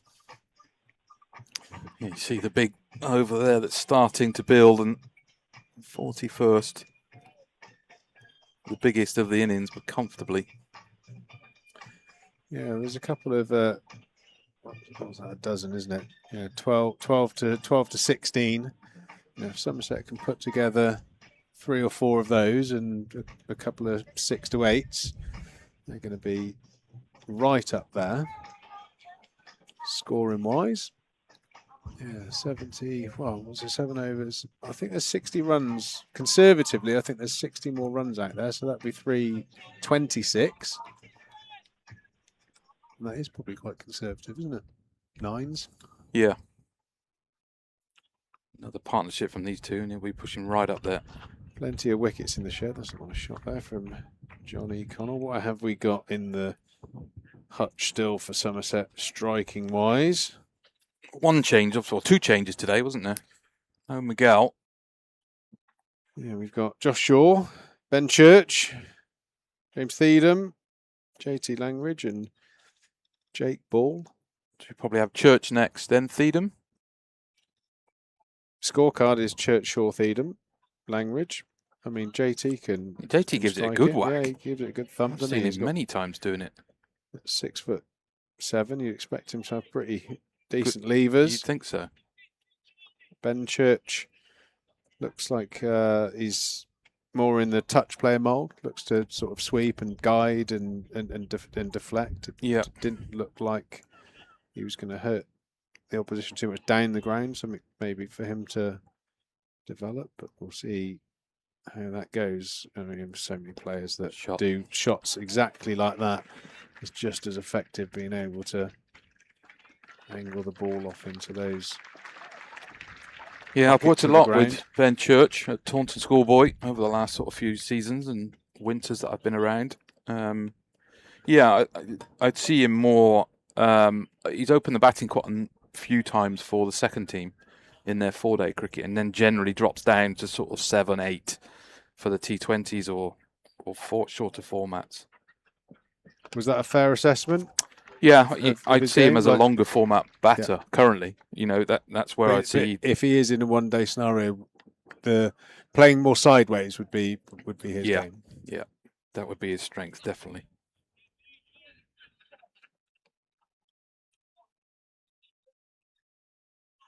But then it's all about working on different aspects of the game, because that was very much Joss when he was early, wasn't he? He playing all the ramps and was very strong to, cow corner, extra cover and backwards, not particularly strong hitting straight down the ground. And then obviously spent a lot of time working on the bowling machine and range hitting, and there's probably not a part of any ground that's safe now with him. No. That would have been miles out. That would have been miles out. Oh, Goldie gave up the ghost there. Didn't fancy a dive. That would have been a shame. 2 players run out in the 80s. Youngsters picking up their autographs. Jamie Thorpe, club physio, one of the busiest men in the Southwest. Well, isn't he head of science and medicine? Head of science, probably sees more patients than Musgrove Hospital, I would have thought. The injuries Somerset have had this year with the old broken digits. Well, that's flown a long way, but landed just short of Lintott on the boundary.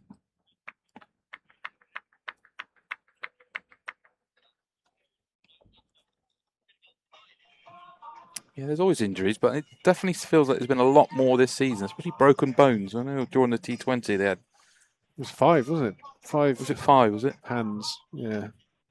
Coda Cadmore, Abel, Smead. Lammer's elbow. Yeah. I feel like there was one more, but yeah, 2. that's enough. Well, Theedham, didn't he have a collision or something? He had a collision and then broke it. That's right. Hand falling down. So, yeah, it was another one. Yeah, it's London buses. Yeah, it's amazing that happens, isn't it? You get nothing for short periods of time, and then all of a sudden, one season comes around, and it generally goes in waves. You can very often go for long periods of time without major injuries. Yeah, I mean, chatting to Richard Latham on Friday when he did a little stint for us, and we were talking about, got the sense that he was, a little bit frustrated that, Casey Aldridge and Sonny Baker had, been brought up through the ranks here and moved on. Even though both of them said it was, just a forward micro and nothing the club have done necessarily, but it was obviously because of people, like Shaw and Jake Ball being signed. But as a club, you have to have a battery of seamers, because there's nothing to say you could go into a pre-season and lose half your bowling attack in one game. I mean, you have to have players, and I think everyone has to realise there's a rotation to a point. What a shot that is from Goldsworthy. Hard sweeping Jake Lintott away and perfectly placed there. Nice firm shot. It was 4 off the bat. You can see that as it kicks and spins, then we often talk about it when you're commentating or sit watching about the spin of the ball as it lands on the surface and kicks around. Had a bit of draw on it, that one, didn't it? Nice. It was a beauty. 278 now, and Goldsworthy 88. Can he bat through this innings? He'll play a big part in Somerset getting a above par score. Yeah, going back to that topic there, it's never very easy when you get players of... You look at the players that have left, obviously, over the period of time. Overton, Sonny, Butler, Bash, Casey. We've been blessed with the players that have come through our system, but it's just you cannot cram in more than 11 players. Yeah, well, that's always... I don't know what the staffs are now, but I would assume it's somewhere in the low 20s. It doesn't divide into 11, does it? And that is... I think there's probably a case that there'll probably be 3 or 4 of your players that are first names on the team sheet if they're fit for every format. But that doesn't happen a lot these days. Yeah. I mean, there is a case of... And then generally the batters as well. I think as a frontline bowler, it's more of a rotation kind of thing. And Connell showing great confidence there, blowing the bugle and dancing down the pitch to Jake Lintott, and a glorious shot back over his head for 4. Yeah, that's nicely played. Went to the reverse sweep the ball before. Almost earned the right to then change it up and do something different. One more boundary in this over would shoot up for that over that you really enjoy. Yeah, what we know, we're 11 at the off moment. the 5. So yeah, we're looking. That was one of the 4 14 to 16s I was after. Oh, he had the ball. It was there. Oh, he'd be devastated to miss out on that one. That was a bit of a growler ball, that one from Lintott, but he's got away with it. Oh yeah, dragged down. Oh, just maybe kept a fraction low. 283 now, really good 50 overs. And one thing we did chat also with Richard was about how he, this is his favourite, well, one of his favourite formats, the way that the game can ebb and flow. And even after a really tough start where I think Somerset were going at 2 and over for quite a long period, Warwickshire bowled beautifully. And then you just see that just change in momentum. And now Somerset very much on top and fought themselves into a position where with 5 overs to go, they can get something 330. Minimum 330 from here. Heard it here, folks. Trez wants minimum 330. That's a Good lovely shot. shot there Only gonna over be 2. the infield. Not enough on it to go for 4. Goldsworthy on to 91 now. One day hundreds don't come around too often, so when you get an opportunity, it's important you grab them. If you can peel off these 9 runs as quickly as you can, and then light the touch paper.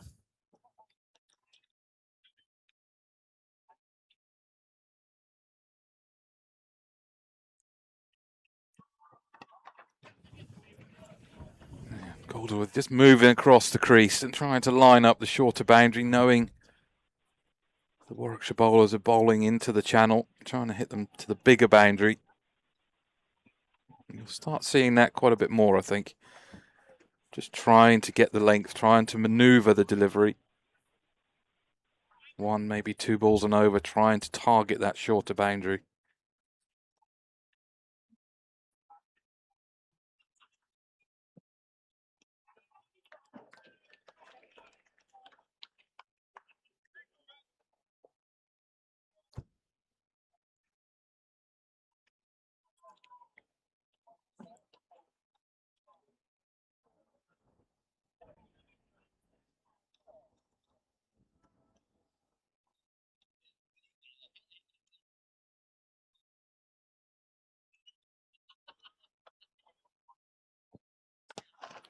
It's well bowled.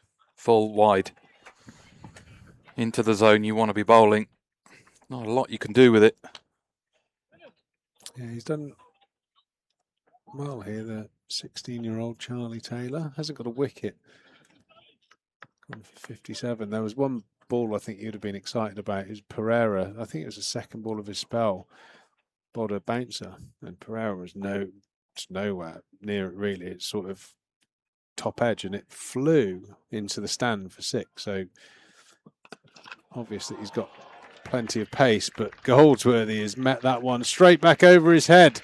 Over mid-off for 4. Goldsworthy on to 96. 1 hit away.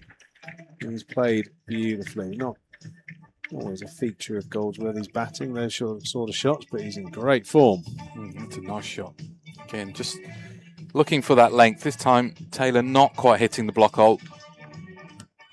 Just landing it a little bit short. And they thought about changing the field, where they bring back to that field where we talked about square leg has come up. Long off goes off and back to the boundary. Goldsworthy find the boundary here. He's gone, and he will find the boundary. 6 and 100 for Lewis Goldsworthy. Trescothic's been calling for it. He's walked across his stumps. Come on over to my side.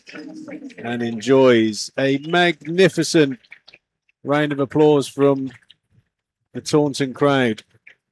Well played, skipper. Yeah, very well played. Not out. Exactly the delivery he was looking for this time. Taylor, not really sure where he was going. He just brought square leg up. Yeah, you think that would have been an attempt at a Yorker, but yeah, it's gone a little bit too full, and very well caught, sir, in the blue shirt. Excellent. Last person in the ground on Friday, caught one on the end of the nose, so very good that we've got a Howard's crowd catch completed here on a magnificent Sunday. Here we go, one more replay. Time to clip it and share it with all your mates. I got out Lewis Goldsworthy at Taunton. Wide ball there from Taylor, captain, doing a few yards.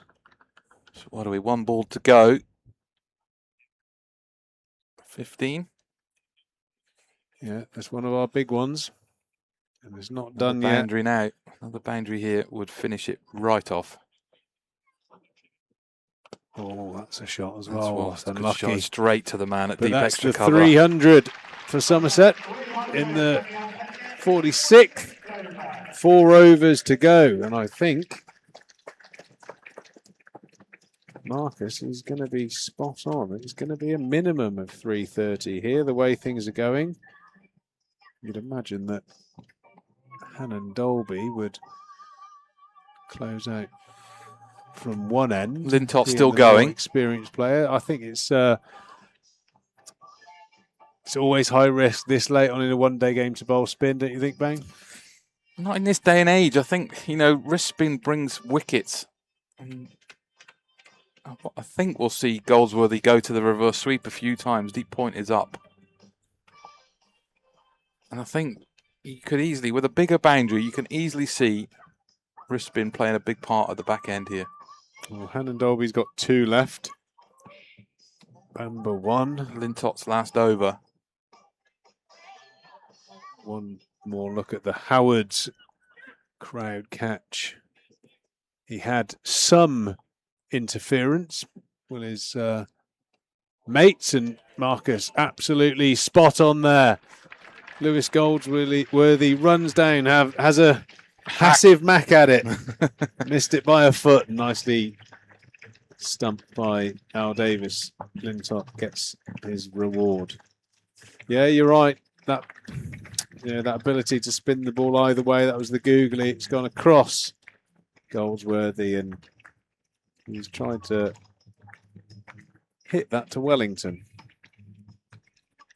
A good knock. A fantastic knock from the skipper. 103 from 90 deliveries or 98 deliveries. It was very good. It's like 90 to me.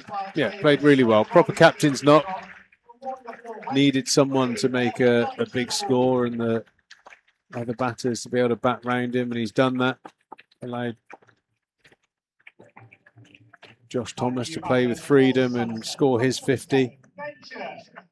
And now it's down to Connell and Church. Come on, Churchy. Let's see a few. Just a couple of boundaries is all we want from him.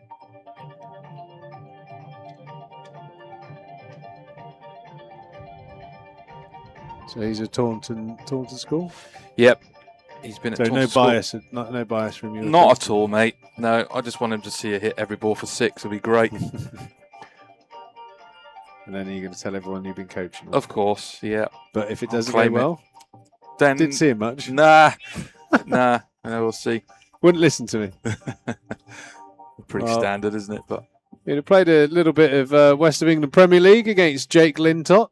Yep, Bath cricket boy. So they would have seen enough of each other.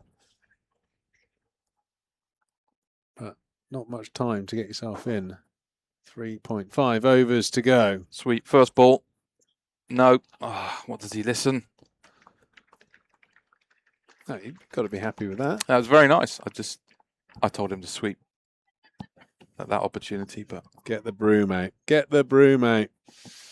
Well, I think losing Goldsworthy might curtail Somerset's charge somewhat, as Church will need a few balls to get in, but that's big. Absolutely. It's all the way. Launched that.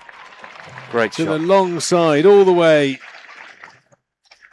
into the advertising boards on the full. That's a big hit from that side of the ground, showing immense timing and power there. Johnny Connell.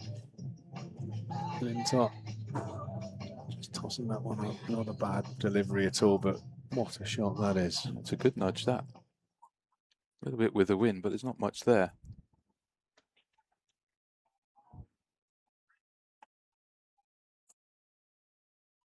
And that's another no, one. the reverse version not. And hasn't got it. He's out.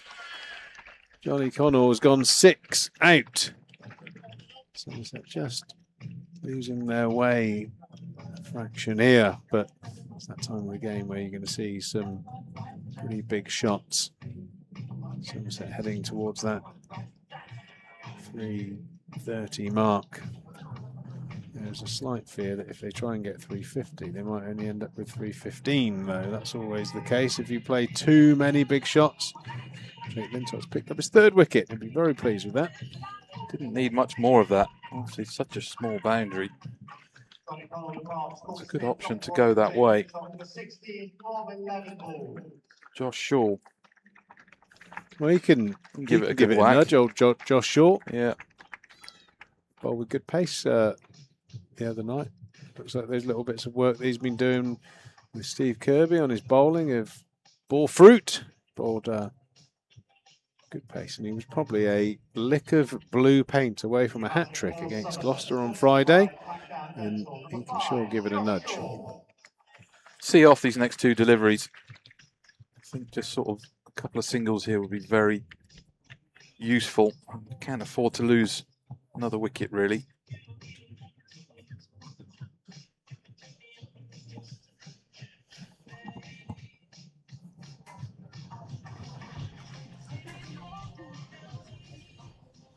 Yeah, still 20 balls of the innings remaining. Plenty of scoring opportunities. Don't want to go too hard and blow out. That is the danger.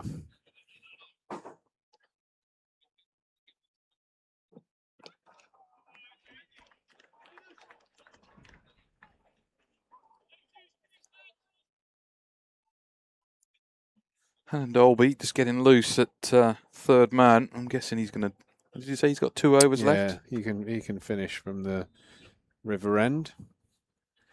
Lintott's bowling his last delivery of his spell. He's got 3 for 68. So they're going to have to find an over from your end. Nicely chipped, leading edged down the ground for Josh Shaw to get off the mark. I always like to see something like smart hitting this over, and then the last 18 balls, I think you can rev up the chainsaw. It is going to be Hannon Dolby to close out the last 2 overs. Thanks to WPA Health Insurance for their support here at Somerset. Long-standing partner with the club and in particular our live stream. It's family day here at Taunton. Plenty of youngsters around enjoying not only the cricket, but the food, the games at the back, the farm. Plenty going on.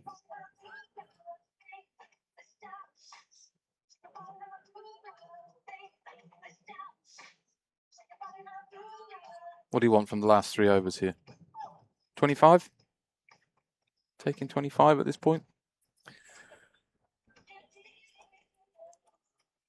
Yeah, I think 330. That was it. What have we got? 18 balls, 20. Anything over 20, I think would be okay. I mean, I think if Goldsworthy would have stayed in, he'd be probably wanting more like 35, 40. Yeah. But 2 new batters at the crease. That's a few of those would be nice. A few free ones. Yeah, sure. Can definitely give it a bit of long handle.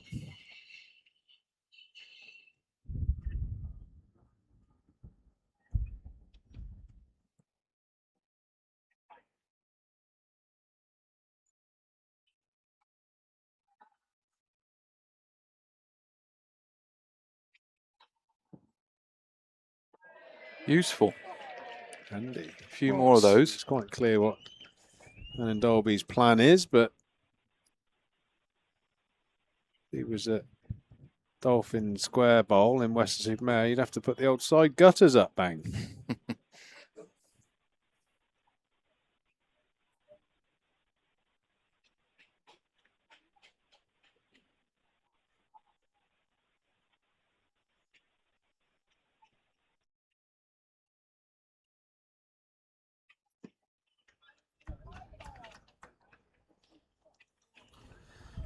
Yeah, disappointing to miss out on that one. Into length from Hannon Dolby. Not something he was expecting too much. He was probably expecting more wide deliveries.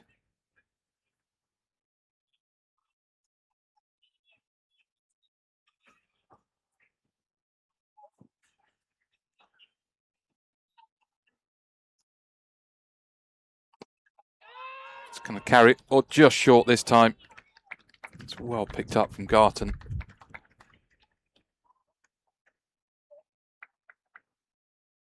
Potentially has the best arm in the game, George Garton. Absolute rocket of a throw.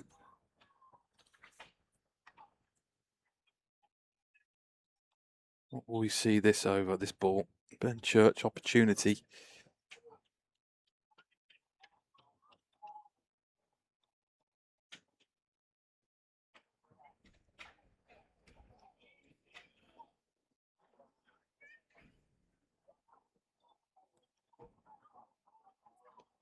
It's scoop, but not enough on it. It's dropped short of Taz Ali. And they scamper through for a single. Pace off into length, into wide length.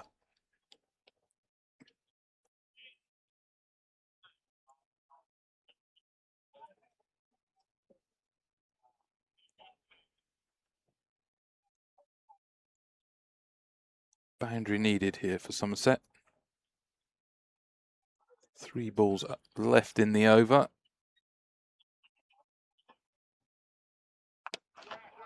It's plinked and it's enough. It's chipped over and dropped in the crowd this time.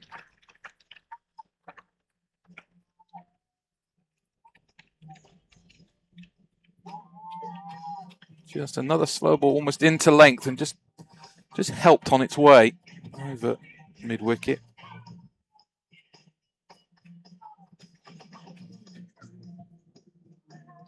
Improves things. What have we got? 10 from the over so far. One more boundary makes it very, very good.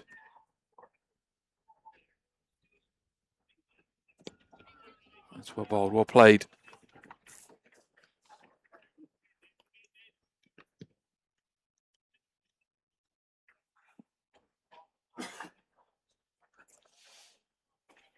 Yeah, well, there's a couple of extra balls in there as well. This will be a sizable over.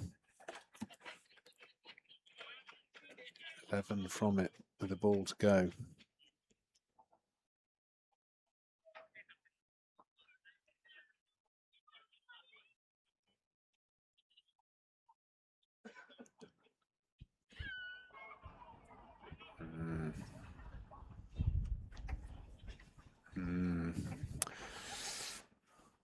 It's an interesting Not sure point. about that as an option. No, the umpires might have to look at this because Davies then dropped almost back onto the ring.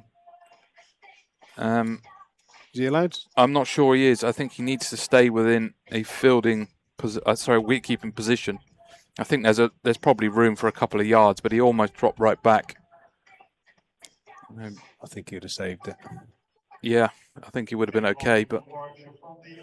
Well, 3:19 for 6, couple of overs to go. The optimist would say 3:40.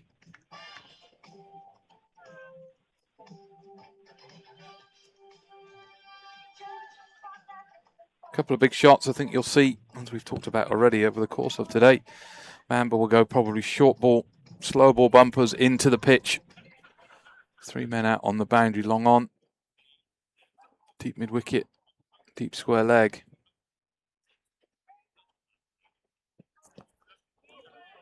He's actually gone full. Didn't picked up from Josh Short.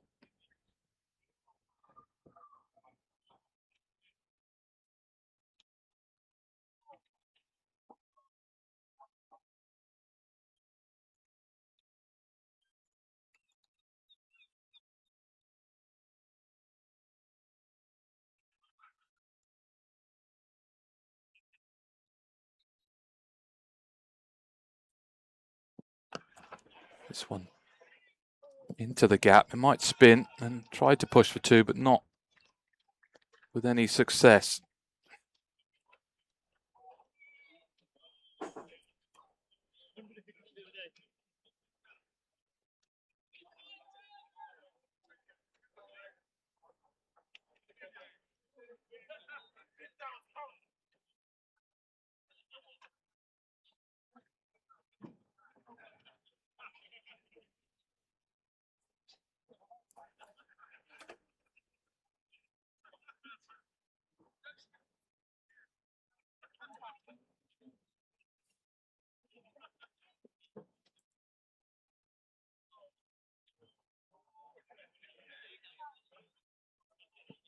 That's whacked down the ground. It's gone all the way. It's a much better shot from Ben Church.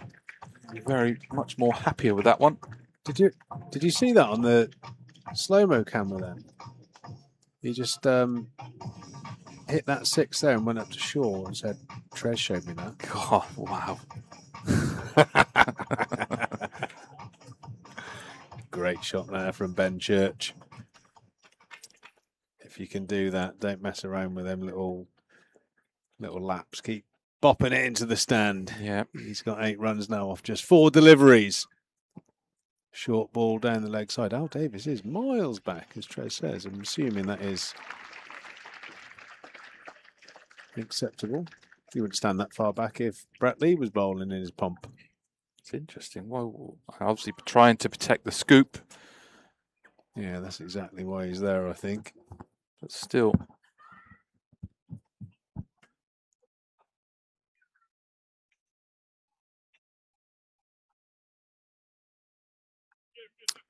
.328 now. A couple more runs for Marcus to be happy.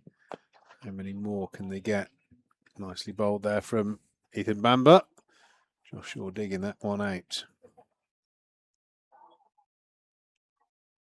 2 balls left in the over due to that wide. One more boundary again. 9 from it so far.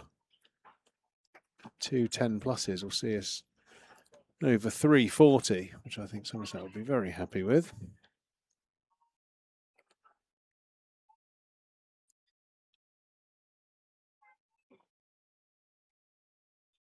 You know much about the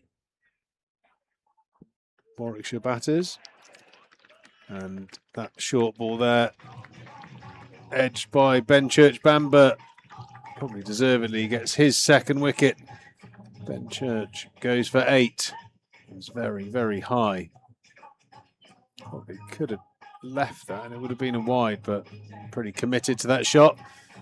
Ben Church departs, bringing to the crease, I would imagine, very rangy JT Langridge. They do want to get a bouncer over his head. I've seen it about a number of times. He can clear the ropes. No, this is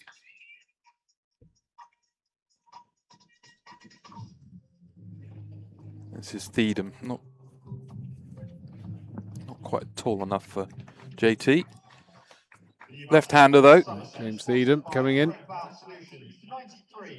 And he's got 1 ball to have a little go at that short boundary.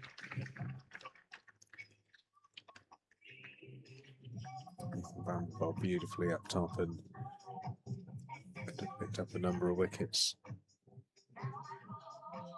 Hard to argue they didn't deserve that 2nd one. He's got 2 for 54, 1 ball left in his spell. 7 balls left in the innings. He must have bowled sort of 6 overs for 10 or something. Yeah, it wasn't many. Or 20. Yeah, bowled really nicely. Up top, probably went, probably only went for 2, maximum 3 and over in his opening spell. He had the ball shaping in, across the 2 left-handers, and from around the wicket, it was causing all sorts of bother. And after the innings, Harry Everett is interviewing young Brodie, so stay tuned for that. Feed him on strike to Bamber. It's going to be a dot ball, well bowled. Got away with that low full toss. 3:29 for 7. Josh Shaw on strike, and probably the man you want on strike for this over. Hannon Dolby is probably going to be throwing every single delivery towards that blue line way outside of off stump. And Josh Shaw will be trying to pepper the James Hildreth stand, I would imagine. How many can Somerset post in this first innings? Somerset 329 for 7 off 49, so 1 over remaining. 2 balls from Ollie Hannon Dolby from the River End with Josh Shaw on strike.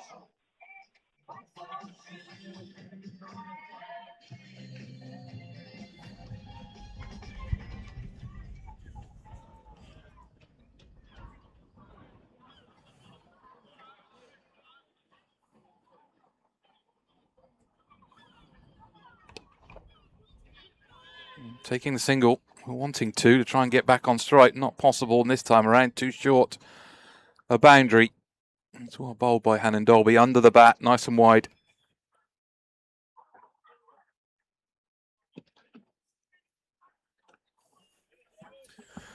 Slightly less intimidating for Hannon Dolby, bowling to a left-hander with all that acreage out there on the leg side. What's Thiedham going to do here?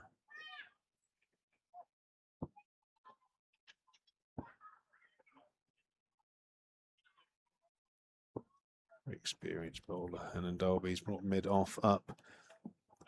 Parked all of his fielders out on the leg side. Slower bouncer, gloved around the corner. He's going to pick up at least 2, and it will be 2. Oh, Josh Short desperately trying to get back on strike. Yeah, I think it was probably never going to make that. Fortunate that James Thiedham's running was a bit on the lazy side, because Josh Shaw was probably going to run himself out there.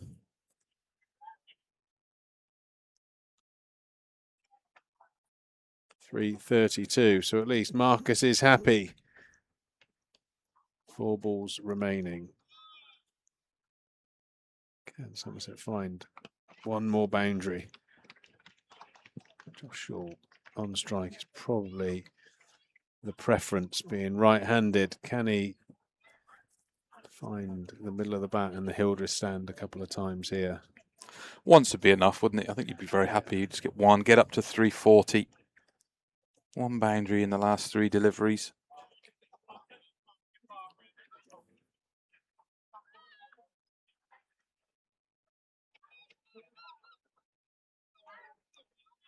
Oh my lord. It's an interesting bit of cricket.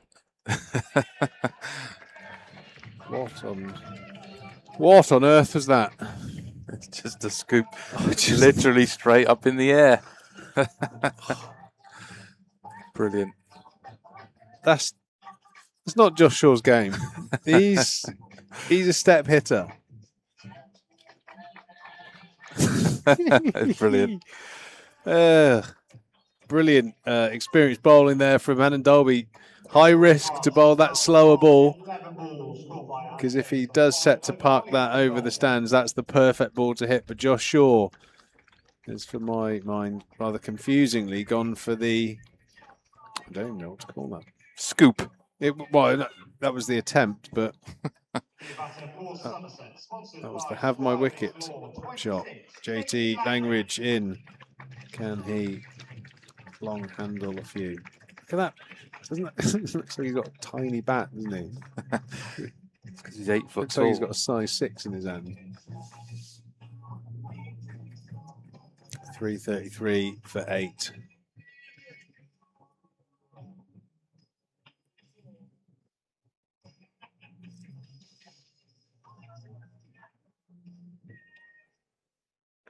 Two balls to go. Hannon Dolby, very deserving of that wicket for his work up top.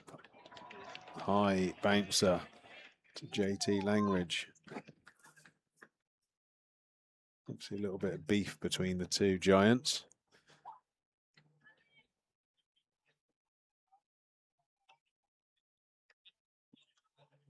Massive units, these two, both 6'7" and above.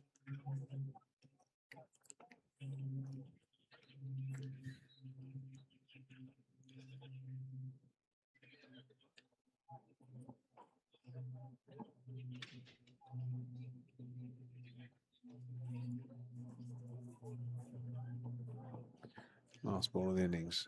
Graham Gooch for 8. Well struck clubbed there from JT. Go the ball. 4 runs to finish. A little bit of momentum into the bowling innings there from JT Langridge. 337 for 8 off of their 50 overs. Warwickshire were exceptional in those first 15 overs, but Somerset have played very nicely. In particular, the batting of Tom Lammonby, captain Lewis Goldsworthy, a cameo 50 from Josh Thomas, and that was about it. And that all adds up to 337. We'll be back in however long it is the break. 30 minutes, 40 minutes for the chase, and now time to bring Harry in, who's going to have a little chat with Brodie. Chelmsford, Essex have posted 257 and 7 against Derbyshire. Bristol's Kent make the ball up with 285. Gloucestershire, Leicester, the latest update, Lancashire are 300.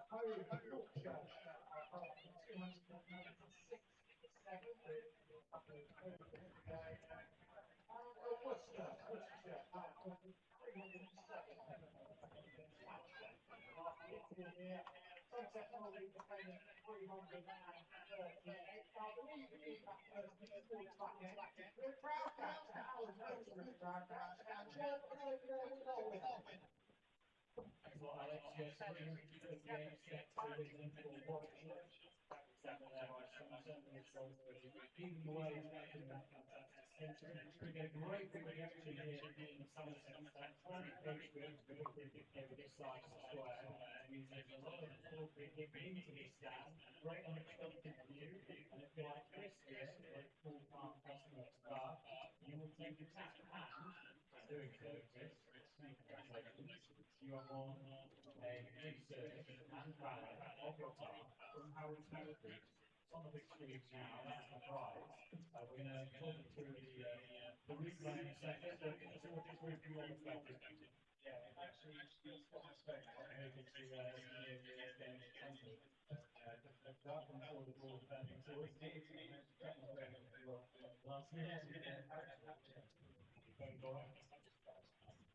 you are UK holding where about being lead by and here to stay with you to ballet and to service very much so. That's your Gary. So lovely. Right, well, we'll get on the screen now, have a look. And this is the moment you wasted, so walk us through it.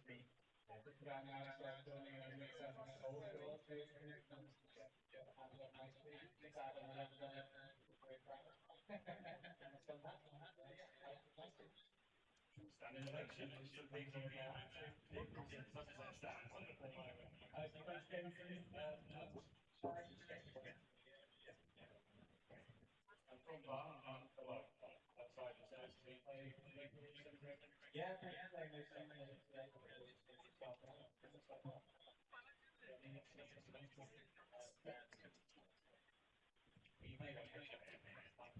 congratulations. Well, from the club here, she is to the downturn. So, saying here, enjoy the service. And thank you for your support today. Good luck with the second one. There's so many coming in. Right, we are now in the interval between the two innings, and I'm excited to say we've got something different here to talk to you about Hughes Law. Some of you might recognise Bodie. Bodie's been around the club for a few years now. TKC had you on the finals day at Edgbaston a couple of years ago. I had a bit of a commentary stint with Bodie last year. You were a bit quiet with them, weren't you, Bodie? But we might get Bodie on in a minute. But first of all, I'm going to let you educate me and the fans a little bit more on this Hughes Law. There's a great article that Spencer's put up on the website explaining it. But do you want to just explain to people out there who might not know the details of this quite exciting, progressive thing for what's going to affect Bodie and so many other people? Yeah, of course. I'll try and keep it as brief as possible. But so most people would assume when your child becomes very ill, critically ill, that there would be financial support in place for parents so that they can focus on the most important thing, which is being with their child in hospital. Unfortunately, that isn't the case as it stands. There's very little to no financial support. So parents are having to make impossible decisions to either lose their income or to go to work and leave their children in the hospital, and to ensure that there is an income still coming into the house. So Hughes Law came about. Kerry and Francis Manai Davies set up a charity. They very, very sadly lost their son Hugh in 2021 to childhood cancer. and they recognised in those last few months of his that there was this huge gap that didn't allow them to focus on being by his bedside. And they have been tirelessly campaigning, along with some of us charity ambassadors, for a change to the law, and we are making really exciting strides forward with that. The law is actually under consultation now with the government, which is a huge, huge step forward. But really excitingly, there are organisations such as Somerset Cricket Club and their sponsor Cooper Associates who have recognised that putting a policy into place to support their employees is important either way. They're not waiting for it to be passed as law. And showing that you don't need to wait for legislation to do the right thing. And so they have come on board and they have both adopted Hughes Law as their policy for their employees and joined many other companies doing the same thing. The policy is now supporting about 30,000 employees across the country, and hopefully a great many more will follow suit. I would really urge people to take the time just to read a little bit about it, either on Somerset's website or on the charity website, It's Never You. And there's lots of information about what anybody can do to support that. You don't have to have been in our position to support that. Anybody can contribute to the consultation. It's basically just highlighting that it is needed and that that's the way forward, really, so that parents can have the dignity and the compassion to be where they need to be, which is in the hospital with their children. So it's very exciting to be. And after years of battling, financially hardships, and it's been hard enough living this life as it is. Absolutely. I mean, it's an impossible thing to face anyway. And there are many families who are in huge amounts of debt, some who've lost their homes, many who've lost their jobs because there isn't that employment security to be off of their jobs with their children. So it is really, really important that this continues to move forward so that we can watch the children thrive and recover, and we can be where we need to be to help that happen. And Bodhi's a really good example of where he's come out the other side and is thriving. And and we were, I was fortunate enough to be able to be with him. Bodhi's dad is self-employed, which meant he was making that that impossible decision. He often had to go to work instead of being at the hospital, which is pretty hard. Well, Bodhi, do you want to come on and have a little chat with me? Yes, please. I'm happy to bow out at this point. Well, thanks, Alex, for just explaining a little bit more about Hughes Law. We might get you back on in a minute, but Bodhi's going to have a little chat with me. You right, Bodhi? Yeah. Happy? Do you want to talk me through then? What have you been doing around Family Fun Day today? We did the activities. Yeah, what activities have you done? We did most of them. You've been playing American football? Yeah. What, have you been throwing balls through holes in the wall, is it? Yes. What about, you've been doing face painting, anything like that? Not yet. Any animals? Yeah. What have you seen? Give me some animals you've seen. We saw donkeys. Nice. And sheep and goats. Nice. What do you do? Do you have a little cuddle and a little bit of a play with it? Nice. And what else? Anything else out there? We did the football. What do you do? Just kicking a penalty, was it? Yeah. Brilliant. And you've been coming to Somerset for years, and I guess, is this one of your favourite days with all the extra activities? Yeah. What have you been doing in your booklet? We'll show the screen shoot, show the camera. Have you finished? Oh, you haven't done it all yet, Bodhi? So that's the second innings job, is it? Yeah. Or is that your homework for next week? So there's a few of these. If you go around the ground, if you're listening on the earpiece or watching on your screen or coming in late, you can get one of these booklets and have a go. I see you after every game. I see you getting your autographs. You've probably got most of them by now. Or you might not have. James Theedham, Ben Church, Johnny Connell and Sav Pereira. Are they some new ones for you to add today? Yeah. We'll get you by the dugouts after the game, getting those signatures. So, Bodhi, is there anything else you want to say while you're on comms today? We're getting a little bit more out of you this year. Last year when I was on comms with Bodhi, it was a bit of silence, wasn't it? But anything else you want to be saying, mate? You got your Taunton Town football sticker? Yeah. You just got that from playing the football game, was it?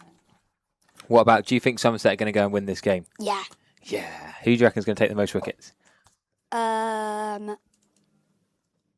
Jack Leach. Oh, dear. I'm afraid he's not playing, but I do like that idea.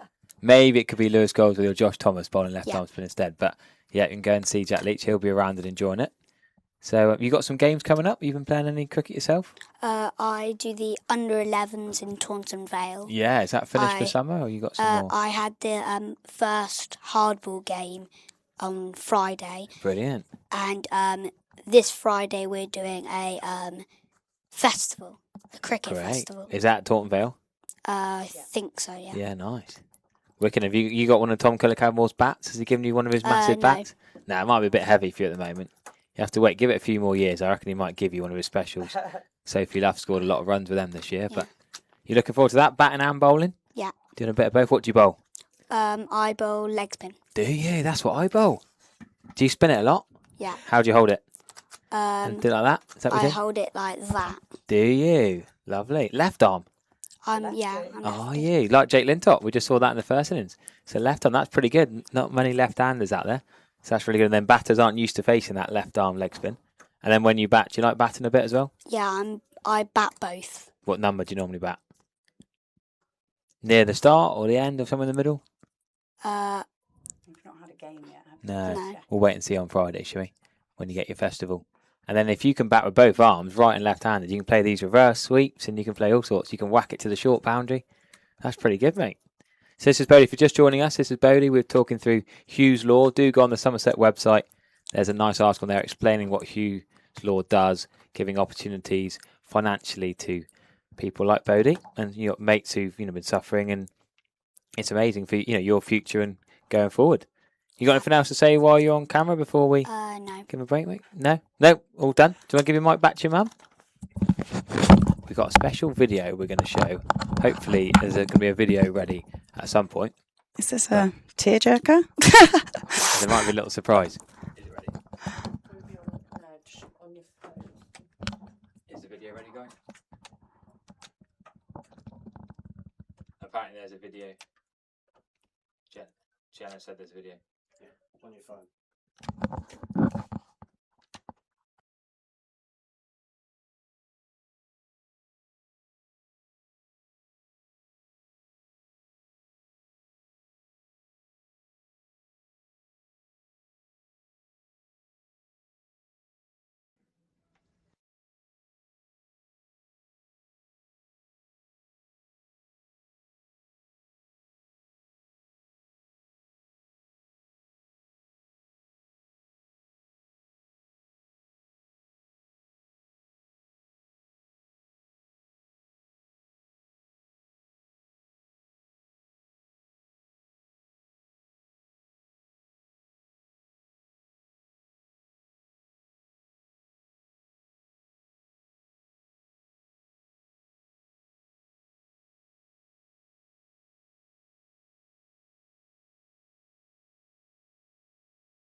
There we go. So sorry we couldn't get that to you guys to watch, but Tom Cadmore sent a nice message through to Bodie. It's a bit of a tearjerker. He's done a lot for you over the years and supportive, so that's pretty exciting, isn't it? It's lovely. We've been really well supported by everybody, to be fair, not just the players as well, behind the scenes. Obviously, Harry has been a big part of Bodie's journey too, and there are lots of people that you don't always see on the camera that have been a real part of our journey and very, very supportive of us as a family and of Bodie. And so it seems very fitting that we've been able to work with Somerset to take on board the policy that will help other parents like us who sadly will follow in our footsteps later down the line, unfortunately. No, absolutely. Well, thank you for coming on. We should get a little picture. Do you want to have a picture in the com box, Bodie? Do you want to have your headset on for the picture? We'll get you on. And then we'll leave you in peace on live stream for a few minutes. Get your cup of tea. We'll have about 10 minutes now to leave you in peace. A few adverts rolling. And then we'll be back for the second innings. And we will be back on comms, myself and Pete Trigo. And another guest shortly.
please welcome back to the field your two umpires, Ben Pembrell and Sam Hollinshead.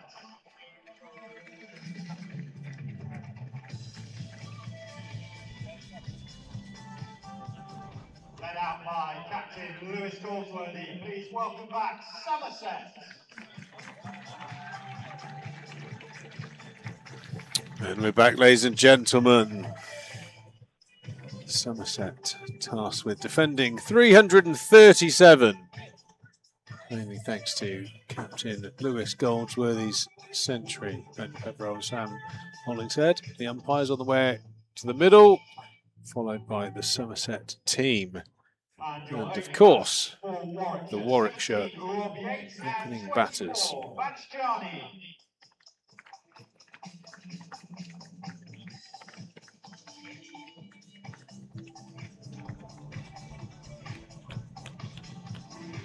Vanchjani and it looks like on the scorecard of Rob Yates, but see from here. But whoever it is, we've got a tall order.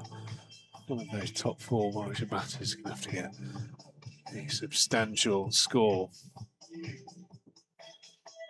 Looks like Josh Shaw's going to take the new ball from the river end.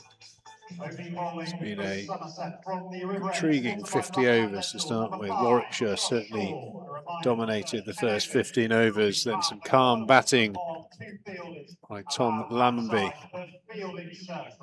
picking up 85. Beautifully played. It ran himself out, sadly, but then Lewis Goldsworthy took on the mantle, getting that 103. Blistering 50 of 38 balls from Josh Thomas. Johnny Connell with a contribution of 16. Josh Shaw 12 at the end. And a decent start from Savin Pereira, 39. Johnny and Yates are opening, and Josh Shaw is going to bowl the first delivery of this run chase.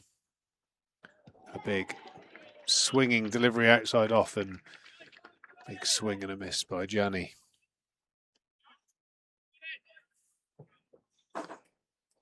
Could have easily brought an outside edge, that one. We saw that first wicket fall of Somerset without a score recorded. Archie Vaughan getting that boomerang in swinger from Ethan Bamber. Can Josh Shaw return the favour? Harry Everett's just joined me for the start of this run chase. Josh Shaw certainly looks like his pace is up. Yeah, I thought he bowled quick Friday night. Quickest I can remember seeing him bowl. Got pumped up against his former club. 2 and 2 on a hat-trick. Blew that game wide open. Taz Ahmed playing across a straight one. And you thought he might have won that game for Gloucestershire?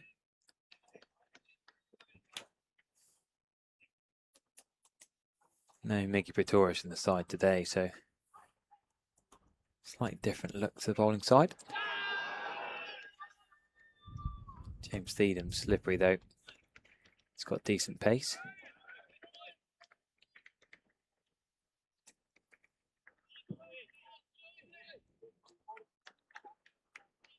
Just meeting, in the interval I was interviewing Bodie, some of you might have seen, Bodie Atton, his mum Alice.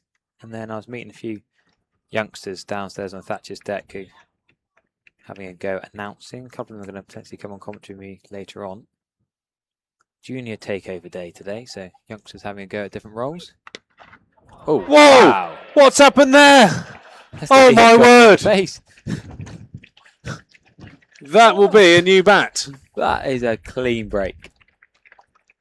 Josh Shaw is rapid. Manufacturer, don't look now. Well, we've been saying Josh Shaw bowls a heavy ball, but that is a full explosion of a bat there. Wow.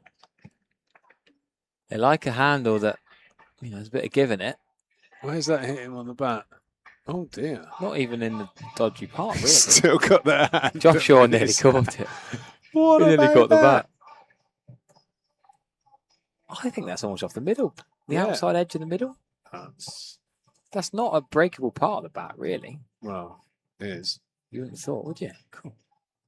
It's not splice, tell you that. That's a proper explosion, that one. Wow. Do you recognise the stickers? I don't.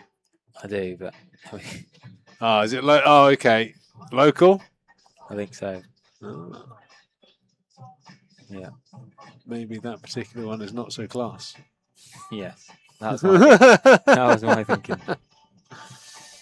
These things happen. It is the cane handle. It is obviously spliced into the English willow. Has failed. I mean, the thing is, I always, well, in fact, most people, when a bat, you know, talk about knocking in a bat, it's actually that feeling of the bat becoming better as you progressively lose it. Is actually the handle, the cane in the handle, just starting to loosen up. You have the two or three pieces of cork in between that makes a springy effect, and when that starts to loosen up, it gets a little bit of whip, and that's when the bat really starts performing well. And obviously, that one's just been slightly overdone in the air fryer. 4 options of bat. He's chosen very quickly. He knew exactly which one he wanted. Now, I don't think they gave the 12th as the grip and the bat. They only gave him one piece of the two. Where's the handle gone? That's a belter, that. I would love Josh Shaw to have caught that. Shame he didn't actually, wouldn't it? That would have been a good... I'm pretty sure that would be clipped up on the old One Day Cup socials as it is already. That would have been a great clip if he would have caught that and appealed. Yeah. Oh, Josh. Oh, sure. Got to follow 3 more. Right, he's back in. Another one high on the bat. Good pace from Josh Shaw. Doesn't look happy with his new bit of willow. He's hit that one with a handle as well. Giving it another go.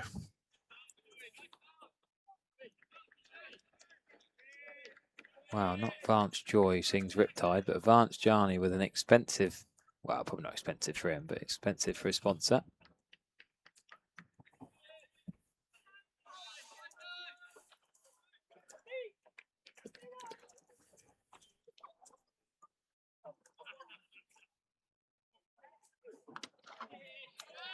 Heavy balls bowled there by Josh Shaw. Starts with a maiden, an aggressive maiden. Slamming the ball into that pitch and hitting the stickers of the bat. I have to apologise to a few people out there. We thought, being family day, that the kids would be playing on the pitch in the interval. A few fans apparently gutted that went and bought bats and were keen to go and play in the pitch interval. Normally the One Day Cup outgrounds other games, they're allowed to go and play on the outfield whilst the players are practicing on the side wickets. But sorry about that, but lots of youngsters now. What happened, Harry? Jack Leach. Health and safety got in the way again? Yeah, I don't know why. Why can't they go? It's I don't know. Dry outfield. Why can't they go on the pitch? Can't work it out, Peter. They'd have gone on it when you were. I blame. These. I'll blame health and safety. Or it's gone mad. Yeah, it has. Flying cricket ball could hit them at any point, any time, anyway. I know. Well, a couple of Warwickshire bowlers were having a little practice, weren't they? Maybe that was something to do with it. Yeah, normally they do that on the square there and then carry on outside. JT Langridge, who bowled a really good opening spell in the last game. Bowling to Captain Yates. Even test match grounds. I remember being at Wellington and test matching in New Zealand that Ollie Stone was bowling rockets on a practice wicket in the interval and fans were wandering around enjoying it.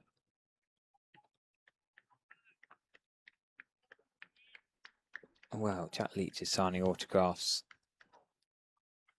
Bodie thought he was going to be the top wicket taker in the second innings. I didn't want to break it to him that Jack Leach isn't playing in this one, but he's still here signing the autographs.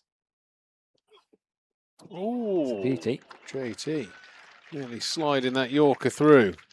Langridge finished with that nice straight 4, nearly a 6 to close out the Somerset innings. He was 4 off 2.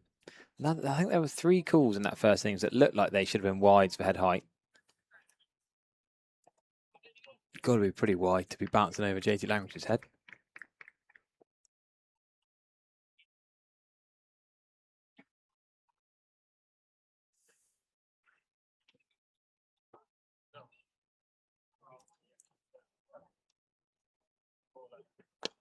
You can't bowl over pitch and full like that to Rob Yates. He'll drive you through the covers for fun, no problem at all. Just over pitching, going for that miracle swinging Yorker. To be fair though, the low full toss did get Cam Bancroft on Friday. Cam Bancroft bowled JT Language for 0 off 4 balls. In that second over of that innings. The trick repeated doesn't work this time.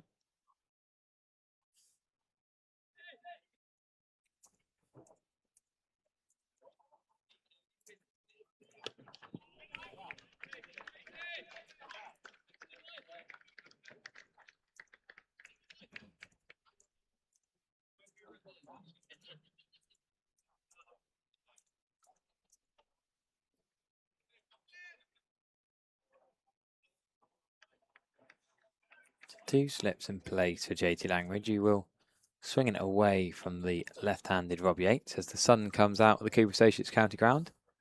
The sun we've taken for granted the last couple of months, and I was surprised to see behind a bit of cloud this morning. Slightly overpitched again. Sav Pereira can't quite get down. Connell will chase and haul back for just 2.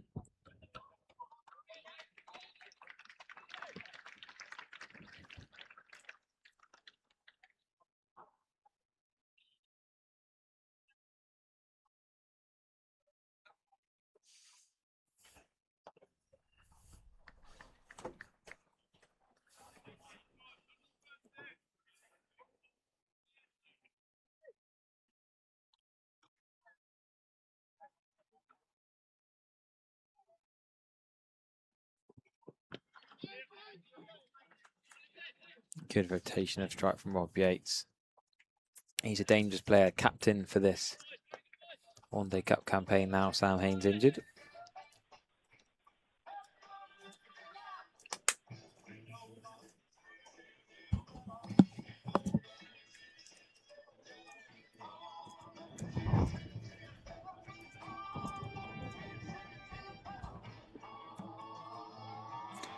So, 2 overs into power play.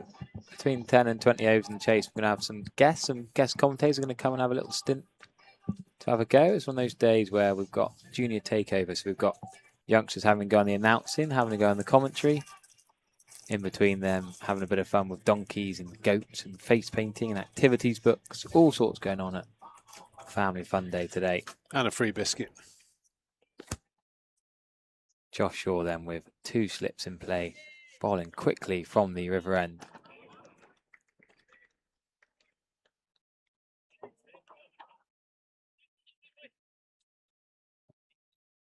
Jake Bull on the field, not as captain today. Remember, he was captain at his old home club of Welbeck on Tuesday.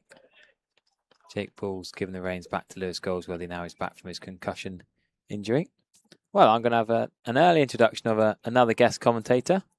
Just going to put him on air for his debut. Do you want to introduce yourself? Welcome to the Combox. Hello, my name is Jack, and I'm 12 years old. Brilliant.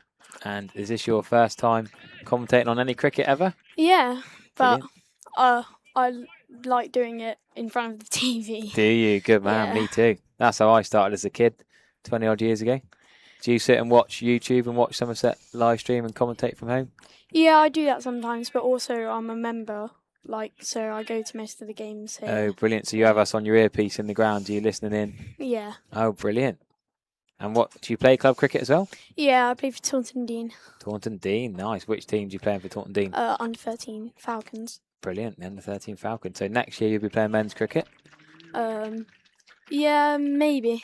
Yeah, not too worried. You get your commentary career going first, is it? Yeah. Do you play any other sports or is it just cricket? I play football as well.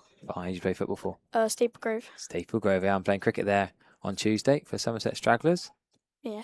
Against the Uganda Cobs. So do you want to have a little go at doing some commentary? Yeah. Should we give you a go? So do you want to try and take this ball then? Yeah, okay. So it's Josh Shaw. Yeah. To Vance Jana. You give it a go. Okay.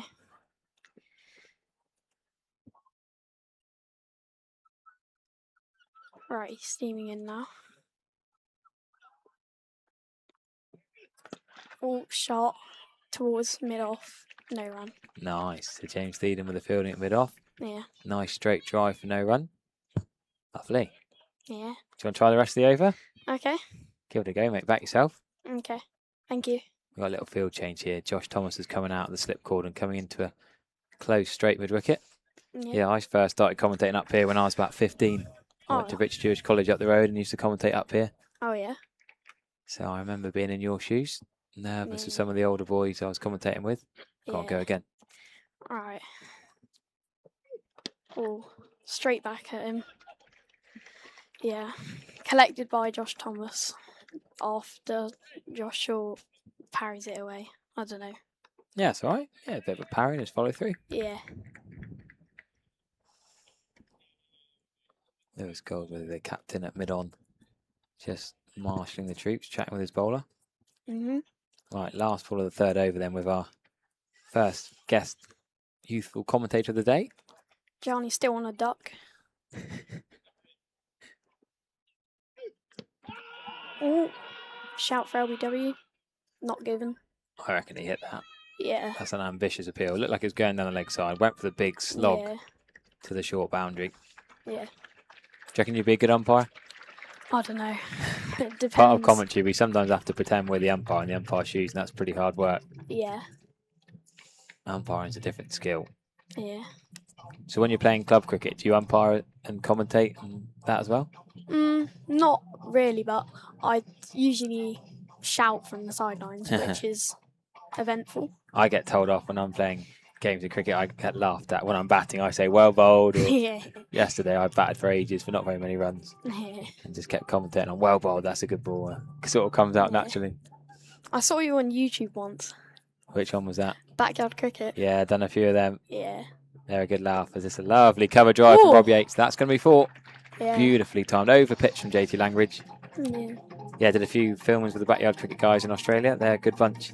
Yeah. You're like this. So Somerset were playing at Yorkshire. Were you watching the quarter final of the Blast at Headingley? Yeah, I was watching it on the stream. Yeah. Yeah. So the backyard lads live in Yorkshire, and they went to watch it. And after 15 overs of the chase, they rang me up saying, "Harry, Somerset are rubbish. They're going home." Putting their story at Harry Everett. You're losing. You're rubbish. Whatever. And then Oh, Craigo came in. Yeah. And then Craigo got us through. Yeah. That They was went the home and shut watched the 'em up. football. That was embarrassing, wasn't it? Yeah. We'll tell them. Yeah. Ooh, pulled out there. What have we got? Someone behind the bowler's arm? Can't see anyone there Yeah. by the sight screen to put him off, but Rob Yates. Ah, yes, the towel come out Oh, of yeah. JT Langridge's. I'm not sure it's wet enough. It's not hot enough to be sweaty and need a towel, and I don't think it's wet enough to be dewy and need a towel, but anyhow. He could have just slipped on his run up. Yeah, Ben Peverill's going to pick up the towel and put it in his pocket. Yeah. Do you want to try this end as well? Yeah. Okay. Go for it, mate. This is your time to shine.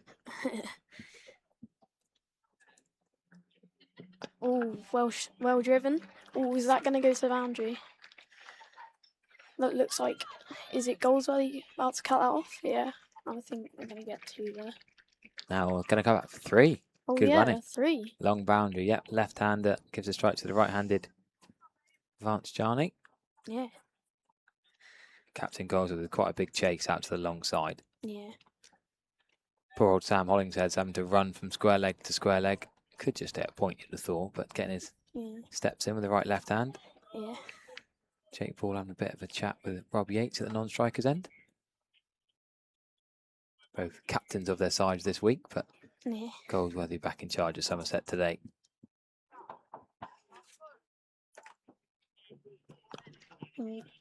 Just dabbed across his door. He's got him. Tom Lammonby with a brilliant run out there. There's a cheeky single attempted into the offside. Vance Jarney has probably stitched up his captain Rob Yates here, really. He called that into the cover point region. Tom Lammonby swoops, and what an athlete Tom Lammonby is. Even with his injury problems this year, the tendon in his arm, he swooped and left-handed the sidearm throw direct hit. That is a massive wicket for Somerset because Rob Yates is one of the best opening batters in this tournament. Captain today, bowled some decent off-spin. There should have been a run there, really, but a little bit of hesitation. Didn't fully commit and start his batting. And that is a massive wicket. Look at this piece of fielding from Tom Lammonby. Only That's one what I stump call- to hit. He That's- was a long way out. Yeah, that's what I call professional fielding. Right there. You reckon he was in, did you? I don't know. I didn't think he hit the stumps from here.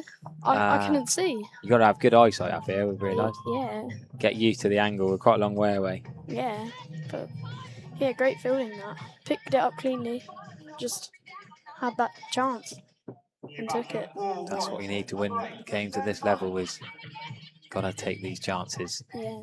It's that one moment of brilliance. That's it. Great line. That's what it is. Great line. I like that a lot. So they're 15 for 1. All 15 runs were scored by Rob Yates. You said Vance Gianni was still on a duck. Well, he's still on a duck because that did not get that one. Punched it into the offside. Still on 0. 4-3 wicket in Language's first over. It wasn't really the bowling, but the brilliant fielding. Damn, that was good, says Lady Blade Binder on the YouTube chat. Are you one of those who writes in the YouTube chat? Do you comment on here? No. You didn't have a dodgy YouTube name? No, I'm probably just celebrating too much. No, that's all right. Good. But, yeah, I think she's right there. Yeah. That's a good run out. And they should know that Tom Lumby's left-handed as well. Yeah. They should know he's a brilliant fielder. Maybe they were trying to play on his injury, but he didn't worry about his injury there. Swooped beautifully. Yeah. Maybe they were trying to put it out to Pereira, maybe. Yeah. At point. Oof. Bit of swing, bit of shake from JT This isn't county championship, Malik. I think he should be playing that. Do you? First ball? Well, I don't know. Bit hard. He's not allowed to leave one first ball? Well, Johnny's left 10. I mean, with the target, I think he knows what's the job in hand is. So Oh, you're a hard taskmaster. Glad you're not my head coach. I reckon he's got to give himself a couple of balls to get in, hasn't he? I mean, I think he should just get bat and ball and then just go from there, really. Easy game, eh? Yeah. Like that. Easy. Single. Well Yeah. taken that.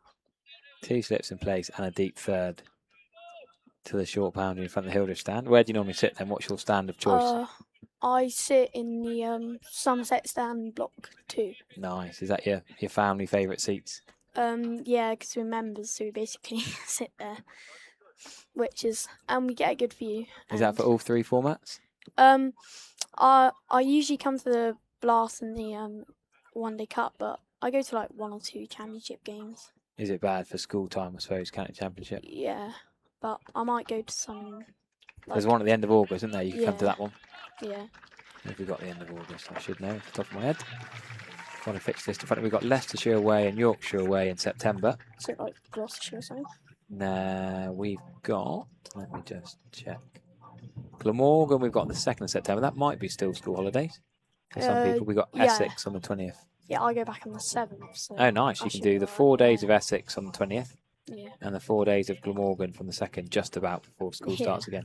Just about. Good end to the holidays. Nice to have some school holiday cricket. Yeah. Well, JT Lang is going to get rid of that towel that fell out of his pocket earlier on. He doesn't need that at deep third. Mm. Josh Shaw continuing from the river end. Andy TC on the live chat says he agrees. He agrees. Just hit the ball. Much better.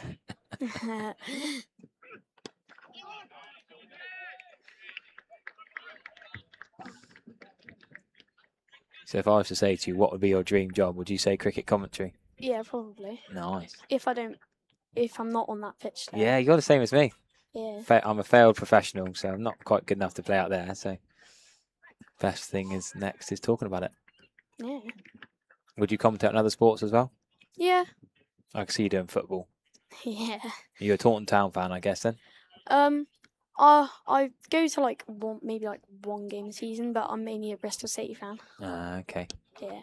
But where do you live then? I lived in Taunton. Yeah. But not too bad to get to Bristol. Yeah. Slight change in the field here. Jimmy Thiedem's going to come in. I'm just swapping bit on, bit off. Yeah. Not sure the tactics there. I think it's a bit strange. Maybe he's going to try and pitch it across towards maybe Lewis Goldsworthy so he can field it and maybe take a catch. I don't know.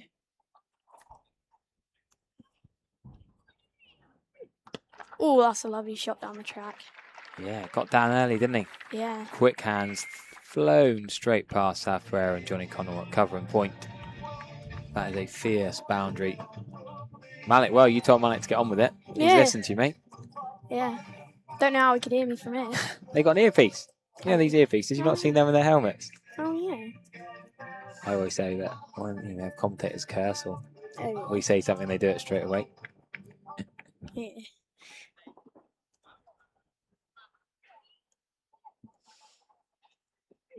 Oh, that was a tight leap there. Looked Nice. like it was swinging in. Yeah, nice bit of in swing, absolutely. Yeah. So Just, Zen Malik did a lot of fielding out on this deep cover boundary in the first things you see, so he might be a bit tired. Yeah. Did a good shift. Might be, yeah.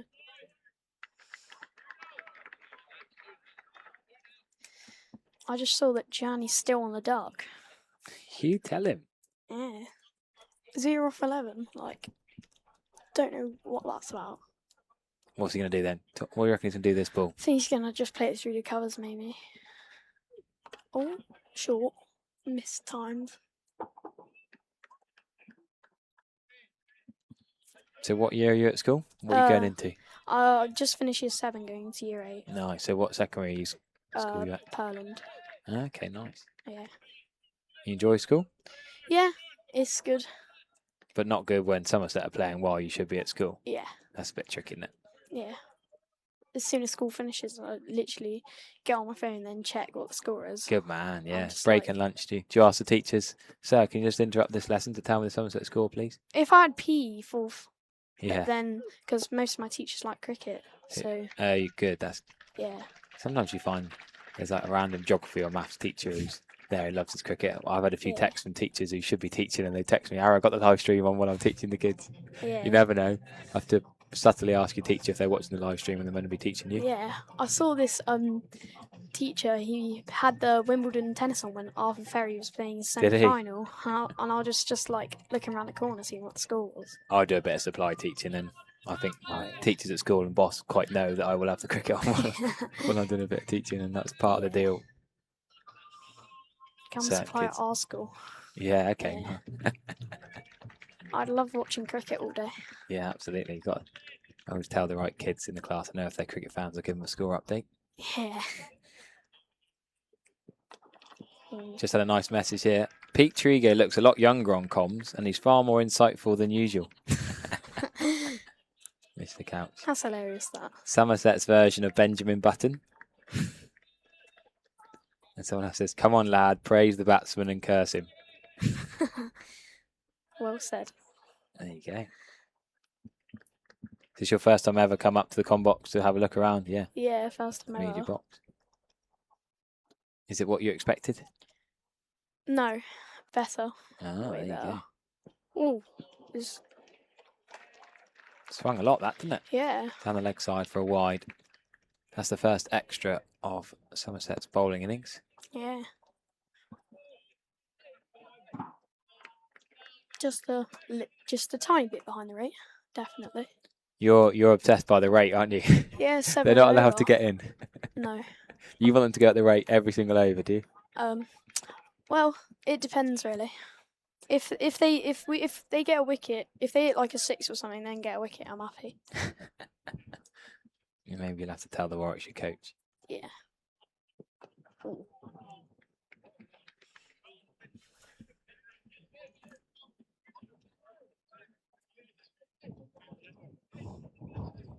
You don't really realise how much it's swinging in from over the sides. Yeah, so you watch it square on. You're often at Yeah. deep point or deep square leg. Yeah.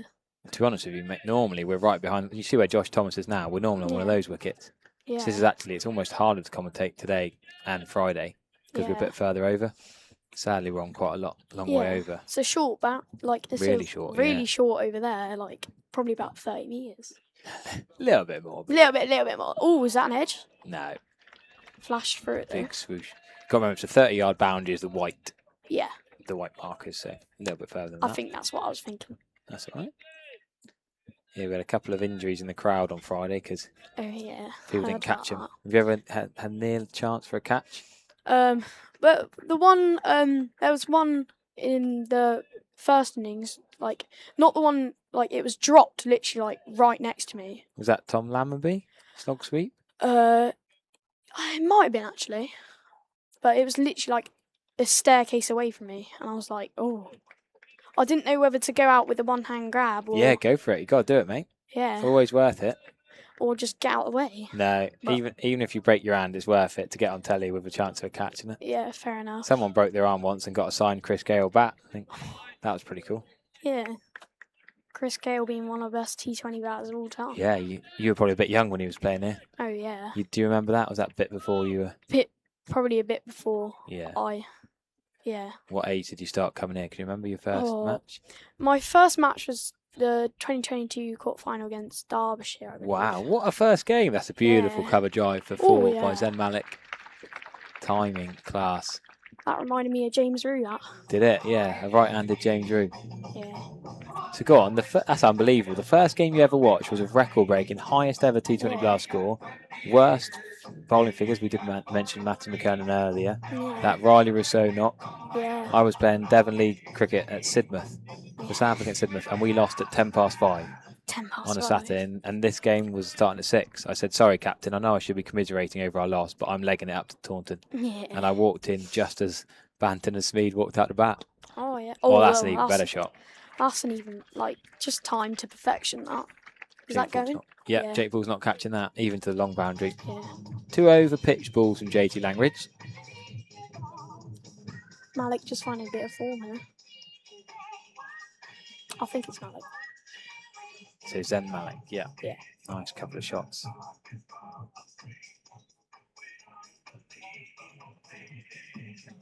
So what else do you remember from that Derbyshire first game? I just remember balls going into the crowd. Lots of that, yeah. Riley Rousseau, mostly.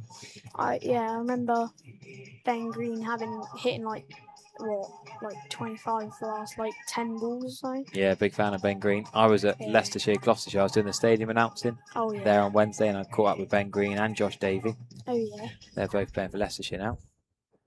Lewis Goldsworthy and Josh Thomas both had a little loan stint there as well. Oh, yeah.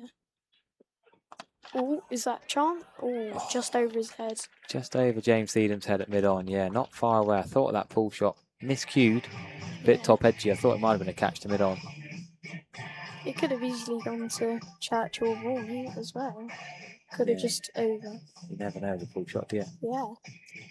Like we saw with, I think it was Goldsworthy and Pereira in the first one. Was it top edge? And I think Goldsworthy went for 4 and Pereira went for 6. Very well remembered. Good stuff. Yeah, absolutely.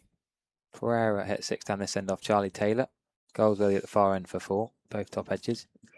The Goldsworthy one actually hit his helmet. Because we were looking at the top edge pull shot. Do you remember there was a bit of a delay afterwards? Oh, yeah. So Jamie Thorpe came out to have a look at his head, the concussion chat. Yeah. Do you know if Jason Kerr's coaching at the 100? Because I didn't hear anything like... He's here. No, it's not Paul Tweddle this year. We've got Jason Kerr, usual head coach, is here for the one they cut this year. So a bit of consistency. That's good. Yeah, Paul Tweddle's done a great job. Shane Berg, of course, last year, and Steve Kirby in and around the squad all the time. Yeah. Good consistency of the coaching staff. Oh, that's a lovely shot. Is that Jani off the mark? Oh no, he's already off the mark. Didn't notice that. You happy with that though? You're happy with 2 nice boundaries from him? Yeah. But it's not great seeing Somerset struggling, but I wouldn't say they're struggling. they're not struggling, but it's a flurry of boundaries could change the game, but you never know. Long way to go. 338's a long way to go. And with Rob Yates gone, that was the key wicket. I'd say the best player. With no Sam Hayne, he's out injured. Rob Yates is the best bat in this Warwickshire side. That was such a big run out from Tom Lammonby. Yeah. So we've still got Shaw and Langridge, the opening bowlers, in the power play. Who would be your first pick, first change then, if these 2 stay in? I'd probably go for maybe Vaughan or maybe Goldsworthy. You're going to go spin straight away, are you? Yeah, could go with Thiedem. Yeah, Thiedem or Jake Ball, yeah. Yeah. Quite a lot of bowling options. Tom Lammonby's loosening up at deep square leg. He didn't bowl on Friday, but did bowl at Welbeck on Tuesday. Hopefully he'll have a bowl if needed today. Yeah. Maybe just to confuse. They like Archie Vaughan against the left-hander spinning off spinner. Ooh. That was a little bit it's not, that wasn't the cleanest of strikes, that. No, scuff for 1, wasn't it? Yeah. Jake Ball's doing some star jumps. He wants the attention of someone like Jack Leach or Mickey Pretorius on 12th as duty. Yeah. Maybe he wants the drinks. A bit early for that, no? You think? Maybe.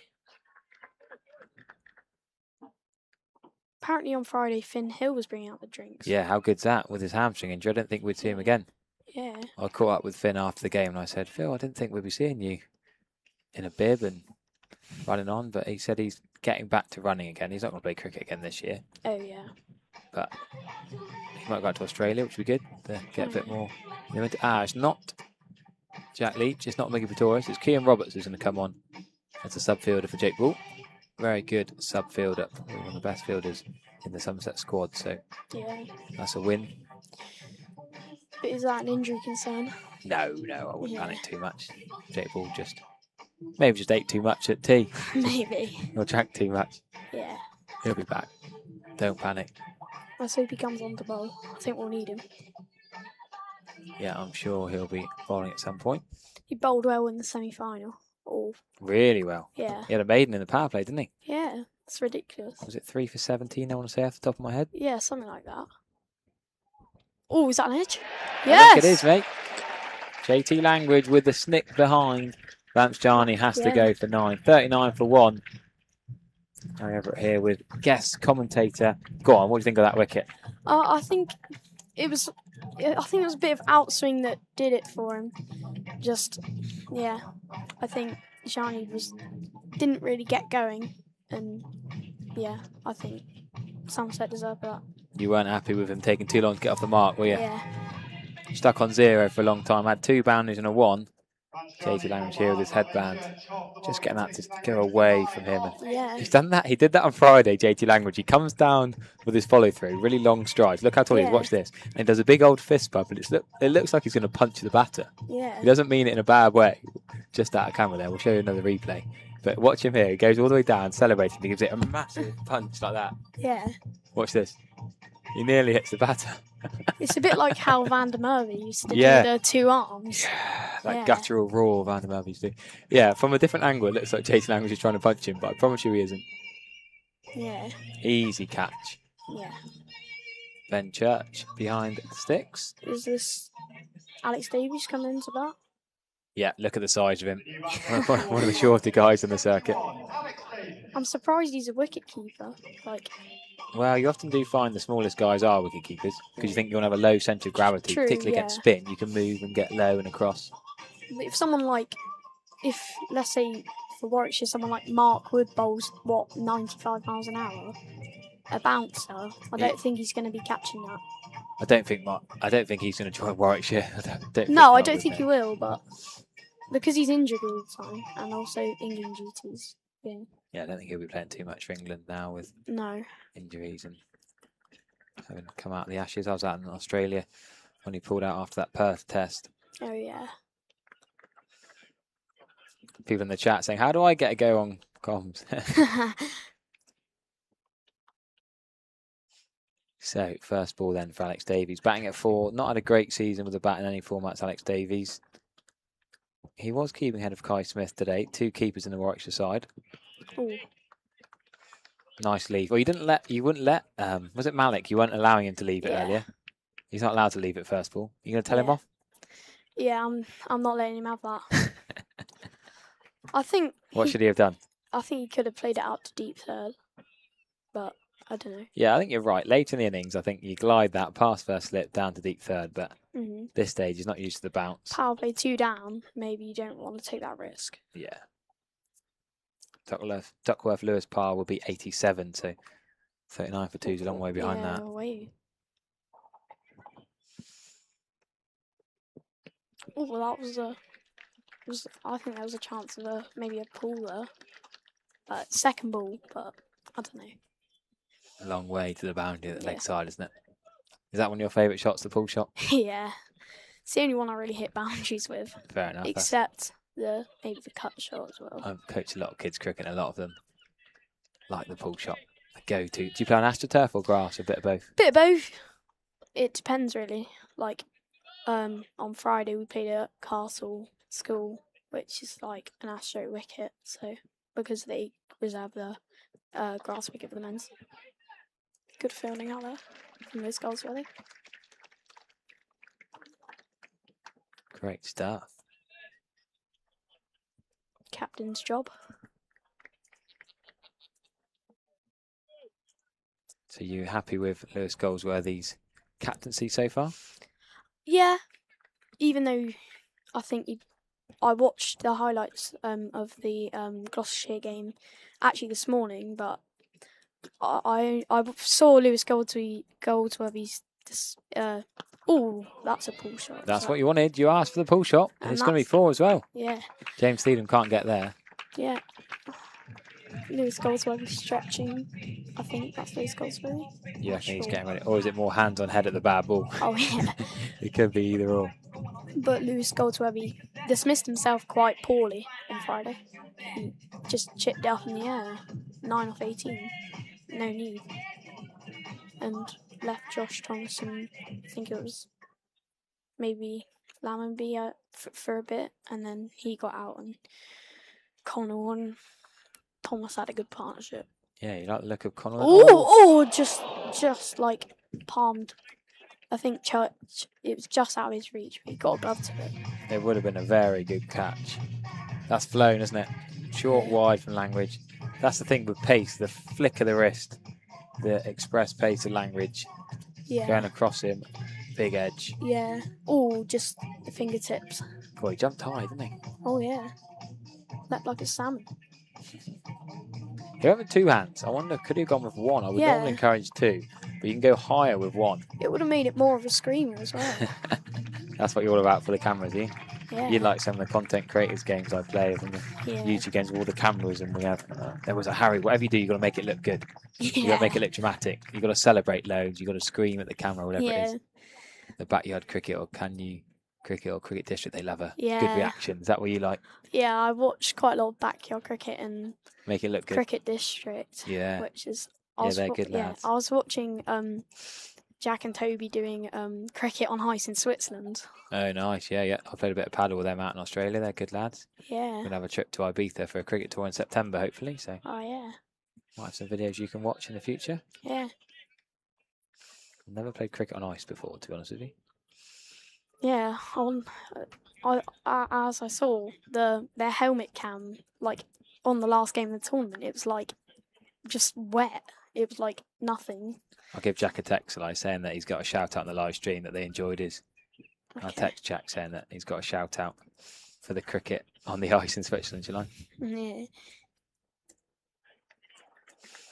But Jack and Toby do seem like nice lads as well. So, like, I think, and Jack is a great bat. They'll like that. Yeah.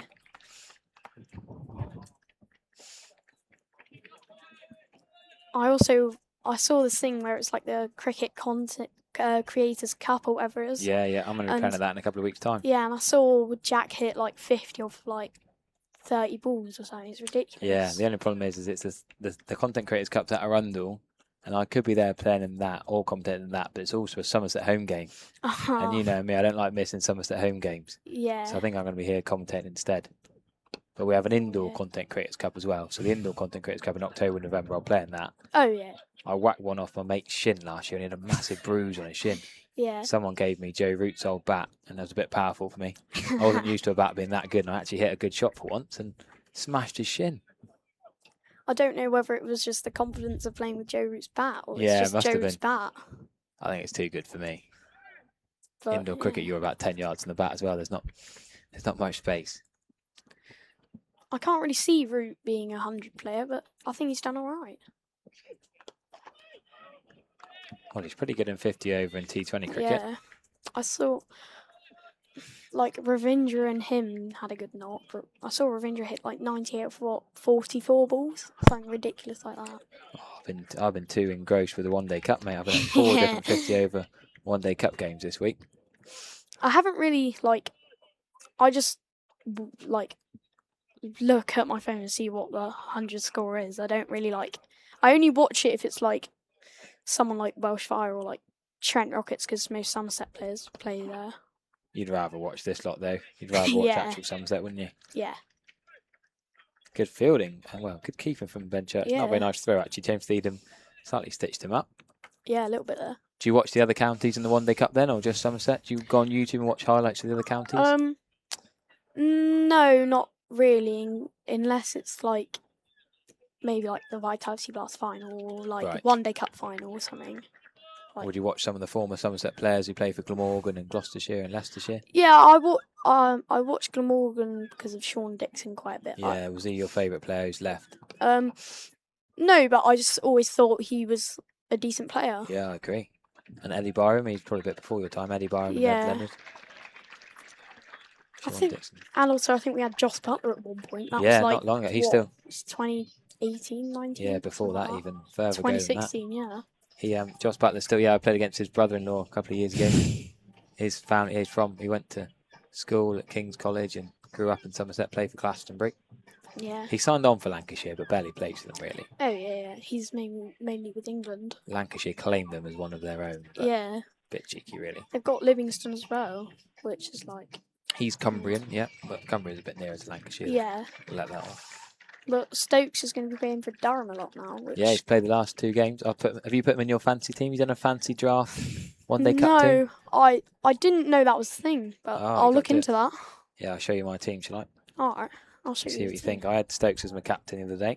Oh, yeah. I put Rob Yates in, I think, but he got run out, didn't he? 15. There you go. Have I got in there today? I got James Bracey. Cool. I haven't got many Somerset yeah. players, actually. Stokes is not playing this round. Kai Smith, the yeah. the Warwickshire player, who's not keeping today. McSweeney I've got. Yeah, McSweeney. Oh, Lovely shot by that's Alex 4. Davies for 4, just in front of point. Yeah, I've got loads of Yeah. players in there. Yeah, I like the fancy draft. It's good for the T20 Blast and the One Day Cup. Oh, yeah. But I think in the T20 Blast, you never know who's going to be available. So, like, it's a little bit like... You've got to do your research. haven't Yeah, you've got to really put some effort into that. you? I love it, but that's part of the fun, isn't it? Yeah, it's like doing, like, the Premier League stuff as well. Yeah, I think it's even more fun for cricket, though. Yeah. Because obviously with football, you have more of a chance of putting a striker on and them scoring, but, like... Yeah. Ooh, that was a tight lead from, I think that was Alex Davies, yeah. So Alex Davies is the shorter right-hander. Yeah. You get some nice comments on the live stream. Thank you very much. Dream come true, isn't this? This is the best day of your life coming on the Somerset live stream. I never really thought about it, but... So how did you go on? Talk me through the process. How did you get about? Did you have to apply to any interviews? Any application forms? What, to get to this? Yeah. Or? Well, yeah, we had to do like an application form for like the junior takeover day. We had to like fill out all like what we were like supposed to like what we wanted to do. We had to pick like 3 things, and then they got back to us maybe the same week that the deadline was up, which was like maybe like 2 weeks ago. Yeah. So yeah. What did you put on your form then? I'm not totally sure because it was like 9:30 when we filled it out. So that fucks your bed done. Great feeling why I was like want extra cover. I was like reading in my bed, so I was like half aware, half not. So it's a bit like yeah. Is that like getting mum and dad to do your homework for you? They wouldn't let me do that. No, fair enough. My parents neither.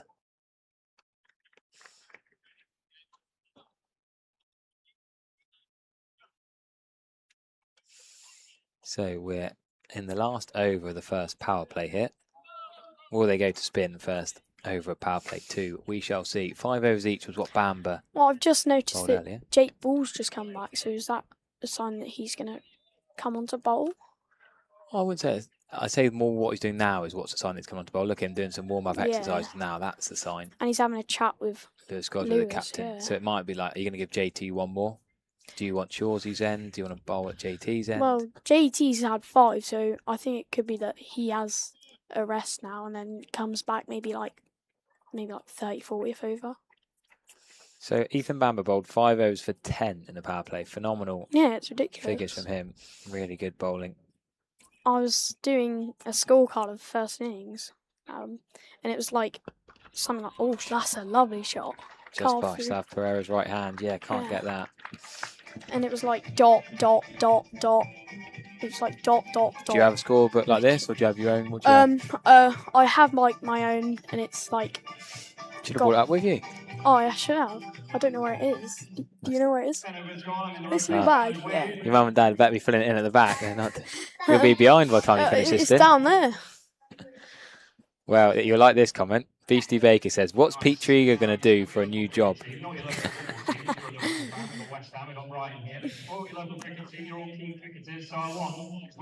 You're even getting feedback. Steve Steph says, "What a lovely young man, but you've got, please stop saying like." There you go. Yeah. My teachers tell me a lot to stop saying like all Do the they? time. Is that on your school report? No. Well, it's just like. Oh yeah. How can't you think? I didn't need to read that out. I can't say a sentence about it, and it's just yeah. No, don't worry. Take ball is going to bowl from the river end.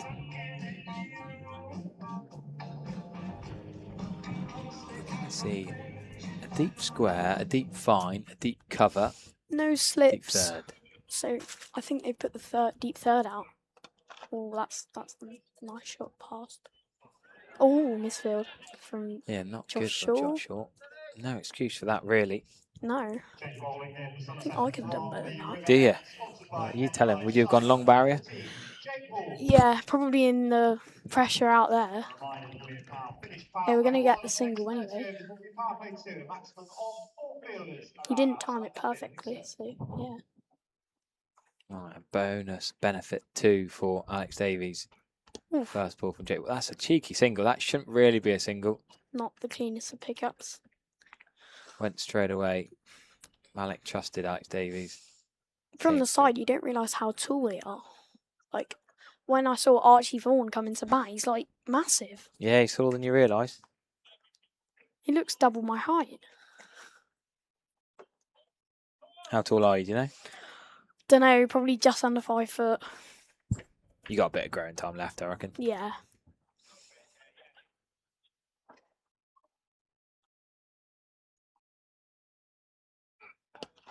Oh, good fielding that. Definitely saved a run there. Probably. I don't know.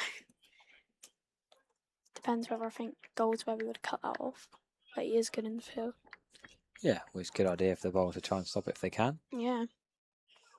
I saw that Tom Abel doesn't even make the 100 squad, which is ridiculous. We should have him here, really. Yeah. Should be back on his home turf. Come here. He's a great fielder. Great bat. Used to be a nice medium pace as well before he Yeah. had a few hamstring problems. Yeah. He got me out when I was younger. I was a bit older than you. Yeah. I was about 16. I just finished my GCSEs, and a mate from the year above said we're one short for an extra college game against Taunton School. They say they got this young lad called Tom Abel. He scored 100 in every school game this year. That's ridiculous. We got him out for 97, and we were absolutely buzzing. And I remember he bowled at me. Tom Abel bowled at me, and I snicked him behind. I edged one off him, and then he got me caught behind. Oh. Did the keeper take a screamer, or was it just? No, not really. Straight to there was this game where I got dropped like 3 times with an edge behind, and I was just like, then like a couple balls later, I faced the same bowler. I just back foot drove it over him for 1-4. Oh, nice. Back foot drive. What a shot that is. Yeah, it's probably one of the best shots I've ever played in my life. Love it. Yeah. I think that was pretty solid over from Jake Ball there. Not sure how much was off it. I don't think I was counting. That's right. You can look at the scoreboard. We've got a few things to help out with that. Still going under the win rate. I think it'd be quite a good total for first innings. But you never know here at Somerset. No high scoring. Yeah, it's one of those grounds. It's the highest scoring ground in professional T20 cricket. Did you know that stat? Yeah, but it's like it used to be the highest T20 scoring ground in the world, I think. Yeah, that's the stat. It's James Theedham's marking his run up. Now, James Theedham, I captained James Theedham for Sanford a few years ago. Oh, wow. I was his club teammate. He still plays the odd game for Sanford in the same league, Yeah. Devon League, as Tom Lamberby plays for Exeter. Did he come up through the academy? He did, Yeah. yeah. So Devon lad through the Somerset Academy. His dad played for Somerset. His Oh, dad yeah. posted a video on Facebook this morning of James batting the nets 13 years ago. Oh, wow. How cool is that? And now he's playing at the Hallow Oh, Turf, that the was a home good of cricket. Yorker. And what a ball that is to start. James Thiedham, quick Yeah. arm, Yorker straight up. Forget about Lords. This is the home of cricket. Absolutely, this is where we want to play in it. I've still never played a proper match on this ground. Wow. It's the club finals day this Sunday, and I got within 1 wicket of getting there in the final of the Baker Cup a couple of years ago. Oh, yeah. And an overseas Indian lad, number 9, scored 100 off 28 balls. What? That's ridiculous. Oh, it was ridiculous, yeah. We were flying. They had 70 for 7 after 13 overs, and he went ballistic. Still not as good as me in Cricket 26. I think I hit 100 off of like 16 balls. Do you reckon you should put the difficulty setting up a bit? Oh, yeah, maybe. That, to be fair, that was like 2 years ago. It's like you being Somerset playing against Dorset under 11s or something, is it? Yeah. So James Thiedham, good start here. Played up at York in the One Day Cup last year. Been playing, as you say, Somerset Academy and Somerset 2s. I think my club won the Baker Cup final maybe like 1 or 2 years ago. Taunton Dean, yeah, well, Taunton Dean? Yeah. Yeah, that was the one where the Indian lad, number 9, that was Taunton Dean. Oh, was it? Helped me out, yeah. Yeah. Sunil, you remember Yeah, Sunny? Sunil, yeah. Sunil Latchett. Yeah, Yeah, good lad. He like He's probably listening, actually. He normally texts me saying he's listening from India. he knows he knows me. Like he knows me. Which Shall I is- text him and see if which he's is cool. listening? I'll send him an Instagram message and see if he's listening. He bowls insane. It's like it's like catch. Oh, it's a wicket. Thiedham gets. I think it's his first. First wicket this season. I think it's his first wicket for Somerset. Caught by Lewis believe. Goldsworthy, driven straight to him. I believe it's his first ever wicket. Go on, you For tell everyone. Somerset. You tell everyone about that wicket. So basically, it was. I think it was swung in to the right hander and just horrible shot, chipped up, and I think it's Malik who has to go. Straight to mid-off. Yeah, he did get 1 wicket last year, did James Thiedham? Yeah. So in list day cricket, he had 1 wicket last year, 1 for 32. But Oh yeah, but I think did he bowl like?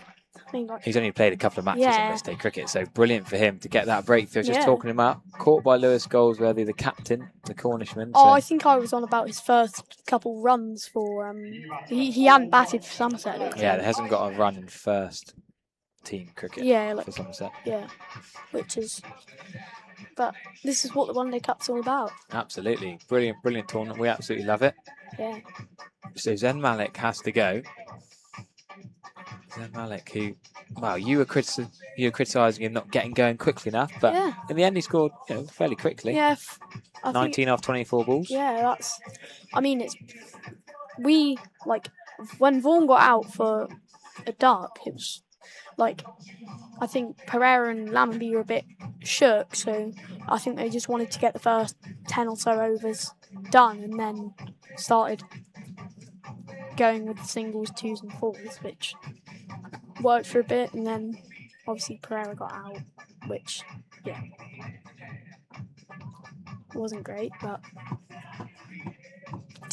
Could you see the Lamby run out? Was that out? Yes. Yeah, we could just see the angle. Yeah, Was he out? just. Only Yeah. by like an inch. So Lammonby got yeah. run out, and then he got the run out, didn't he? Oh yeah. Payback. Ooh, bit of swing there. Yeah, Jimmy Thiedham's got a good, quick arm action, strong action.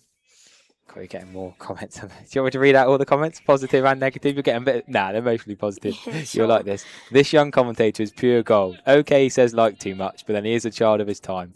Very impressed with his overall cricket knowledge. There you go. And someone says, I can assure you it wasn't 16 balls. Oh yeah, that's not possible. Might have been 17. 16. 10 times 6 is 60. That's 96. 6 times 6. Good, quick maths. Yeah. I worked out the other day. So it can't be 16 balls, Yeah, whatever, it must whatever have, level of cricket you're it playing. must have been. Well, unless I. I suppose you could have you could have no ball. No, but No balls hit for 6. wouldn't the no ball count as extras, so it wouldn't go to the batter's score? Yeah, but the team could still get. True, Yeah. true. Technically, you could get 100 off of 1 ball. If you think about One it. legitimate delivery, yeah. Yeah.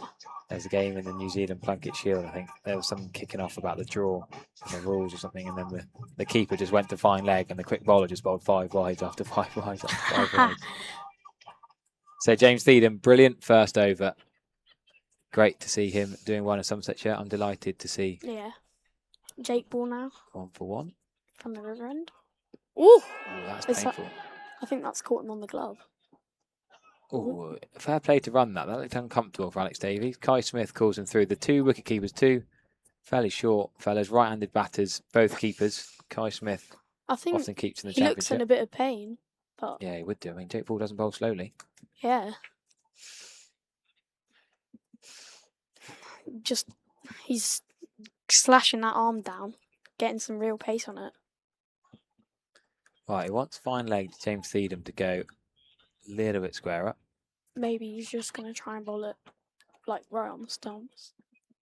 Maybe he'll try and flick around the corner. Ooh, well defended. Smith.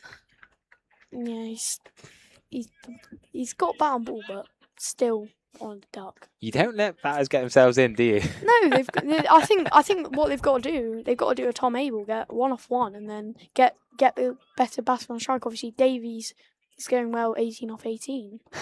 Like, there's nothing wrong with that.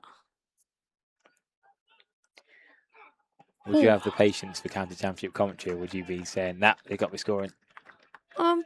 Nah, I'd do it. Just In 4-day cricket, would you let them have a few more balls? Oh yeah, definitely. It's just the format here. Obviously, with the run rate, you need at least 1 a ball.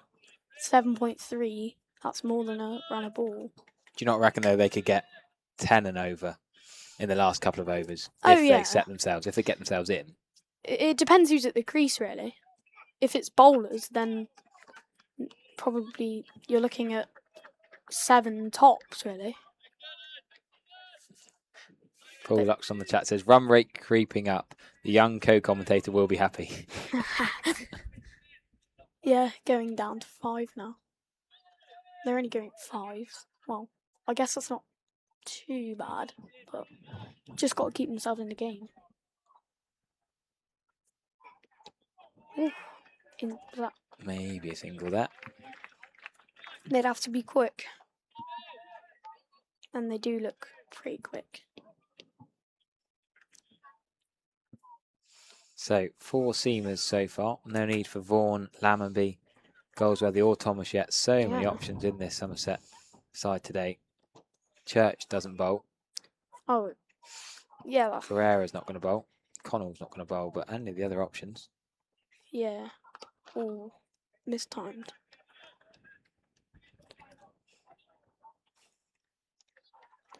I don't think Langridge and Shaw will bowl for a bit. No, I think they'll be safe for the death overs. Josh Shaw bowled brilliantly. Well, they both bowled the death overs against Gloucestershire on Friday night. Josh Shaw 9 overs, 3 for 62. JT Langridge had 3 for 63, so very similar figures. But yeah, opening bowlers, that's what they've got to do. Pick up early wickets, put the pressure back on the batters. So James Theedham, brilliant first over, 1 for 1. Oh yeah, that's what I call class bowling. Yeah, right arm seamer, left hand batter. Played at Sandford CC all his life. Dad and granddad all at the same club. 3 generations of Theedhams. That's like the opposite of me. I'm a left-hand bowler and a right-hand bat. Yeah. You're a bit like Alfie Ogborn then. Yeah. Is he one of your idols, one of your favourite players? Well, I bowl spin, so like he You're bowls, more like Jake Lintott then. Left arm spin, Yeah. right-handed batter. Okay. and yeah. Or Lewis Goldsworthy. Yeah, I do get called Jack Leach as a nickname because obviously he plays for Taunton Dean. He's a left-arm spinner. Yeah, absolutely. And I bowl throw left arm, so like basically the same thing. That's what I want to see. Dab down to third man Nice. with a short ball. Yeah, James Theedham won't mind that. Yeah. As long as it's not going for a boundary, I think he'll be fine with that. Yeah, James, still only 19 years of age. Another teenager in this game. We saw Charlie Taylor, the 16-year-old for Warwickshire on list day debut. This is Oh James. wow, Yeah. 16. He looks older than that. He looks about 20. Oh wow, it's well driven. Straight to the fielder. Can't beat Tom Lammerby, fellow Devonian, extra cover. Mm. I thought Charlie Taylor bowled well for her. He's impressive, wasn't he? Yeah, for his first list A He did game. bowl 10 overs. He didn't get any wickets, so went for 69. Yeah. 10 overs. A little bit expensive, but bowled with good pace. Yeah, I suppose on Somerset's ground, that on your debut and you're 16, that's not too bad. Yeah, it's not an easy place to bowl, is it? Like, fair shout. Well, there's a short ball. I don't think that's going to be caught, but I think it might be cut off by Jake Bulford, maybe 2. Yeah, just as we're talking about Charlie Taylor banging it in, bowling short. Short pitch ball pulled for 2. Yeah. I think Charlie Taylor, I don't think he'll be in next, but I think he'll be in pretty soon. You reckon? I think he might come in at maybe 7. They've got a bit more batting. I think he'll be more like 8 or 9. Lintot's quite a good bat. Ethan Oh, Batman yeah, can bat. yeah. George Garton, I think, will be in next. Oh, yeah, Garton. Taylor's probably going to be 9, I reckon. Oh, yeah. Taz Ali, no. Ollie Hannon-Dolby, 10, 11. Oh, yeah. Not got much of Yeah, you'll have Hannon Dolby's like 10, maybe 11. Yeah, he's a proper number 11. He'll just hang in Yeah. there, bat left-handed. I thought maybe Jake Ball and Language wouldn't play because they're basically 2 number 11s. You can't pick your team just on Yeah. batting, though, can you? They're Yeah, in the team true. for their bowling. But, yeah. Pretorius didn't have a great game on Friday. No, but he got 4 for on Ooh. Tuesday, didn't he? That's a lovely shot. Well put away, over point. 2 short, 2 wide from James Stevens. If there's one downfall, James Stevens bowling sometimes goes a bit short and wide. It's got good pace, but it's got to be straight. Those goals with the captain back on the field. Yeah. Kean Roberts will trot off. My friend went to the 100 yesterday and he got Joe's signature. I was well jealous. You could have got Joe Root's signature here. Could I? Joe Root played for Yorkshire at the end of the year. Where were you then? I interviewed Joe Root and commentated on him. He played here for 4 days. When was this? I'll show you some videos and pictures tonight. Joe Root was here for the championship game earlier in the year. No, I interviewed him after the game because he got runs and took wickets. Oh, yeah. Oh, there he is. 20th, Joe Root literally 20th of May. 20th of May. I might have been away or it was school holiday. There you go. Yeah, he was brilliant to speak to. Yeah. Sounds like a nice lad. He's a really nice chap. Great fielding. Tom great. Lamby again. Oof. Oh, it's another direct direct hit. hit. I think it's. He's made it. I think he's made it, but That is phenomenal fielding from Tom Lamby. Tab Ferrer's going to go and give him a high 5. Yeah. That is quality. That could have been run it. He run himself out and then 2 run outs. he's an absolute gun fielder with those arm sleeves on. I wear those arm sleeves as well. Yeah. Doesn't necessarily make you gun straight away, but Yeah. I like it. It's cool. Tom Abel wears them, doesn't he? I bought one on Friday. Did you? Because Stops your arm getting grazed, Yeah, doesn't I was playing for the Somerset Regional State School school great. program. The MCC hub, is it? Yeah, it's The now state called school program? state school program now. But yeah, I did it this year, and I just did a festival in Bath, and I was like Nice. fielding. On the Bath main ground. Yeah, Kingswood School. Oh, right, okay. Well, they've gone for another cheeky single. oh. Tom Hammerby didn't pick that one up. Yeah, and I fielded it, but I stopped it on the boundary, scooped it back, and then grazed my knee. Grazed my knee, my arm, my elbow. So then, because I was playing cricket for Taunton Dean against Taunton Vale, I had to put an arm sleeve on, and it didn't exactly make me gun because I bowled 2 overs and got didn't get any wickets, but I got hit for 15 runs, and then I got ran out because we needed 50 off of the last 20 balls, and my teammate was trying to push for 2, and I was running for 1, and then he didn't. I obviously didn't hear him shout 2, and then it was a great throw in, and all the bowler had to do was that, and I was just ran that's tricky, out. isn't it? You always I got was to run the first one hard, but judging singles and 2s is always hard in cricket. Yeah, it's part of the game though. Yep. Oh, that's. So you're going to go home tonight and watch all this back? Oh, Do you yeah. watch all the Somerset games back at the end of the day? I'll definitely watch this one back. Or just your stint? I don't know. I might watch the highlights, but watch my stint. Did you break up from school on Friday? Was that your last day? No, I finished on the 17th. Well, that's quite an early maybe. finish. Oh, nice. Yeah. So you were here last Friday for the Gloucestershire game? No, I wasn't because I was playing. Oh, is this the Kingswood thing about? Yeah, but yeah, I was listening in, but I had to play 2 games back to back. Yeah. Do you watch it on the boundary when you're not batting? Do you walk around with your phone looking at the live stream? I couldn't really because my game started at 9:45 and then I had another game at 12, so it was a 100-ball match, and then I played an 80-ball match. So it was like. Wow, what's that? Oh, it was against the other like regions of the state school program. Yeah. Okay. I'm the south one, and yeah. Do you know Tom Bunker? Yeah, because I'm not coaching with Tom Bunker. I'm coaching the same pathway. I think he does the pathway on that, I think. So. Yeah, we've done a lot of work together over the last few years. So, that's why I wasn't at the Gloucestershire game, which I was annoyed about. Oh, that's all right. Yeah, I find it frustrating when I have matches with Somerset at home. But on the way back from the game, I was just like refreshing the page on BBC Sport, checking the score. Yeah. But like, it was the first innings when I came out because I finished it like just as the first innings started, which is really like. So I saw Vaughan do well. Well, I didn't watch it, but but Vaughan did well, and obviously he didn't do so great today. But I thought he was going to have another good knock. Yeah, these things happen, don't they? I think there's a stat: Yeah. you fail way more times than you succeed as a batter. Yeah, You're going to fail way more times. You got to take those moments that you do well in. Yeah, and the professional athletes are very good at being level-headed. Yeah. I get really down if I get a duck or have a rubbish innings, and I'm really on top of the moon, top of the world, buzzing if I score 100. But yeah, you look at the professionals. Alistair Cook, you can't tell if he scored 100 or a duck. He'll still be level-headed at the end of the day. Yeah, he doesn't. That's the way to be, isn't it? Yeah, he doesn't really care if he gets out golden die. Oh, pulled. Is that? That's Johnny Connell out there. Yeah. I didn't recognise the number. I was like. Yeah, you sort of learn. Yeah. So as a commentator, I'll give you a little tip. But you sort of learn. Don't really need numbers. Yeah. Sort of learn off them, their size or their armour for the way they run. Like so you can probably see certain Somerset players. I wouldn't need to know their face or their number. You can just tell the way they run. Yeah.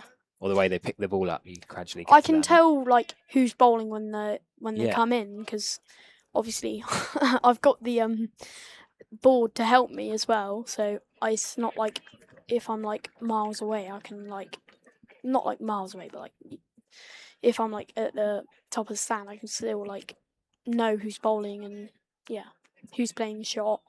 But yeah, that's why I think the media over there as well as you guys here do a good job at making like things clear. Oh, thanks, mate.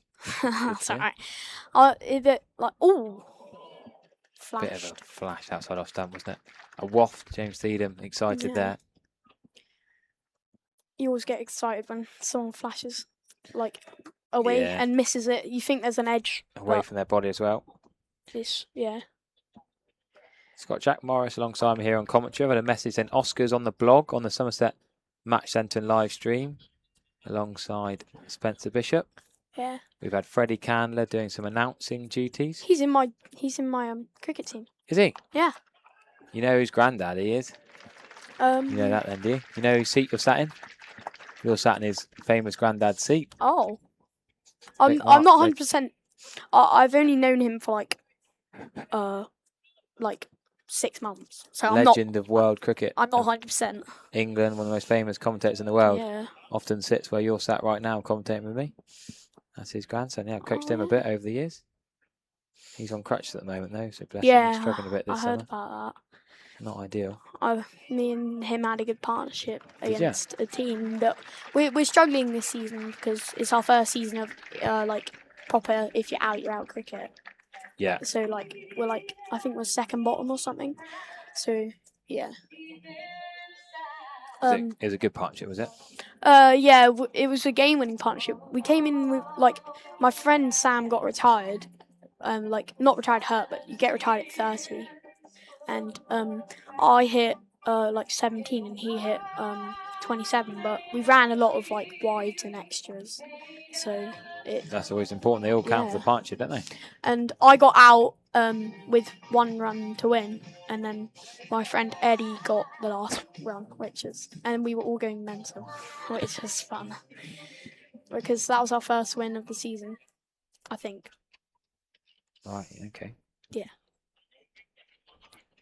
Is Jake Ball coming on? I think it is. Yep. Jake Ball from the River End.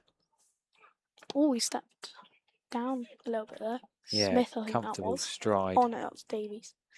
Yeah, Davies a bit shorter than Smith. Yeah. So it's a bit tall. You can also tell, like, you remember the grips or the bat make they have. Yeah. That always helps. I saw Pereira's bats and it looked good. It was an M&H. South Pereira. Yeah, the Pereira. Yeah. For Somerset.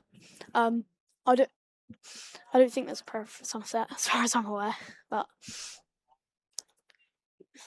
yeah, I think. Oh. There he is. There's Oh South yeah, Pereira. good fielding. But yeah, it's like most of the professional batters have M&Hs and all that. Yeah, they don't always have the same bat they've got the stickers for as well. Sometimes Yeah. they might be homemade Oh yeah. bat maker that they have different sponsors Yeah. on the outside. Like Joe Root, I think I can't remember what bat he has, but New Balance. yeah.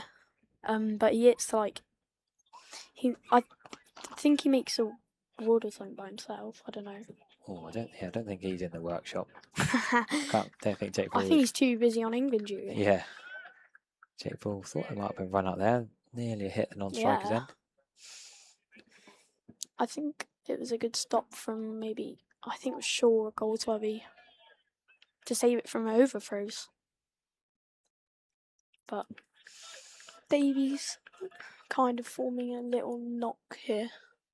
24th, 28. Are you always looking at strike rates and balls there, aren't you? Yeah. You're one of those. Yeah, I'm one of those. Modern, aggressive batters. Oh, that's a lovely. Oh, straight to the fielder, and that's out. Davies is gone. Just as I say, he's starting to think good knock is gone. Yeah, easy catch for Josh Thomas, number 8 on his back at square leg. He could have hit that either side of him for 6. Tries to whip it to the leg side boundary. I think Jake will deserve that. 3.3 overs, 8 runs. That's a good game. Yeah, really good effort from Jake Ball. James Thieden bowling well in partnership alongside him. Dots brings pressure, brings wickets, and Warwickshire got a pretty strong side on paper, stalling at 78 for 4. And what's supposedly a weak Somerset side in this Summers One Day Cup, doing fairly well. Only narrowly lost up at Welbeck. Good win here against Gloucestershire, against a very strong Gloucestershire side, and against a pretty good Warwickshire side here today.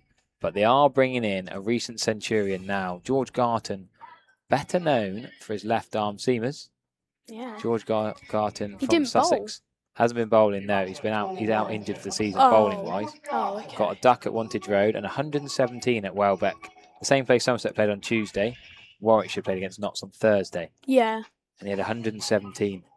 His first ever this day 100. We played against Notts, I think it was maybe a week and a half ago. Yeah, I was there. It was Tuesday. Oh, yeah. Wasn't that? It was only, so on Tuesday I was at Notts. Wednesday I was at Gloucestershire, Leicestershire. Friday I was here. Sunday I was here. So I don't. Wow. Yeah, the tournament only started on Tuesday. I'd love that. Just going all around. Yeah, and then the other 2 days this week I've been playing matches myself. So cricket's life, mate. Yeah. I'd love to just be going around all the grounds, just looking at them. Yeah, that's it. I keep a list of all the grounds I've been to and all the pitches. I've been to Trentbridge once, and that was for the One Day Cup final in 2024. When it rained against Glamorgan. Were you there on the Sunday or the Monday? The Sunday. Yeah, because I had school the next day. I know, how wrong's that? How sad's that the ECB scheduled it so that I know. You couldn't go and watch your team. You know, you were back at school on the Monday. Yeah. It was pretty sad to put it on a Sunday, then the reserve day is a school day. Yeah. I thought that was really sad and a bit harsh. But it was a good day though, because me and my friend Hayden, I got this bat from the Not shop, the Trent Rockets bat, and we got a ball, and we were just playing against the wall. And at one point we had I think it was Tom Kohler Campbell or someone just watching us, and it was the whole Barmy army. It was really eventful. So Warwickshire with quite a few first team players in this 11. Rob Yates and Malik, Alex Davies, Kai Smith, George Garton have all been playing first team cricket in the County Championship and the T20 Blast. Lindot, of course, has played in the T20 Blast quite a lot. They're not Bamber and lost many. OHD, county championship mainstays in the championship. Only really Charlie Taylor. Vance Yeah. Johnny's been in and out. Zen Malik's quite new and fresh, but Just realised he's a left hand. Is that a left hand? George Garton, left-handed, Ooh, yep, lovely shot cover cuts drive. for on Yep. the short boundary. Left arm seamer and a left-handed batter. Even if you get it past the infield, it's 4. Even if you mistime it, really. Just watch that bobble off the rope if you're listening with an earpiece in the Somerset stand, please. Yeah. We don't want another face injury like on Friday. I think it was a face injury. I'm not sure. Yeah, it was. I think someone went for the crowd catch and it just like went through the hands. But I can't remember. I wasn't there.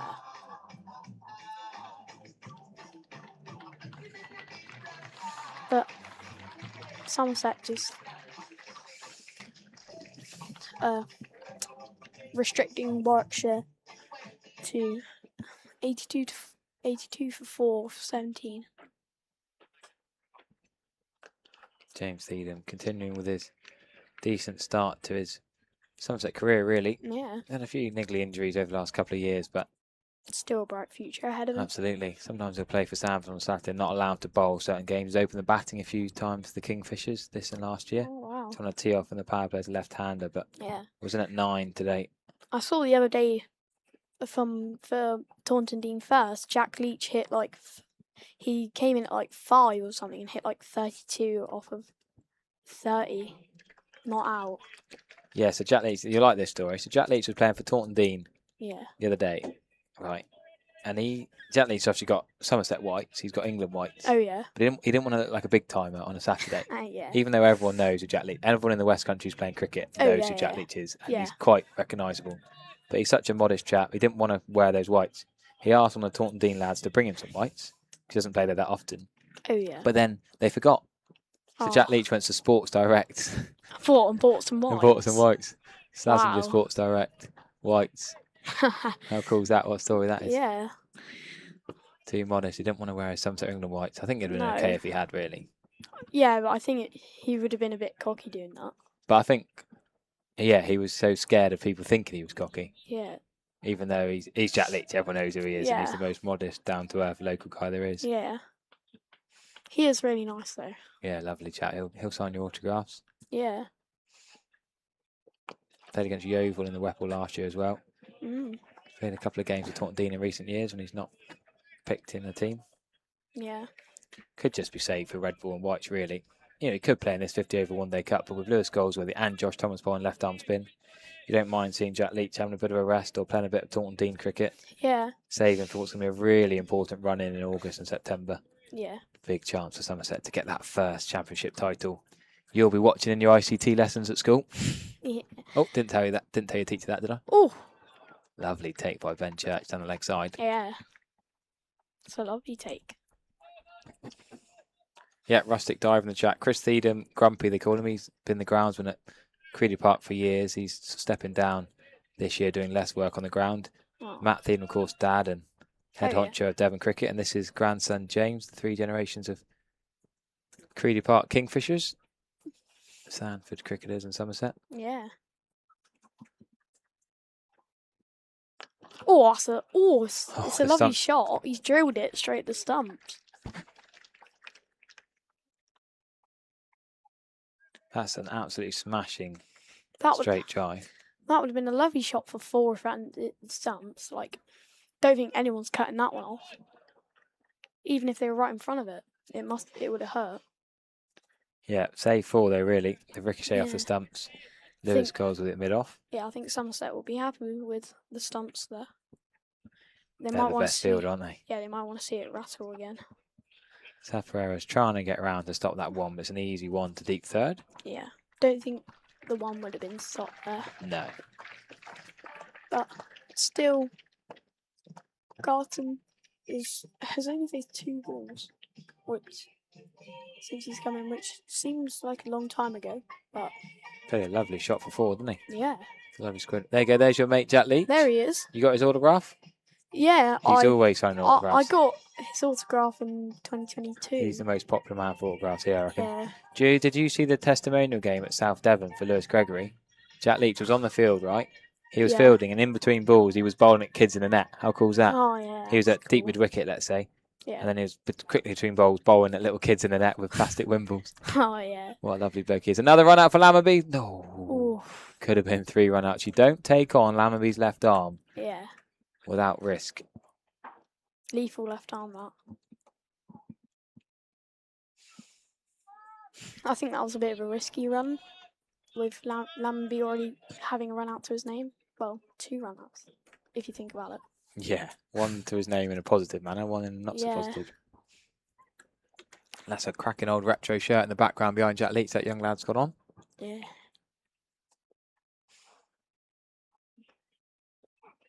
Oh, that's a bouncer and a half. Church takes it comfortably. You been impressed with Church's keeping so far? Yeah. I hadn't really heard of him until the start of this year, season, because obviously I don't know. Did he come through the academy or did we just sign him? So he's Taunton School, Ben Church. Oh, yeah, played a lot yeah. of games with Somerset Twos as well. So Oscar Coleman not quite made the One Day Cup squad, but Kean Roberts and Ben Church, Yeah. both Taunton School lads. Quite a few private school lads in this squad. Yeah. A few from King's College as well. Yeah. I think Tom Abel went to, maybe. He was Taunton School, yeah. Yeah. Yeah, that's when I played against him, that story I was telling you earlier. Oh, yeah. That was at Taunton School for me as a little village state school lad. It was amazing to play at Taunton School and see the Yeah. ground. I couldn't believe how fancy it was. How old was he then? I was 16, so he was 18. Yeah, 2 years older than me. Played against his brother quite a lot. His brother plays for Taunton Vale, was teaching at Taunton Oh, School yeah. and then Blundell's. I saw him once after I was playing. I was playing my match on the Vale pitch, the far one, and I think Yeah. he was playing. On His the main brother one. was playing on the other pitch. Yeah, that sounds about right. And there was this one. I think I also saw the Somerset seconds play there as well, or they were just starting or finishing. But when I was about to start, which Yeah, was they played. That's their main home cool, ground, yeah. really. Taunton Vale for the Somerset seconds. Yeah. I think this is Jake Ball's 5th over. Oh, he's coming the other side to the left-hander.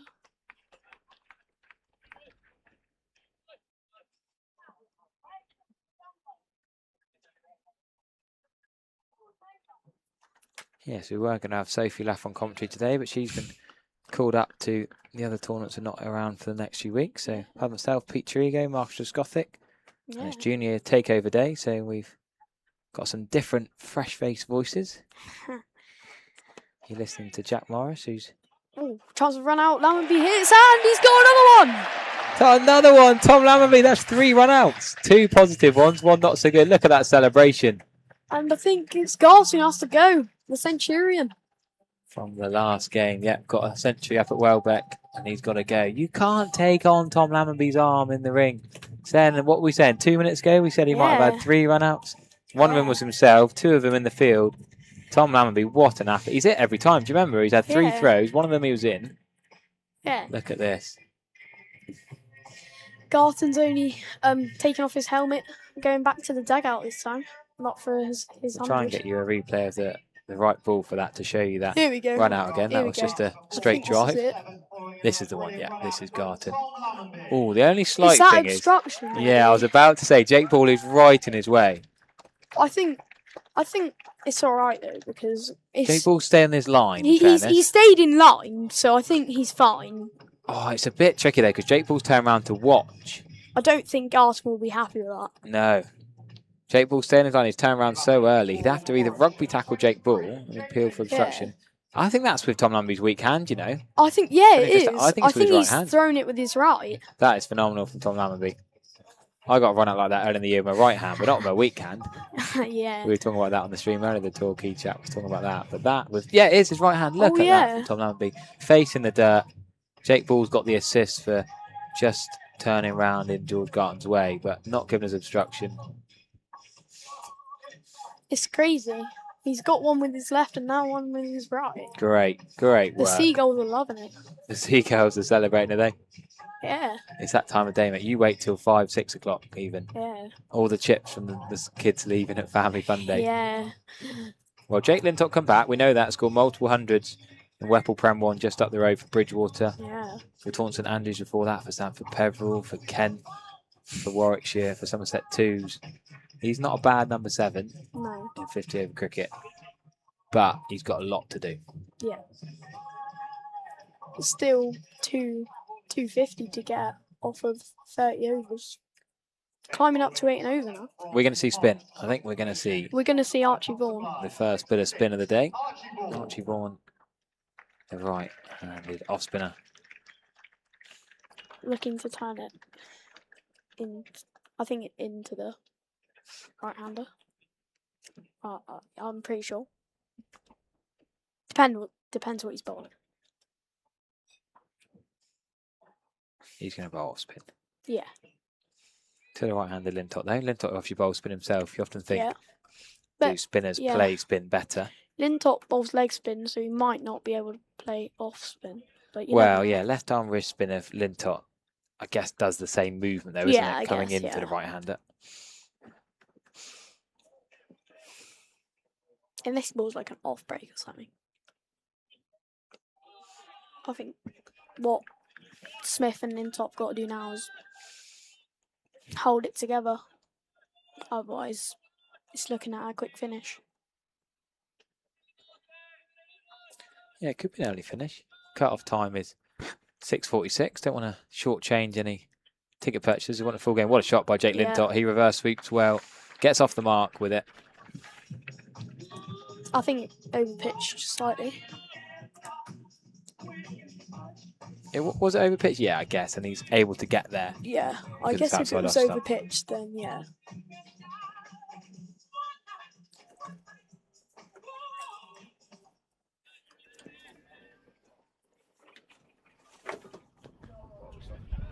That's more runs through the short third. Yeah. South Pereira's nearly going to... Yes, he is. He's going to haul that back in. Off.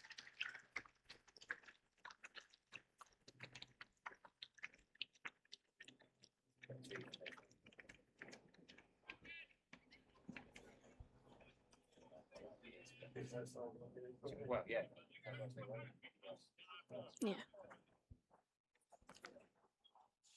But bringing Joshua out, is that a sign that they're going to look for Lintott to always swept there? Yeah, they're not letting Archie Vaughan settle here, are they? An attacking start off Archie Vaughan. Well, we're going to have one more ball for myself and a brilliant stint from Jack Morris, who's been awesome. What, 18 overs of you? Straight on it, calling balls. You've called a lot of wickets as well. You've had a good stint from a Somerset point of view. I reckon you've been on for 5 wickets. I reckon. Some brilliant Tom Lambie fielding. We will get the double Western, Latham and Trigo on in a sec. Yeah. And that's a cheeky single. JT Langbridge can't stop that one. But no, this is Junior Takeover Day. For just joining us, you can watch any of this back on the YouTube live stream.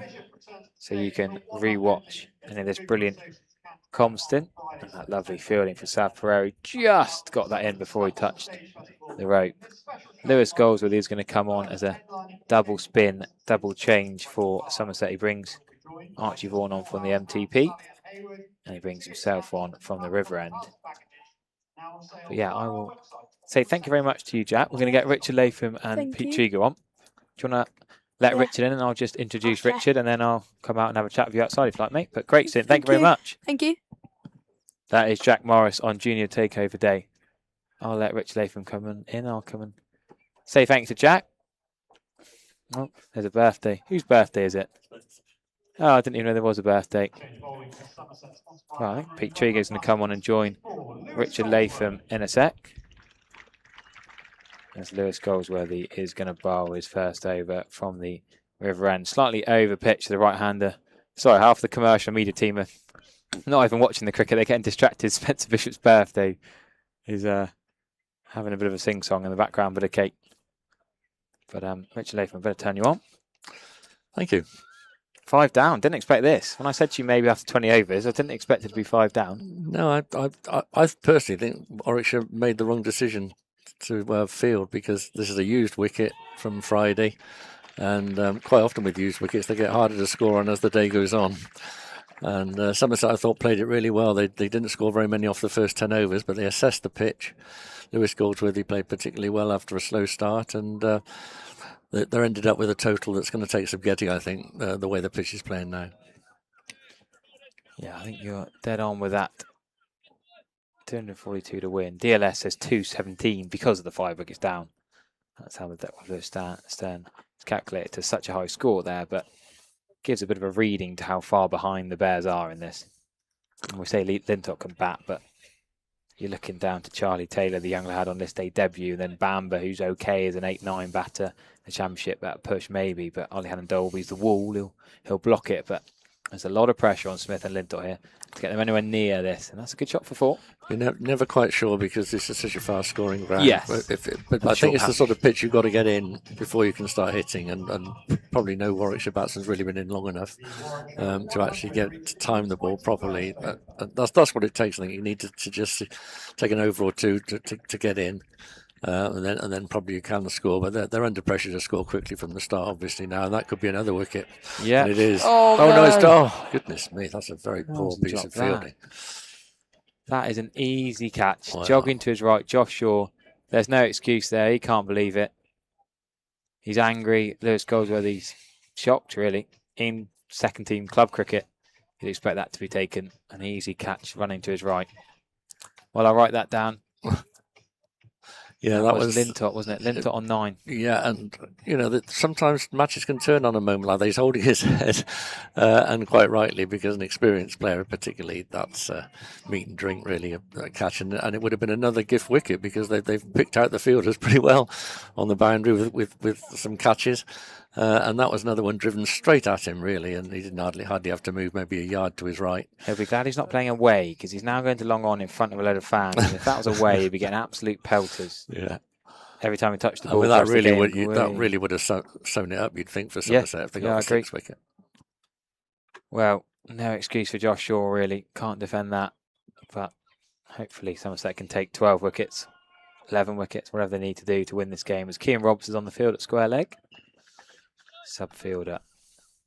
But Lintott and Smith, they're not playing for batting bonus points. It's not the county championship, so it's not like they'll just try and bat and take it deep and get some respectability. They've got to try and keep accelerating and pull a miracle out, really. And there's not a lot to play for other than trying to win this game. Well, I think the Somerset spinners should be able to bowl fairly economically. Because, as I say, it's a pretty dead wicket. I just was surprised, as I say this morning, I thought the conditions were a bit cloudy, which may have affected the decision to bowl first. But when you think about it, it was only 2 days since this wicket was used. I know a lot of runs were made on it, but quite often, as I say, when they use for a second time, they can become a bit dead and not easy to score quickly on.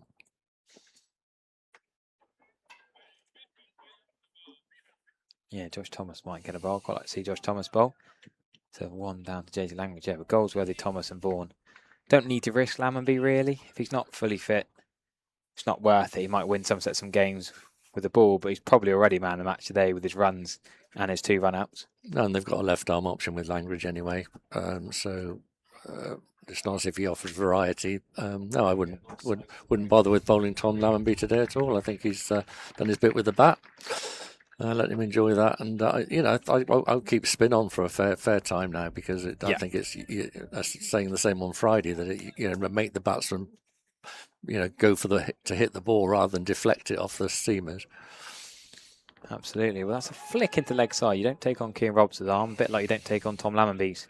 I'm going to make way. You've had 22 overs of me. I'll get Pete Trigo in for a double Western. Richard Latham and Pete Trigo. One of the winners in the 2026 Best State Guide Awards, associated with Castle State Agency, is proud to be ranked amongst the top performing estates in the country. So Somerset in complete control really at the moment. We welcome Pete back and in a very healthy position, Pete. Yeah, absolutely. Here, Richard, at 106 for halfway, 5 wickets down, and having a double spin on. I think it can be hard as a batter sometimes to find momentum against spin. You can have the fielders up nice and close, squeezing the one. I suppose just asking the question of the batters, are they willing to use their feet, hit it over the top? Because at run rate 8.3 at the moment, the way it's going, that's going to be at 10 very soon. And probably the only batsman who's come in today and hit it right from the start is Josh Thomas, because Lammonby and Goldsworthy took their time to assess the pitch and get going today.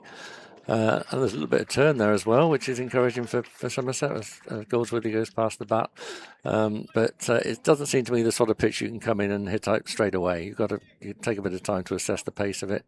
And I thought Goldsworthy and Lammonby did that perfectly today.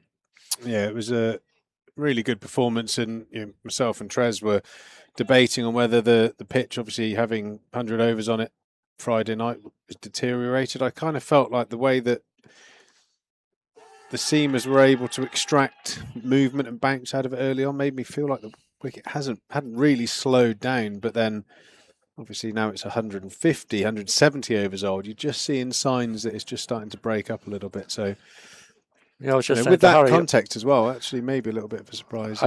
Warwickshire chose to just what I just said to Harry. I think I was surprised that as it's a used pitch, I think that can quite often be the case. It's harder to bat second innings. Yeah, a couple of close-ish LBW shouts. Jake Lintop certainly has plenty of quality with the bat, scores a lot of runs when he plays down here in the southwest. In league cricket, opens the batting for Bridgewater and is very capable with the bat, but they're a long way from shore at the moment, and half of their paddles have been taken away. Yeah, I think if, as I said, if Josh Shaw had taken that catch, which was pretty meat and drink stuff to an experienced player, the game would virtually be over, because Lintop can be dangerous, and he often does well against Somerset. Yeah, I think they've got a period here where I would say 7 overs to 30, where they can knock it around. They've got to be mindful not to let that run rate creep up too high, so they're still going to have to score around about 5s, and then I think you probably faced 50, 60 balls. I think it's just maybe the time where a lot of slog sweeps are played towards that short side. If you can get 5 or 6 maximums, 6s, you can just ruffle a few feathers and then you might have a chance. But, you really don't want, with 20 overs to go, that to be hitting 10, because then you're really under pressure. It's a long time to score at that rate. No, we saw on Friday when Somerset had Gloucestershire, 181 for 7, that the game wasn't over. And if you can get a partnership going, then it does become much easier to score. But as I said, that was Friday. Today I think the pitch is a little bit deader than that now, and they're going to have to really put bat to ball to score quickly. Somerset have bowled pretty well. I thought JT Langridge again was interesting. He looks like a wicket taker. I think he's got to learn to be a bit more consistent with his line and length. Bowled a few over pitch deliveries today, and then 1 or 2 short ones. But he's trying to take wickets, and I think he is a wicket taking bowler. So I'm quite happy with him at the moment, and the others have been very steady. Yeah, agreed. I think Friday night was. It's a fantastic game of cricket, and Gloucester stayed in the fight and made it a very competitive game. And I suppose probably had control of the game until the Josh Shaw over, where Daz Ahmed went for the big shot first ball, which was a little bit of a surprise for me, because they were very much in control of the game. Lovely reverse sweep, and that's a boundary for Smith, and nicely played. Yeah, when we were on commentary. And then also from an experience point of view, the Gloucester team, Delanger and Payne into the 100, so it's bar a couple of players, the team that have been playing in the Vitality Blast, so a lot more experience, whereas I don't think Warwickshire towards the back end of their innings necessarily has as much proven match-winning performers. Well, unfortunately for Gloucester, David Payne's been out all season with ankle operation, and that's obviously affected them in T20. As well as this competition. But I told you when we were on commentary on Friday that Graham Van Buren was a fighter, and he played a terrific innings, I thought, really. I mean, while he was there, there was some hope for them. And as you say, the Ahmed wicket was probably the turning point after Gloucester gained some momentum. But Graham Van Buren played a beautiful innings. Yeah, he absolutely did. Well, I think both batters have in their lockers both conventional and reverse sweeps that will always be a bit of a headache for the spin bowlers. don't think too many overs can go by where the Warwickshire batters can't afford to take the occasional chance and pick up a boundary, and that's a fantastic shot. Races through the offside, and that's given the boundary sweeper absolutely no chance. Targeted that first ball of the over. Yeah, they're going to have plenty of shots like that, Richard, one thinks. I mean, that was a great cricket shot, and that it does. The point is that he had to hit the ball hard against the spinners, whereas when the seamers are on, sometimes little deflections can go for four. So make them play. They're only entitled to play a few shots, but it's a long way to go. The Somerset have got a decent total. Well, it looks like Lammonby is mimicking something that looks like a bowling action, so that might be a change. He didn't bowl on Friday, which was somewhat of a surprise after a good bowling performance. And I'm never sure with Tom whether he's just carrying a slight injury or not. And obviously if that's the case, they shouldn't risk him today. But I suppose you can keep spin on so long that the batsmen get used to the pace of it. And it's nice to mix things up a bit. So perhaps a bit of left arm seam would be all right for an over or two. Yeah, I always like double spin personally when there are two new batters at the crease. I think these two have been established enough that maybe there's a case for a change. Yeah. Lammonby, again, fitness-wise, if he is fit, he's a very useful performer. He actually broke into the side quite a few years ago now on the back of his bowling as that one evades JT Langridge. The long limbs couldn't quite reach out for that, and that's the second boundary in the over, and maybe time for a bowling change at one end. JT looked like he was a little bit late off the mark there, getting towards that one. Long way to go down. It's a different climate up there from what it's like for us, Richard. He's a big old boy. Another good crowd, Pete. We were saying on Friday that it was great to see so many people in for a 50-over game, and while there's not quite as many today, it's still a lovely sight, the ground, and good to see people supporting 50 over. Yeah, certainly. I'd say over 5,000, I'd have thought.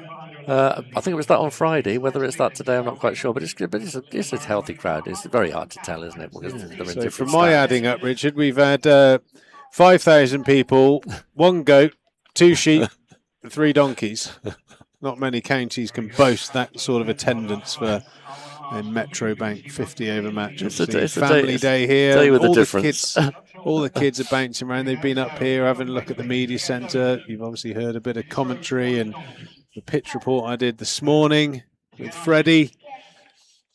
Yeah, it's been a nice day for everyone and almost perfect weather. Wednesday, August the 19th at 3:45. The captains clash. The Lewis Gregory T2011 versus the Jamie George T2011, and some very, very big names in the world of cricket and rugby will be on this very ground. So well worth coming down and have a look at that. Supporting Lewis Gregory's well-deserved testimonial, and the charity beneficiary is going to be the MND Association. So a great cause, raising money for a fantastic cause. Certainly, in regards to the world of rugby, a number of high-quality rugby players have suffered with that shocking illness, as well as some brilliant cricketers as well. Sid Lawrence sadly passed away recently.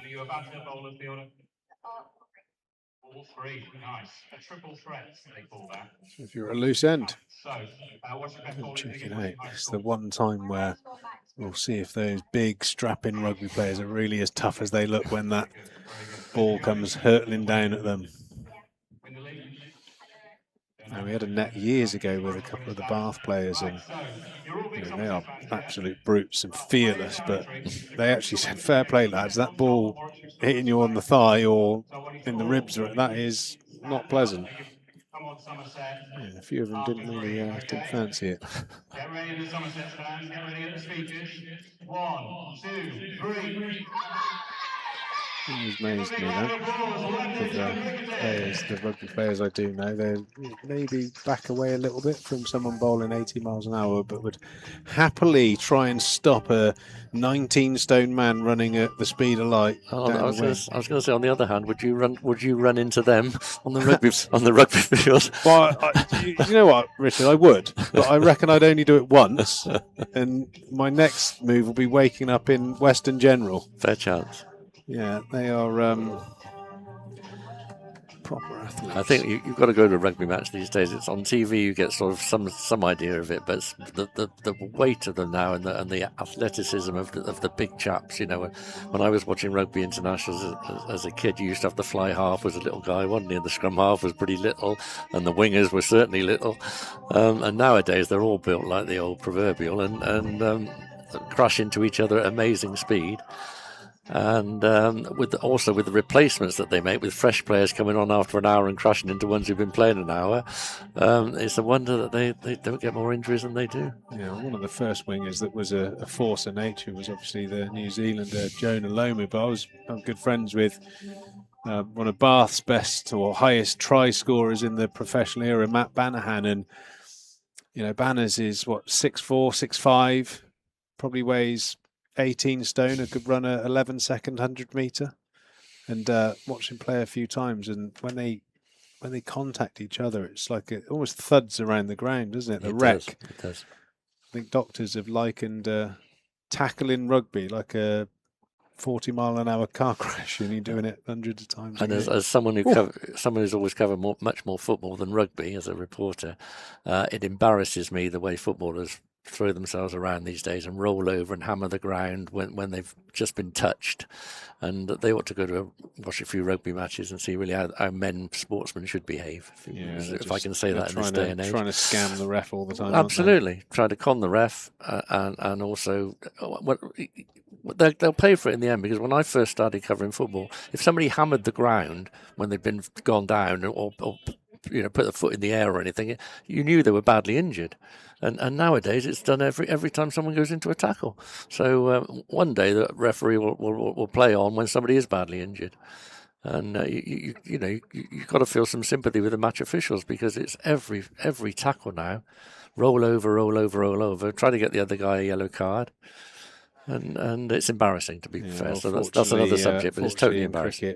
Cricket, the done thing is to not show pain when you've been struck and not give the opposition that upper hand. But absolutely. There we go. Wouldn't mind being a quid behind some of those footballers, though. 129 for 5 at the halfway stage here. Archie Vaughan bowling from the Trescothick stand end to Jake Lintott, who's on 17, just looking to ease his way into an innings, giving the Bears a chance to take this game deep and pull off something special. Run rate required is about 8.5 at the moment, so they've somewhat staying on top of it to a point. You know, if you go into the last 10 overs with some wickets in hand, a batter that's in, and you need 10s, you're in the game. So, and this stand is now 45, which so they're both well set. It's often the case that a drop catch can just change momentum of games, and at the moment it looks like that's happening. But just as the same as we said on Friday against Gloucestershire, when that partnership between Van Buren and Ahmed was going on, it's a long way to go, and one mistake and Somerset will be right on top again. Well, by my quick maths, Richard, I think Warwickshire in the next 15 overs need 100, which is going to be no mean feat, and that would leave them 100 for the last 10. It would be a remarkable chase from here. It would. But I think it's important. Again, I think we said it with Josh Thomas. He ended up getting 97 not out. One of these guys is going to have to score 100. Yeah. Quite a sizable one, I would think, as well. Well, that's why it was good to see Lewis Goldsworthy go on today, because he didn't have it easy all the way through his innings. He wasn't in great touch at the start. Didn't get many on Friday. And I thought he played a very sensible as well as good innings today. He took his time, didn't panic, and then scored quickly when he could. And he went on to the big score we talked about, whereas, again, poor Tom Lammonby, who's got, I think, 80-odd now, and 80 or 90 in every match this season, found a way of getting out.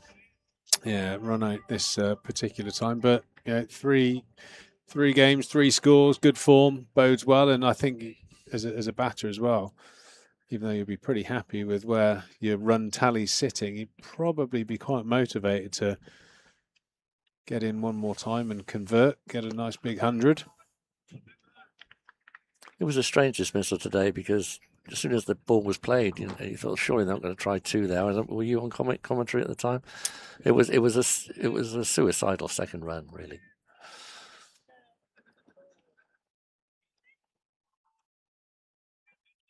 JT Langridge has replaced Goldsworthy at the Lord Ian Botham stand end. Just a little bit of momentum found in that last over against Goldsworthy, a couple of boundaries.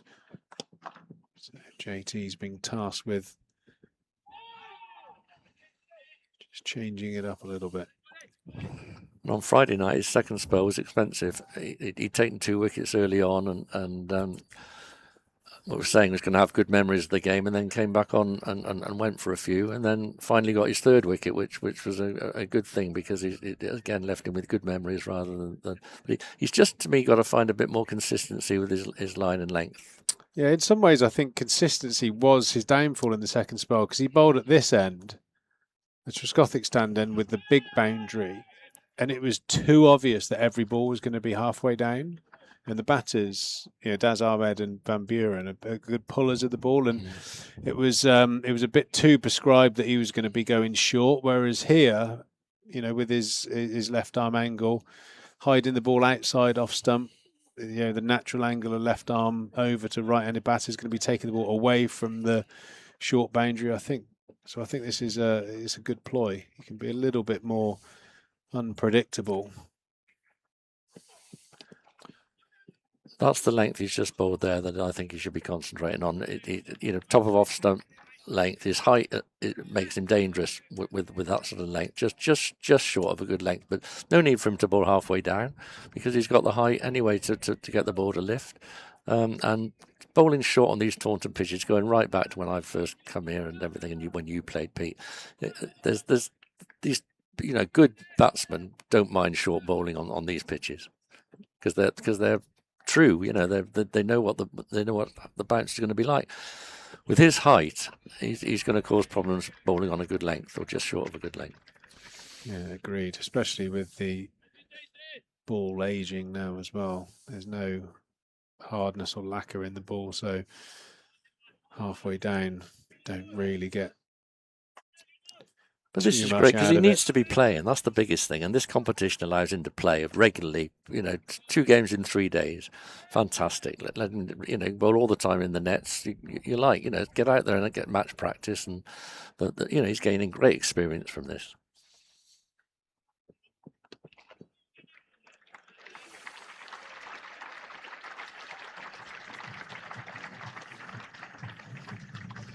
That was a decent over. Yeah, you could easily see JT being a good performer in Championship cricket. He looks like every time we see him bowl, he's becoming more and more accurate. I've seen some footage of him bowling in the second team as well. The red ball looks like he gets nice shape back into the right-hander, and that's a huge asset, especially at his height. So he's doing really well. Here's the bowling figures so far. It's been those have been shared around a little bit. JT's been a little bit expensive. He'll be on the clutch back for this bout. Archie Vaughan bowling his 5th. 4 overs for 20, so that would be the target for me if I was captain. Try and motivate your bowlers to try and finish your spell under 6 and over, and that'd be a great job for your team. Don't think about wickets too much, which is very hard. It's a tough sell to your bowlers to not go chasing wickets, Richard. Especially when you've got a short boundary as this, and this very unforgiving pitch. And we've got to take that into account with JT. I think that he's bowling on a pitch with very short boundary on the town side of the ground, a pitch that's doing nothing off the seam. So he's got to bowl accurately, and to a certain extent he's done that today. as I say, to me, it's all about learning for him at the minute and working with him, and there's certainly a lot to work with. Yeah, totally agree. Number of good youngsters on show today. I was quite impressed with Warwickshire's Charlie Taylor. I was just going to 16 say years that. of age. I was just going to say the same. Beautiful action. I was speaking to Trez, and he agreed to a point that almost very Chris Wokesy in his action. Very clean, nice upright action, great delivery position. And for a 16-year-old, with that slightly newer ball in his first spell, got the ball flying through. He did. And if you think of the 6 that he conceded, which was a top edge pull, went straight over the wicketkeeper's head, that was because he beat the guy for pace, and I thought he bowled quick, and for 16, wow. He didn't get a wicket, went for about 69 runs, something like that, and I thought, despite going for that many, I thought he was very impressive. Yeah, I agree. Well, welcome to the professional game, where some days you'll bowl well and still go for a few. You said it, yeah. And then on other days you'll bowl a bag of licorice, all sorts, and pick up 4 or 5. That'll be interesting to keep an eye on his progress, because that 16, goodness me. Yeah, I think he was in their second team at 14. Yeah, just really enjoyed his his position on the crease, his action out, how easy it looked for him to get through the crease. He looked like he's been very well coached, very talented, and at 16 to be able to hit the gloves of Alex Davis above the waistband quite a number of times, shows that he's got some real pace.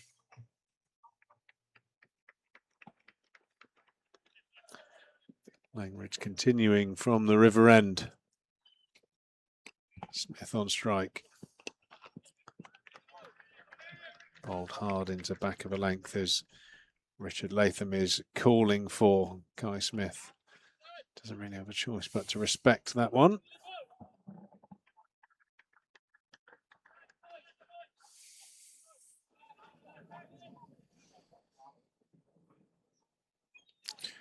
Yeah, JT Langridge is probably the one. Well, a couple of the Somerset bowlers will be on the run rate scratch back. Josh Shaw going at 3.5, Jake Ball 2.5, Thiedham 3.5. So it's been exceptional, really. What do you make of Thiedham? Again, very tidy today. Yeah, he's had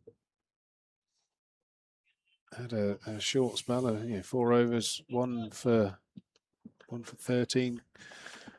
I mean, I know figures don't always suggest how you've bowled, but at Taunton it's very hard to bowl badly and end up with 4 tidy overs in one-day cricket. So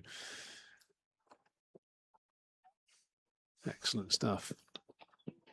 Continuation, as we talked about yesterday, of that treadmill of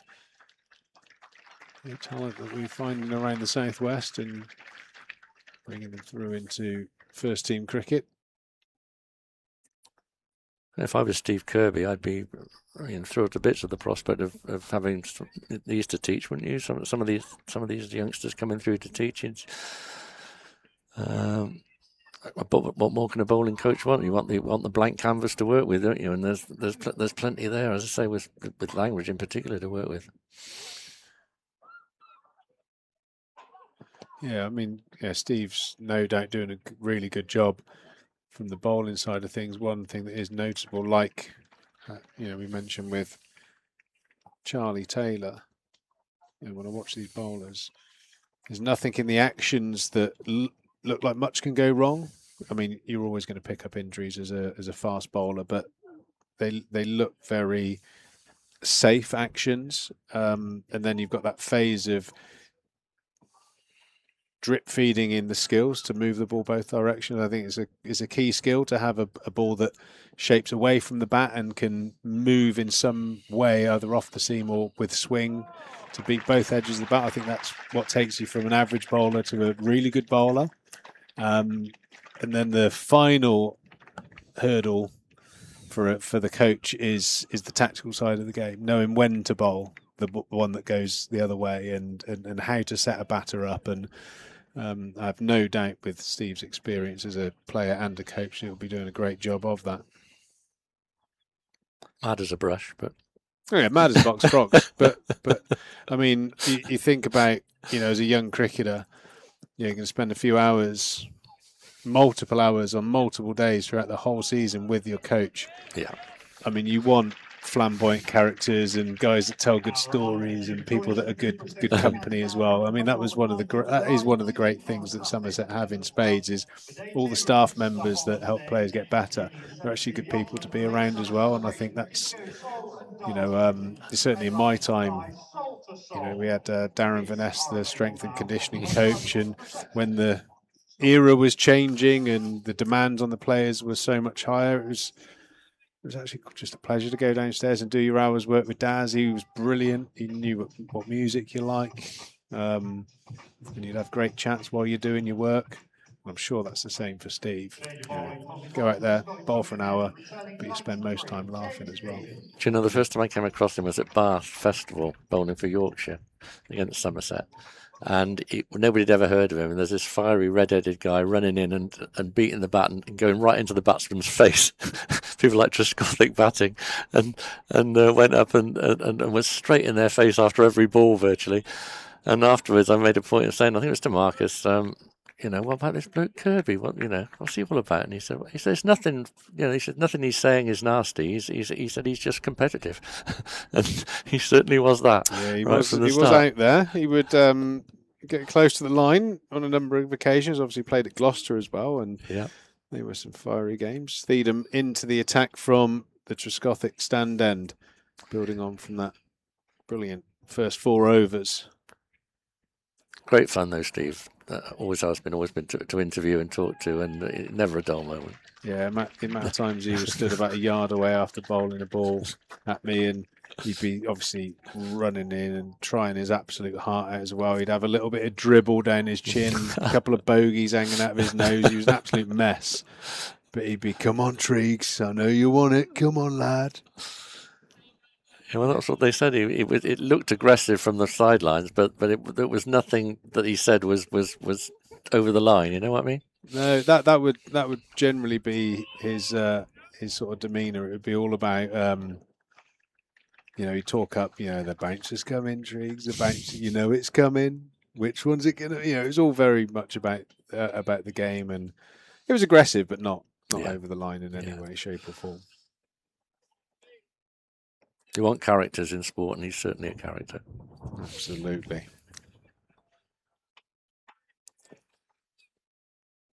Theedham looks like he's getting the ball, hitting the splice of the bat hard as he's starting his 5th over. Another one there up into the stickers of the bat. He's bowled a good length, good line and length, because bowling this end and with that short boundary on the offside, he hasn't got much margin for error. If he over pitches a bit, he's going to get cover driven for 4, isn't he? Or even cut for 4 if he drops short. So with that boundary so short, he's doing remarkably well to have figures that he's got at the minute.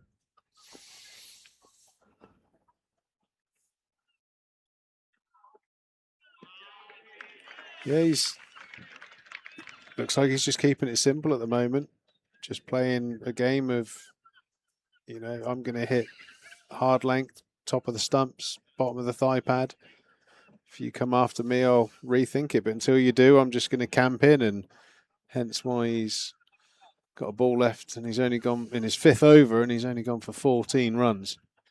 That's been very good. James Theedham. And again, not too many places you can really hit that. I think what Theedham's done really well there is to hit a boundary off him at the moment. Any of those 6 balls, you'd have to play an exceptional shot. So I think that for me is a massive compliment to how he's gone about that comeback over. Yeah. Everyone on the drag back.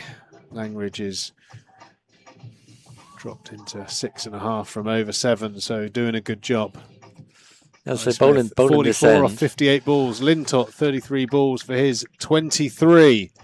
Warwickshire 144, 30 overs left. So bowling this end, you can Nearly almost 10s. block a 4, if he gets it wrong. So you're on time a defensive shot, and it's going to go for 4 nearly. So well done to him. I always think about 50 over chases. I used to play just for simple maths. If I was out there, you get to the 30 over stage, you got a T20 left. What are you comfortable chasing? Obviously, you don't have a 6 over power play, which obviously has an effect, but it was always part of the. You felt quite comfortable here at Taunton if you could get it down to sort of 160, 150.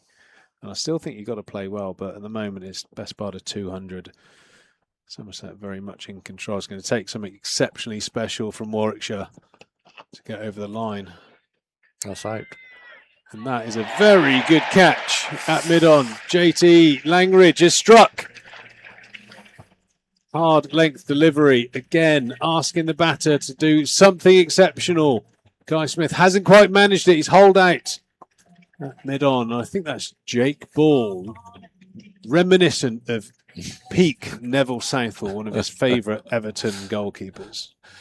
Everton fans have got to stick together. So well done, Jake. I'm an Everton fan myself, and we've had some tough times in recent years, so we all got to stick together. Well, even though I'm not an Everton fan, Neville Southall was my hero growing up. He was amazing. He's a pretty big unit, isn't he? Do you echo that? He was yeah, exceptional keeper. Wonderful goalkeeper. Ethan Bamber replacing Guy Smith with a lot to do. Run rate is nearing 10 and over. 6 wickets down now, Warwickshire. And that again was what you're saying, Pete, about left arm over to right arm. The angle, he's hitting against the angle, isn't he? And that's what he's tried to do, and he's mishit it. It's still a really, really good catch, but you expect Somerset players to take these catches. You're astonished now when they drop one, don't you think? The fielding, standard of fielding, especially on the boundary. I mean, Craig Overton's made an art out of it, and the ball goes up in the air, you expect them to catch it. Well, I think there was a couple that part of me thinks is a bit harsh. I think Friday, Lammonby at cow corner, sort of diving, but sort of a sliding catch there. I think there was one down here today, similar. And I think my mind went to, you got to catch that. And I think we're slightly biased by the great catches that we see. I'm sure that's those sort of drops feel quite regulation now because the standard of and the expectance is so high now. I mean, even that. I mean, you're thinking, fast bowler in his 30s. That would have been two. Oh, going back ago. 20, 30 years ago, you wouldn't even have thought of him, fast bowler, taking that sort of catch. It's the ones where they can balance and go over the boundary, flick it back, and then catch it again. I mean, that's become a real regular part of one-day cricket now. And I don't know how they practice it or what they do, but it's remarkable how much improvement there's been in boundary fielding. Yeah, they definitely. It's definitely practice, and it's actually a really enjoyable thing to practice as a player because you can have a lot of fun with it. It's a way to express your skills as well, especially in practice. Yeah, they'll, Tweds would hit balls and try and just drop them over the rope, and yeah, I think the drill is to go after the ball as a pair if you can, catch it, toss it back, the other one. I didn't realise they actually practice like that, but I'm sure you're right. Yeah, it's all about repetition of these things, and the more you do it, in a match situation, it becomes natural. Yeah, we were talking on Friday about the Gloucestershire team of the late 90s and early 2000s that took fielding into a bit of a new realm, really. They were the sort of forerunners of it, of how they put teams under pressure with the way they attacked the ball and moved in when the bowler was coming in, and made life really, really tricky for the batsman. And I used to go to their training sessions. I have been to their training under John Bracewell, and they were very aggressive, very intense. They would fire the ball in, and poor old Jack Russell would be knocked over by some of the throws from close range and that sort of thing, as he was by Ian Harvey's bowling on occasion. I actually think quite intentionally they used to throw the ball around the batter's feet, and Jack would be more than happy to contact the batter, always trying to, create a physical presence around the batter and not give them any respite. Yeah, you had a number of good fielders. I think Matt Windows used to field at point cover. sort of later on, you'd have Chris Taylor as an exceptional fielder, Harv, Hancock. They were all just hunting, weren't they? Absolutely. And Jack was the fulcrum of the whole thing, and one of my favourite all-time cricketers. I just thought he was wonderful, and I think he'd be aghast at some of the wicket keeping he sees these days. We talk about skills getting better. The art of wicket keeping to me has gone right down in recent years. Yeah, he was a brilliant games player, Jack. I remember early on in my career, towards very much the back end of Jack. So I can remember playing, warming up for a game at Bristol, and I was doing my bowl throughs, and I was obviously very wet behind the ear and didn't really quite understand what was going on. So I'm get back to my mark trying to practice, and there was one occasion where he walked across me, so I had to stop, go back, start again, and then about 2 or 3 balls later, he just dropped his gloves in front of me, so I had to stop. Totally intentional, just to wind up the new kid on the block. Very good at the mind games. Knew every trick in the book. Yeah. And that, just we're talking there, another mix-up in running with the yeah, that was Warwickshire nearly a double play, baseball style. Both one at each end, yeah. Ran out. We missed that one. That's bad from us. Yeah, that was a shocking run. It was hit straight to the fielder. I mean, both of them could have been out by a yard or two, but Thiedham goes short. And Bamber dispatches that over backward square leg for 6, all the way for 6. Big boundary out there. So Thiedham's certainly now knows that Bamber can play the short ball. Might have to just adjust his length a little bit there. Yeah, one's forgivable. Don't do it again. He timed the pants off that, didn't he? That is a long carry there for behind the wicket, and he's comfortably cleared the rope.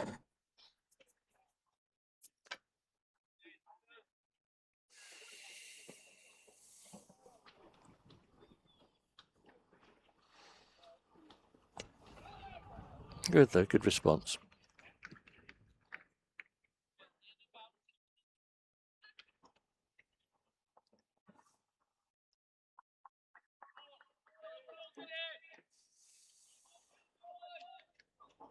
Haven't had any injuries today in the crowd, touch wood, after the couple of mishaps on Friday.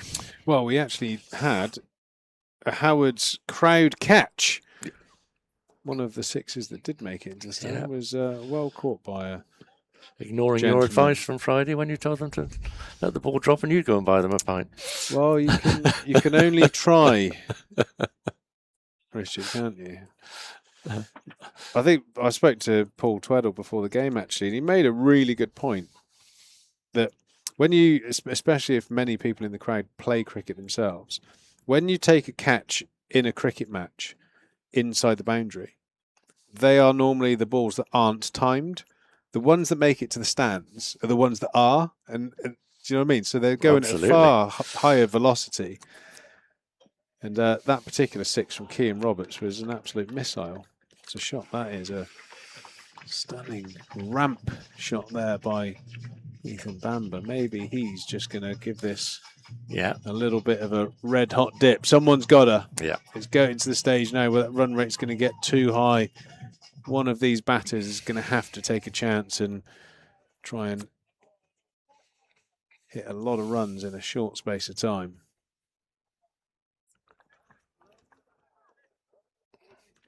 Yeah, not even halfway yet to Somerset's total, and it is a really big ask with 4 wickets left.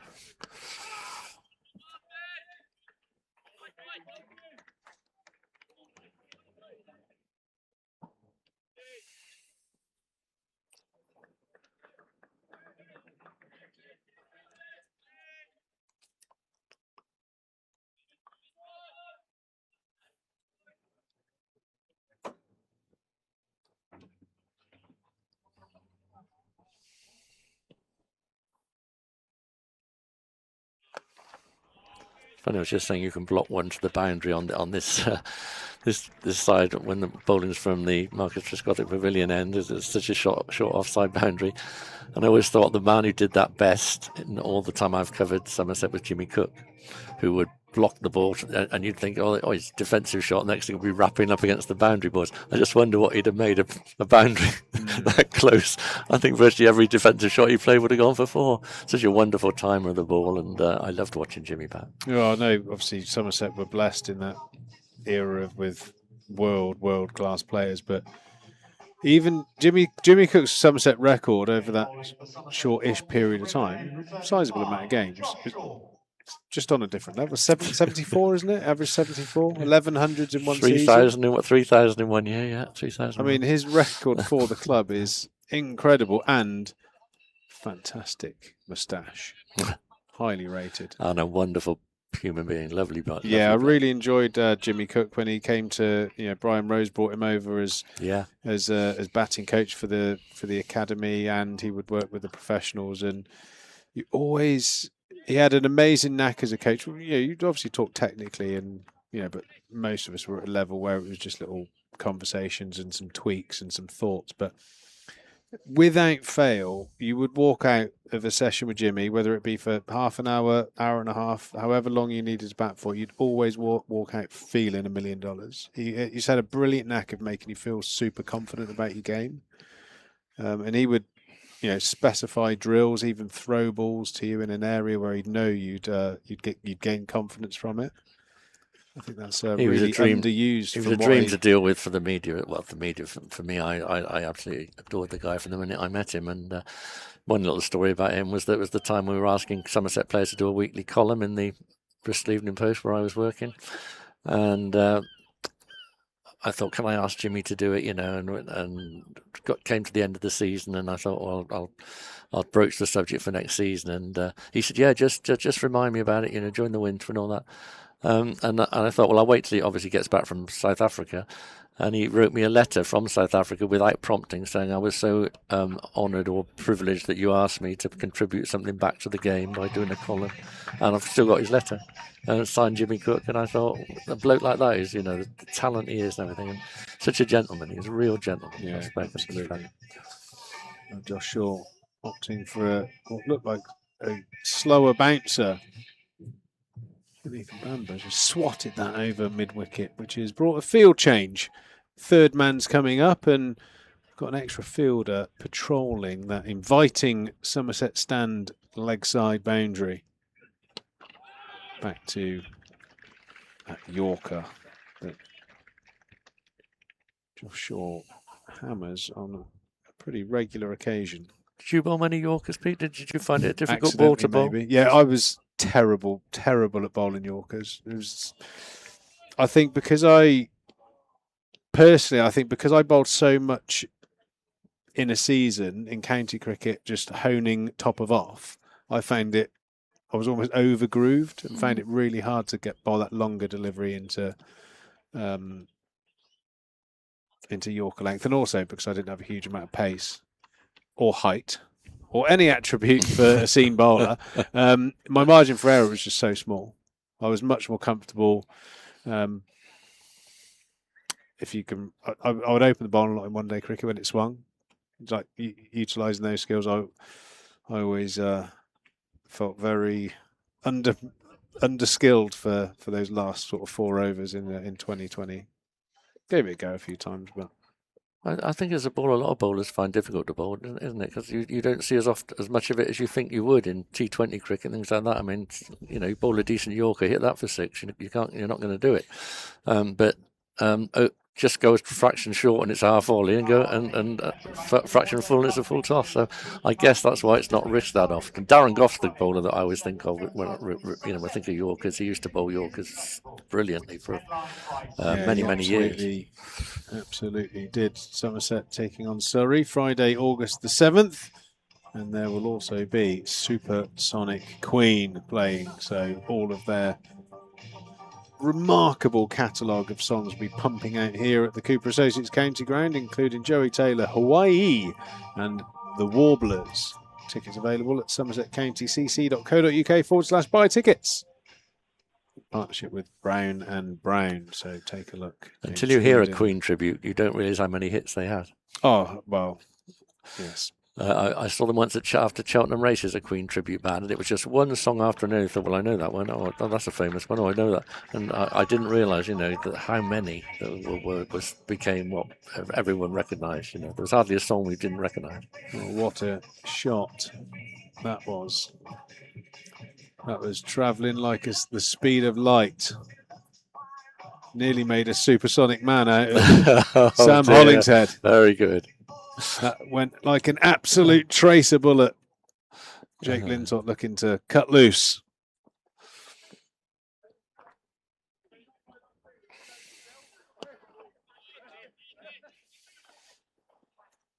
Yeah, I was pretty much grew up with Elvis and Queen. That was probably the only music that I would have heard in my house back in the day. Yeah, there's just a lot of new films come out, and they'll use one of the Queen songs as the soundtrack, and it's sort of like a bit shocking because obviously it's old music in a 2025 film or 2026 film, but so good. Feed them under a little bit of pressure. I think the batters have had a little discussion that they're going to have to start chasing a few boundaries here. 10 and over required now. Yes, which, as you say, over a shorter period is not impossible here by any means, but you're talking of another, how many runs they need? Well, 16 and a half overs at 10 and over. It's a big ask. It's a lot, yeah. Yeah, 99 balls, 166 runs. It's going to take someone to, knock a 50 off 25 balls just to ruffle some feathers and at least put Somerset under pressure. Unless someone chances their arm, I think this game's gonna fizzle a little bit. I think one of these two in a very short space of time are going to have to go. We need to go here. One of us needs to have a dip. And one mistake, and you can't think that there's very much batting to come. One of them being a 16-year-old debutant.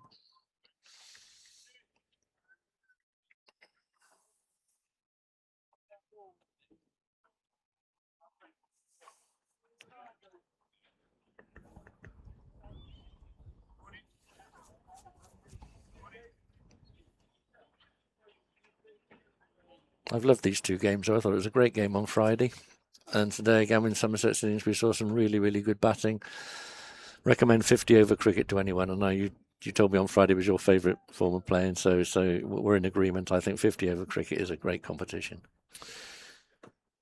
Yeah, I suppose, growing up in Weston-super-Mare as well, it was sort of like imprinted on me that going to a 50 over or a one-day game at Taunton on a Sunday was, a must-do at least once every single summer. So, certainly the days where in my hometown, the Clarence Park Festival, the Western Festival was on, I would always do the litter picking that got me the ticket for the week. And we used to clear up all the carnage that the fans left behind. Oh my goodness. Dear. Just don't want to get out of the way of that one. It's been called a what? Not a no ball, surprisingly. Ben Peverell feels like that's below the waistband. Yeah, it's borderline, I should think.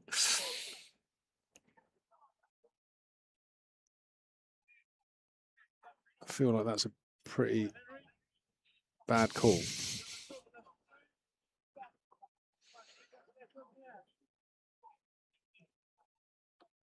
Oh, wasn't that high? No, it wasn't actually.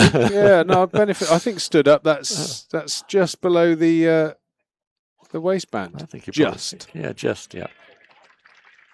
I think it looked like just to feel sorry for the batter. You should probably have given that. Let's have a little look.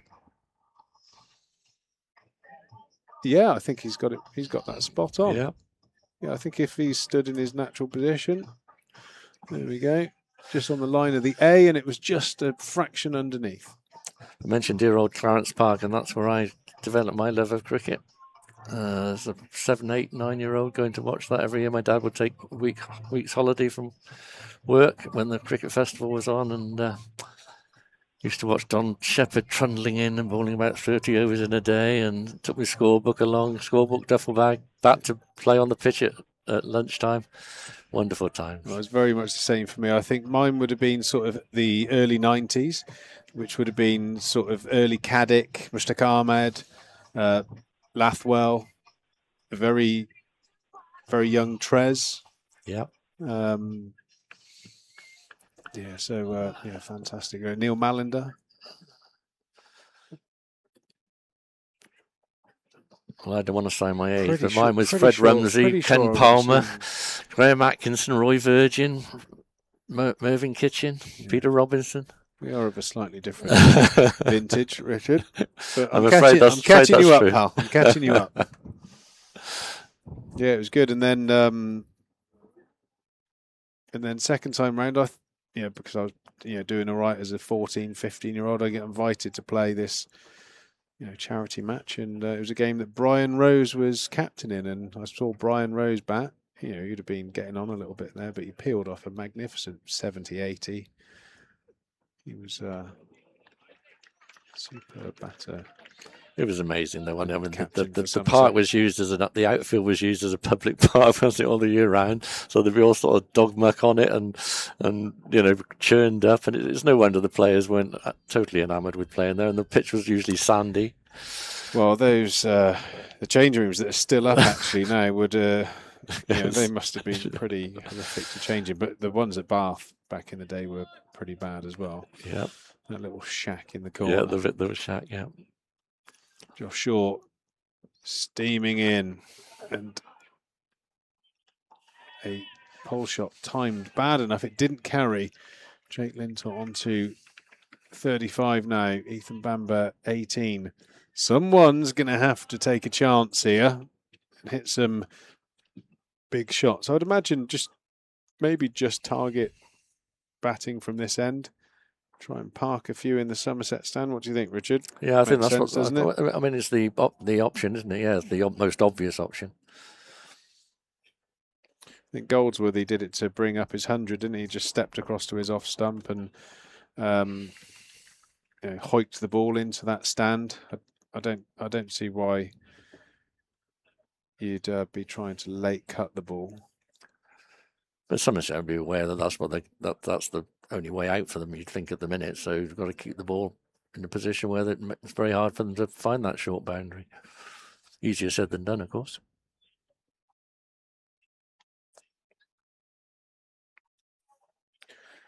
Probably the time of the day where the hack to cow corner is most appropriate.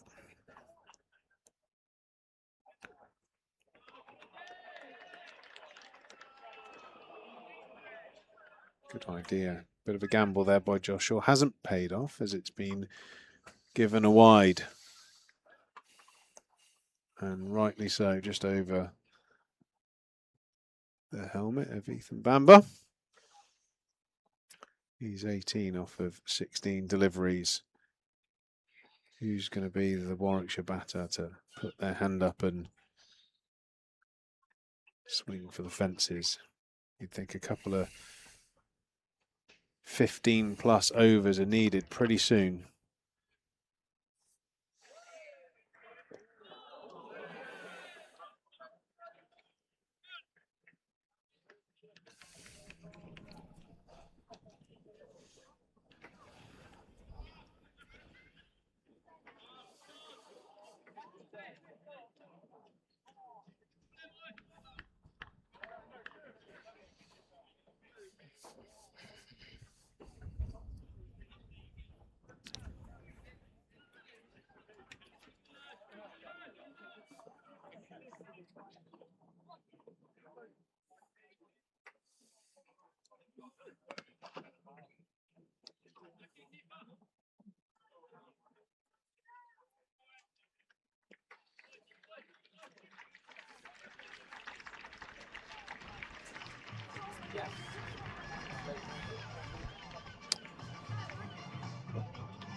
Not just cricket here at the Cooper Associates County Ground. We've also got live on the pitch John Bishop, night of live comedy. And apart from myself and Richard Latham, he will definitely be the funniest man in Taunton that particular night. Go to the club's website and look out for your tickets. They're selling quickly. Another well-timed shot. It's going to beat the fielder. Yep, another 4. But, Somerset's still in control. And on that point, Pete, I'm going to say thanks very much. As always, pleasure to share commentary with you. Cheers, fellow Westonian. Always a pleasure, Richard. Hand over to Harry Everett.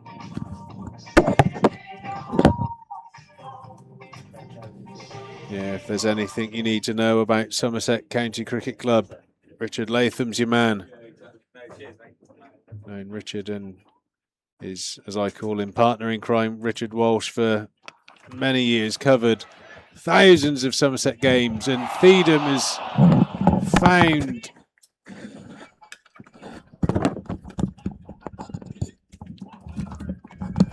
Archie Vaughan, is it? In the deep. That's a shocker. I know there's sun in his eyes, but he got 2 hands to it. He watched it in. James Thiedham's unlucky. Should have another wicket. Sun's in the wrong place, isn't it? What, no, it's not behind where the ball came from, is what I'm trying to say. Yeah, there's not much excuse. I agree. Oh, it might be our next ball anyway. Tom Lammonby doesn't drop him. There we go. Thiedham gets the wicket. He deserves 2 for now. Archie Vaughan's not celebrating much. He's a bit. Did they run 2? Was it the same batter? Bamber or Lintop? Great question.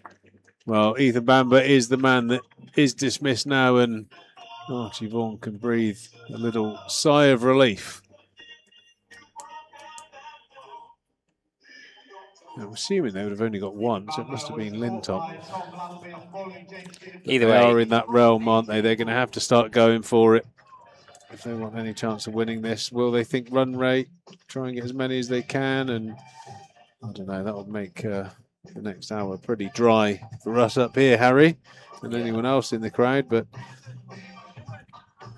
someone's going to have to come out and swing the timber. Well, I was saying earlier, there's no batting bonus points. It's run rates. Yes, they could play for run rate, I suppose, but they've got to try and win the game, haven't they? Yeah, Ethan Bamber went to university there next to, along with Tom Abel a few years back. A little bit younger, but he looked all right. Struck a couple lusty blows. Charlie Taylor into bat. Let's see if this Charlie Taylor is better than our commentary box corridor cricket batter, Charlie Taylor. He's on holiday in Wales, I think, at the moment.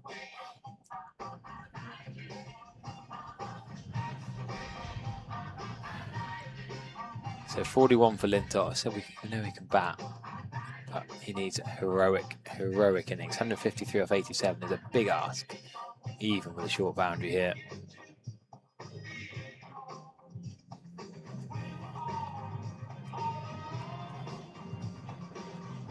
So 2 shocking drops from Somerset today. I don't want to think of the high standards. Josh Shaw at mid-on, Archie Vaughan at deep mid-wicket.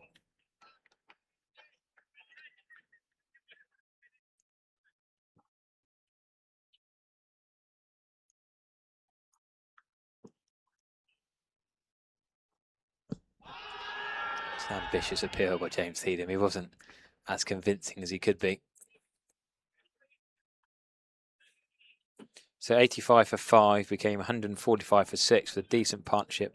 Kai Smith getting 44 with Jake Lintop now into the 40s as well. Ethan Bamber getting 19 overrun a ball, but only Taz Ali and Oliver Hannon-Dolby left. Charlie Taylor on List A debut. Oh, another broken bat. 2 broken bats in a day. We saw one. What is going on here? James Thiedham this time. He's buzzing. I know Jim a lad well, and he will be absolutely cock-a-hoop that he's broken this bat. The ego is getting a boost from the pace to break a bit of overly pressed below, maybe. Taylor, on his List A debut, he's broken a bat second ball. Beautiful bat on the stickers. Yeah, that's the problem. Is his debut. He's getting the duffs from his sponsor. He needs to get up the pecking order. Has he got more than one bat with him? A bowler on his debut. How many bats he brought with him? I don't think so, but you never know. Someone please bring him out a new bat. He cannot bat with that. It's a bit embarrassing. He may as well just keep walking off. Meet the 12ers halfway. He stood there like... Are they using twigs for bats in Warwickshire? Yeah, he's only got one out. You think when the top order batters break a bat, they bring 3 or 4 out. When you're 8, 9, 10, 11 break a bat, it's just 1 ball out. Now, the cut-off time is getting further and further pushed back. We're not going to finish till nearly 7 o'clock at this rate. All the broken bats, the delays, the concussion, the different things that are stopping the game.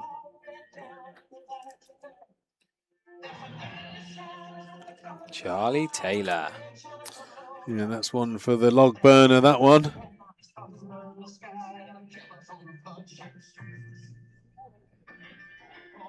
We'll give it to James Thiedham as a little memento. Yeah, we'll have that little souvenir put up in his house.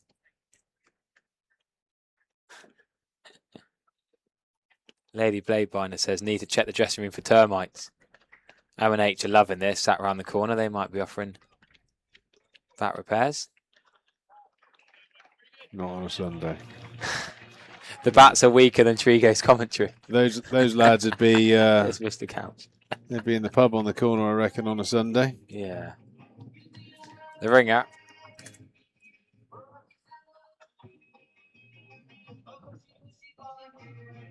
Is that your mate, Mr. Couch? Doesn't sound like it, does it? No. Sure, he's a great bloke. God, you can see the bat in the dugout. Straight across the top, really, yeah. Yeah, often get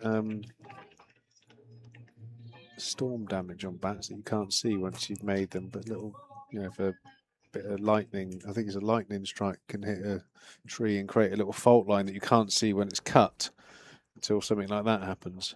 Wow, okay. Don't know how much of a myth that is. How often does lightning hit a tree? Well, I think you'd be more than you probably quite realise. surprised. Yeah, okay. Because you're thinking that's, that particular tree, 20 years old, 30 years old. It's a long time to be standing out there with all your hands pointing up to the lightning. Don't they say that's the worst place to go in a lightning storm, under a tree? Climb or a is it tree. best or worst? Probably worse. The roots of a tree, probably worse. Best place is to go indoors. Well, because it'll smash the house and not you. Yeah, I think you're all right indoors. We're in a car with the tyres. I've always thought lightning's a bit of an overly worried about thing. Do you know what I mean? I've always thought it was a bit of a myth, like the chance of you actually being struck by lightning. I think you just got to take that one on. If lightning gets you, you're pretty unlucky. It's your time. Yeah, I'm not going to go stopping what Jake I'm doing. Ball into the attack. Highly skilled Jake Ball. Combination of on-pace deliveries, Yorkers, and a hard spun off cutter into the wicket. Now, I was just about to say, if this was Friday against Gloucestershire, Jacob Hurry was here on Gloucestershire photography duty, and he's got a new era bat company with Aaron Campbell in Wellington fixing bats. He's just texted me straight up, definitely storm damage that. So I was right. There you go. Jacob, have I said something that makes sense to you? Excellent, pal. Wow. Hope you're well, buddy. If the Warwickshire batters need something sorted out, I'm sure Jacob will sort out his little side hustle, bit of photography, bit of fixing bats. Charlie Taylor might need that. He's going to have to go to Cricket Star, isn't he, and try and win himself a bat. Is that here today? Is Cricket Star here today? No, Cricket Star was here on Beer and Cider Festival. My partner was in the mosh pit with all of the fans that were tucking in to the Beer and Cider. He did say that there were quite some sights towards the end of the game. A couple of people had to be politely asked to leave. I did have a mate who said, I've just bought Trigo's raffle 476. Can you get him to pull it out for me or something? I wish it was that easy. So what we've got to do, you've got to buy a raffle ticket and then you might win a prize. Is that the way it works? Essentially, yes. And you do it every week? Every day. Wow, every day. God, that's a smear through the leg side. Jake Lintott gets to 46, hit the gap between mid-on and cow corner. Yeah, it's good fun. We have good interactions on it. We do live draws on a Monday and a Thursday, and then auto draws every single day of the week. How did this idea Been come going about? 8 months, given over £1 million worth of cricket kits been won in the UK through Cricket Wow. Star, so it's been cool. I'm still waiting to be smacked for 6 on a Saturday and someone tell me that I won this off you the other week. Yeah. That'll just about cheer me up. So do you just got mates who are sponsors who then donate kit, bats, balls, No. whatever it is? No, Right, we buy cricket kit like any other. Oh, so it'd be like it could be any company. It's all sorts of bats. Yeah, Miller helmets. Champernall, Kookaburra, Grey Nichols, Oh, all sorts. you name it. We've got it. Wow. So hard though. Obviously, most cricketers love cricket bats. Everyone wants so a many bat. bats in that I just like really want this myself. It's so hard. So how do you decide what ones to buy? We only deal with the kit, the top end stuff. Yeah. Yeah, because it's cricket bats are very expensive these days, aren't they? So you Some of might the go top and ones buy are over £1,000, Yeah. aren't they? So you'll go and buy an 800 quid, 1,000 bat, whatever, and then sell that one in next week's raffle, and then could be a rival company the following week. Yeah, we just stock what everyone wants to buy. New Balance, all of them really. What a shot that is from Jake Lintott, and that will be 50 for Jake Lintott, and well played. He's Yeah. going to need at least 50 more to give his team a chance. That's a Lintott swag I Powerful recognise. strike through mid-wicket. He's not worried about it. He did a bit of the Ben Stokes about that. Not much celebration. He knows there's a game to be won here. He's determined. Seen him get a few runs down the order of 8 or 9 in the blast for Warwickshire when he's running out of partners. I wish he could bat a little bit higher for them, but Taylor can stay with him. What can he do? They're going to push for 2 here.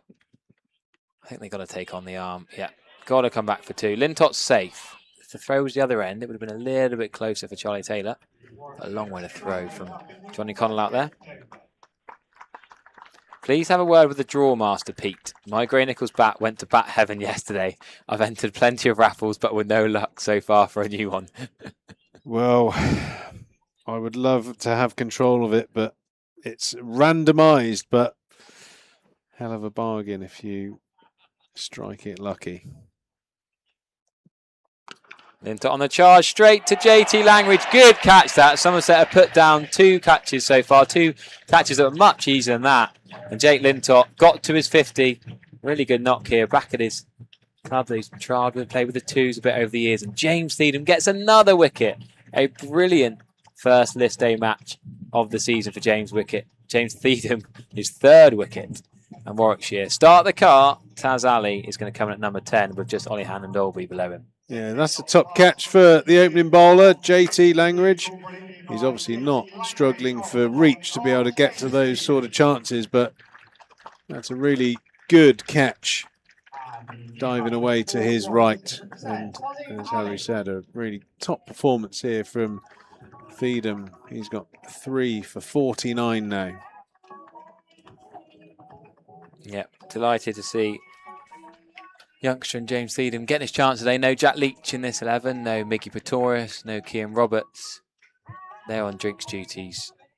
James Theedham getting his chance, having carried the drinks at Welbeck and here on Friday.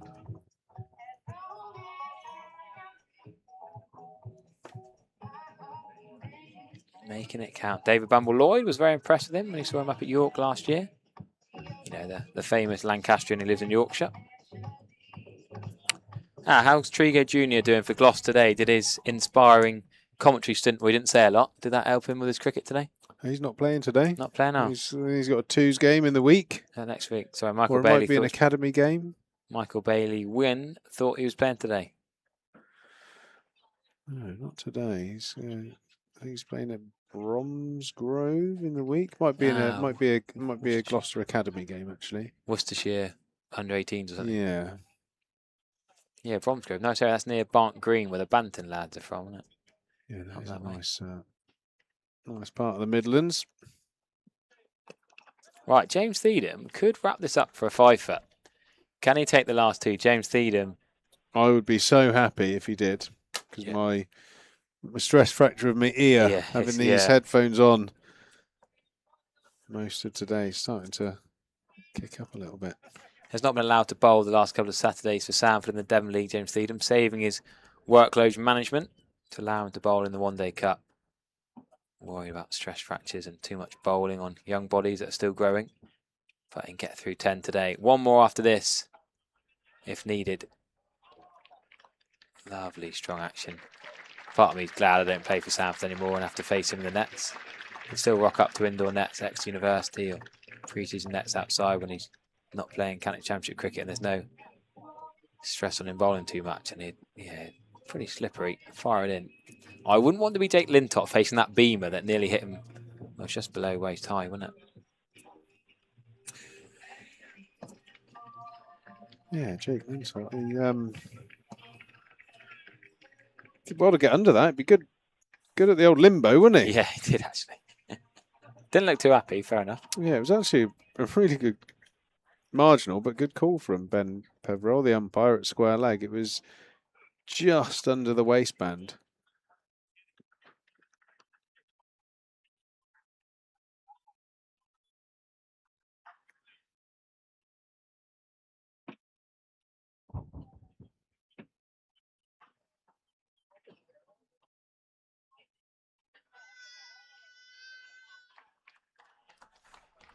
So, Jake Paul got the wicket of Alex Davies, caught by Josh Thomas at 24 earlier on.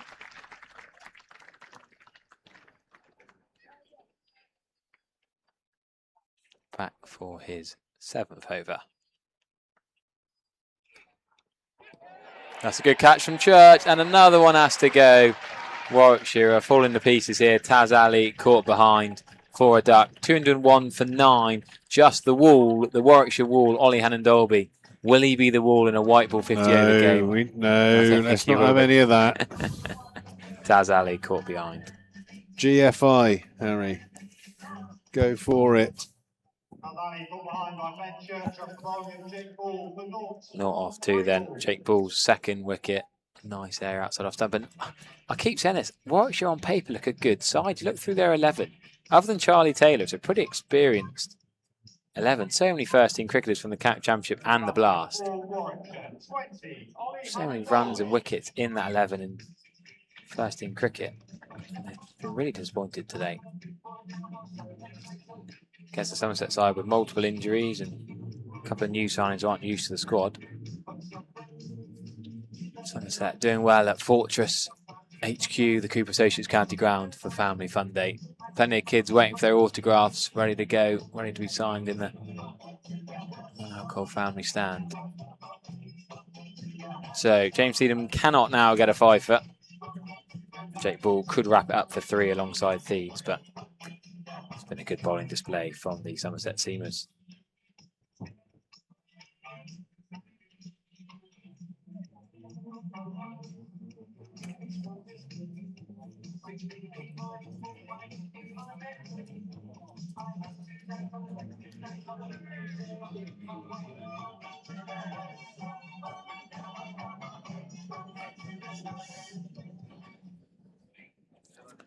Right, the left-handed Ollie Hannon-Dolby, all his years of experience, often in this situation, but he's not going to get 12 and over in a white ball match to get Warwickshire the victory here. What will he do? Probably see out a few balls.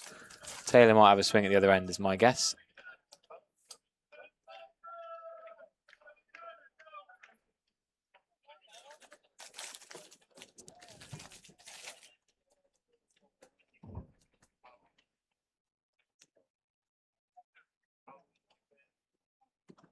Warwickshire fans not happy with this performance. Understandably so. It has been underwhelming. Well played, Hannon-Dolby. That's a lovely glide for one. James Thiedem slides around athletically. Thiedem did field at Welbeck on Friday, coming as a sub-fielder quite a lot, so he's been in and amongst the action. He had one horrible bounce on Tuesday up at Welbeck Nettleworth. Bounced over him, a little bobble on the outfield. Did well to avoid that. He's now signing a few autographs. It's a funny time of year where teenagers are signing autographs for lads not that much younger than them.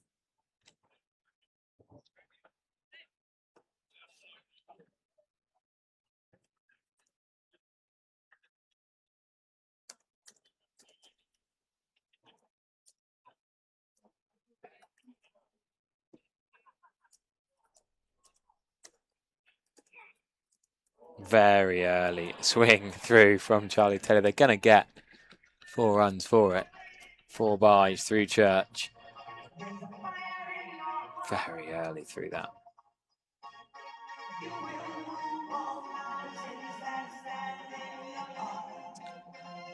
A few excuses being made from watching the live chat, but every county's got injuries or missing players at the moment. I just feel like with the Warwickshire 11 they had today, they could have done a lot better.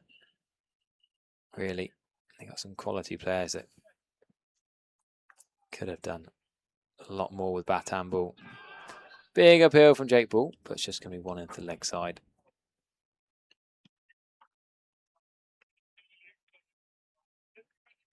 Yeah, Mr. Catch makes a funny point. Some of the Somerset players are so young, they're signing their autographs in crayon. Yeah, it's a fair comment with likes of James Thiedham's probably one of the youngest. Ben Church as well.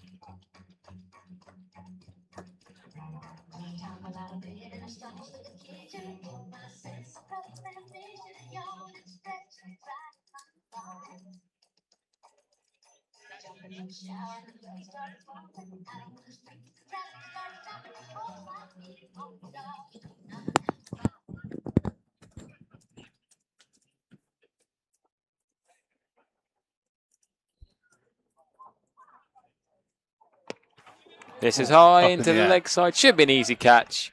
Oh, Tom Lammerby. What's happening? What's happened there? Oh, James Eden should have 4. I was saying earlier what a safe pair of hands Tom Lammerby is. But the sun's behind the cloud. What? And he's got sunglasses on his head. He's now put the sunglasses on. The sun's not in the... I don't understand that. The sun is on a completely different line. I don't get that either. He'd got that. I'd have to go down there at the end of play and do a test run. Have to ask Tom. Yeah, I'll let the ball up for you. Well, he's clearly struggling. And that's straight at him this time on the ground. Is he going to get some stick? He's going to get a big round of applause and a big cheer. Oh, horrible bounce as well. We're going to have to see a replay of that again. We're going to have to see it a few times. But... He's clearly not seeing it. Well, he ran in first of all as if he was going to catch it, and then nearly landed on his ankle. That's 2. Unlucky James Eden. Well, Josh Shaw dropped to sitter. Archie Vaughan dropped to sitter. And now Tom Lamberby's, well, didn't even touch it to drop it. Oh, it's nearly gone into his bum. Will they go for 4 as well? Yep. Oh, fuming. James Eden's too polite to kick off. Oh, Harry. Head would be gone. Yeah, your head would be rolling. It'd be rolling down the M5 by now. It's hard to say because you're not down there, but the sun is not directly behind where that's come from. I don't get it. Even if it was, just yeah, I agree with you. I can't quite work mine. Yeah, put one hand up, catch. Yeah, but we move on. 2-1-2 for 9. Oh, great! There we go. Don't trust your teammates. Do it yourself. What a brilliant performance there from James Eden. He picks up 4 for. That's the end of the game. Somerset win by 125. Great performance that, Harry. Brilliant catch by James Eden to wrap it up. He's done that quite well as Ollie Hannon Dolby. James Eden always had a good pair of hands, quick, athletic bowler. Should we get down there and hit some catches to each other and see what's going on? I'd love to in the light, yeah. The fans will love that. The security guards will enjoy it. Yeah, Tom Lammerby has been let off the hook there a little bit. Bit of a shocker, 2 balls earlier. But yeah, I was just reading some interesting comments in the chat as well. I'm not sure Somerset are falling to rest, chat leads. Lewis Goldsworthy and Josh Thomas and Archie Vaughan all bowling spin. The Somerset side have got loads of spin options. Loads of their batters bowl. But a great win. I still thought Warwickshire were stronger on paper, but they didn't turn up well enough today. Somerset, Fortress Taunton have won here again. 2 in 3 days. 2 out of 3 at the start of the One Day Cup. Pretty impressive. Pretty convincing win. Yeah. He's thinking, thank God it came back to me. Yeah. 2 catches dropped off his bowling today. But still picks up a 4 for. He can be very proud of. 4 for 54. With his 9.4 overs. So James Eden outstanding today.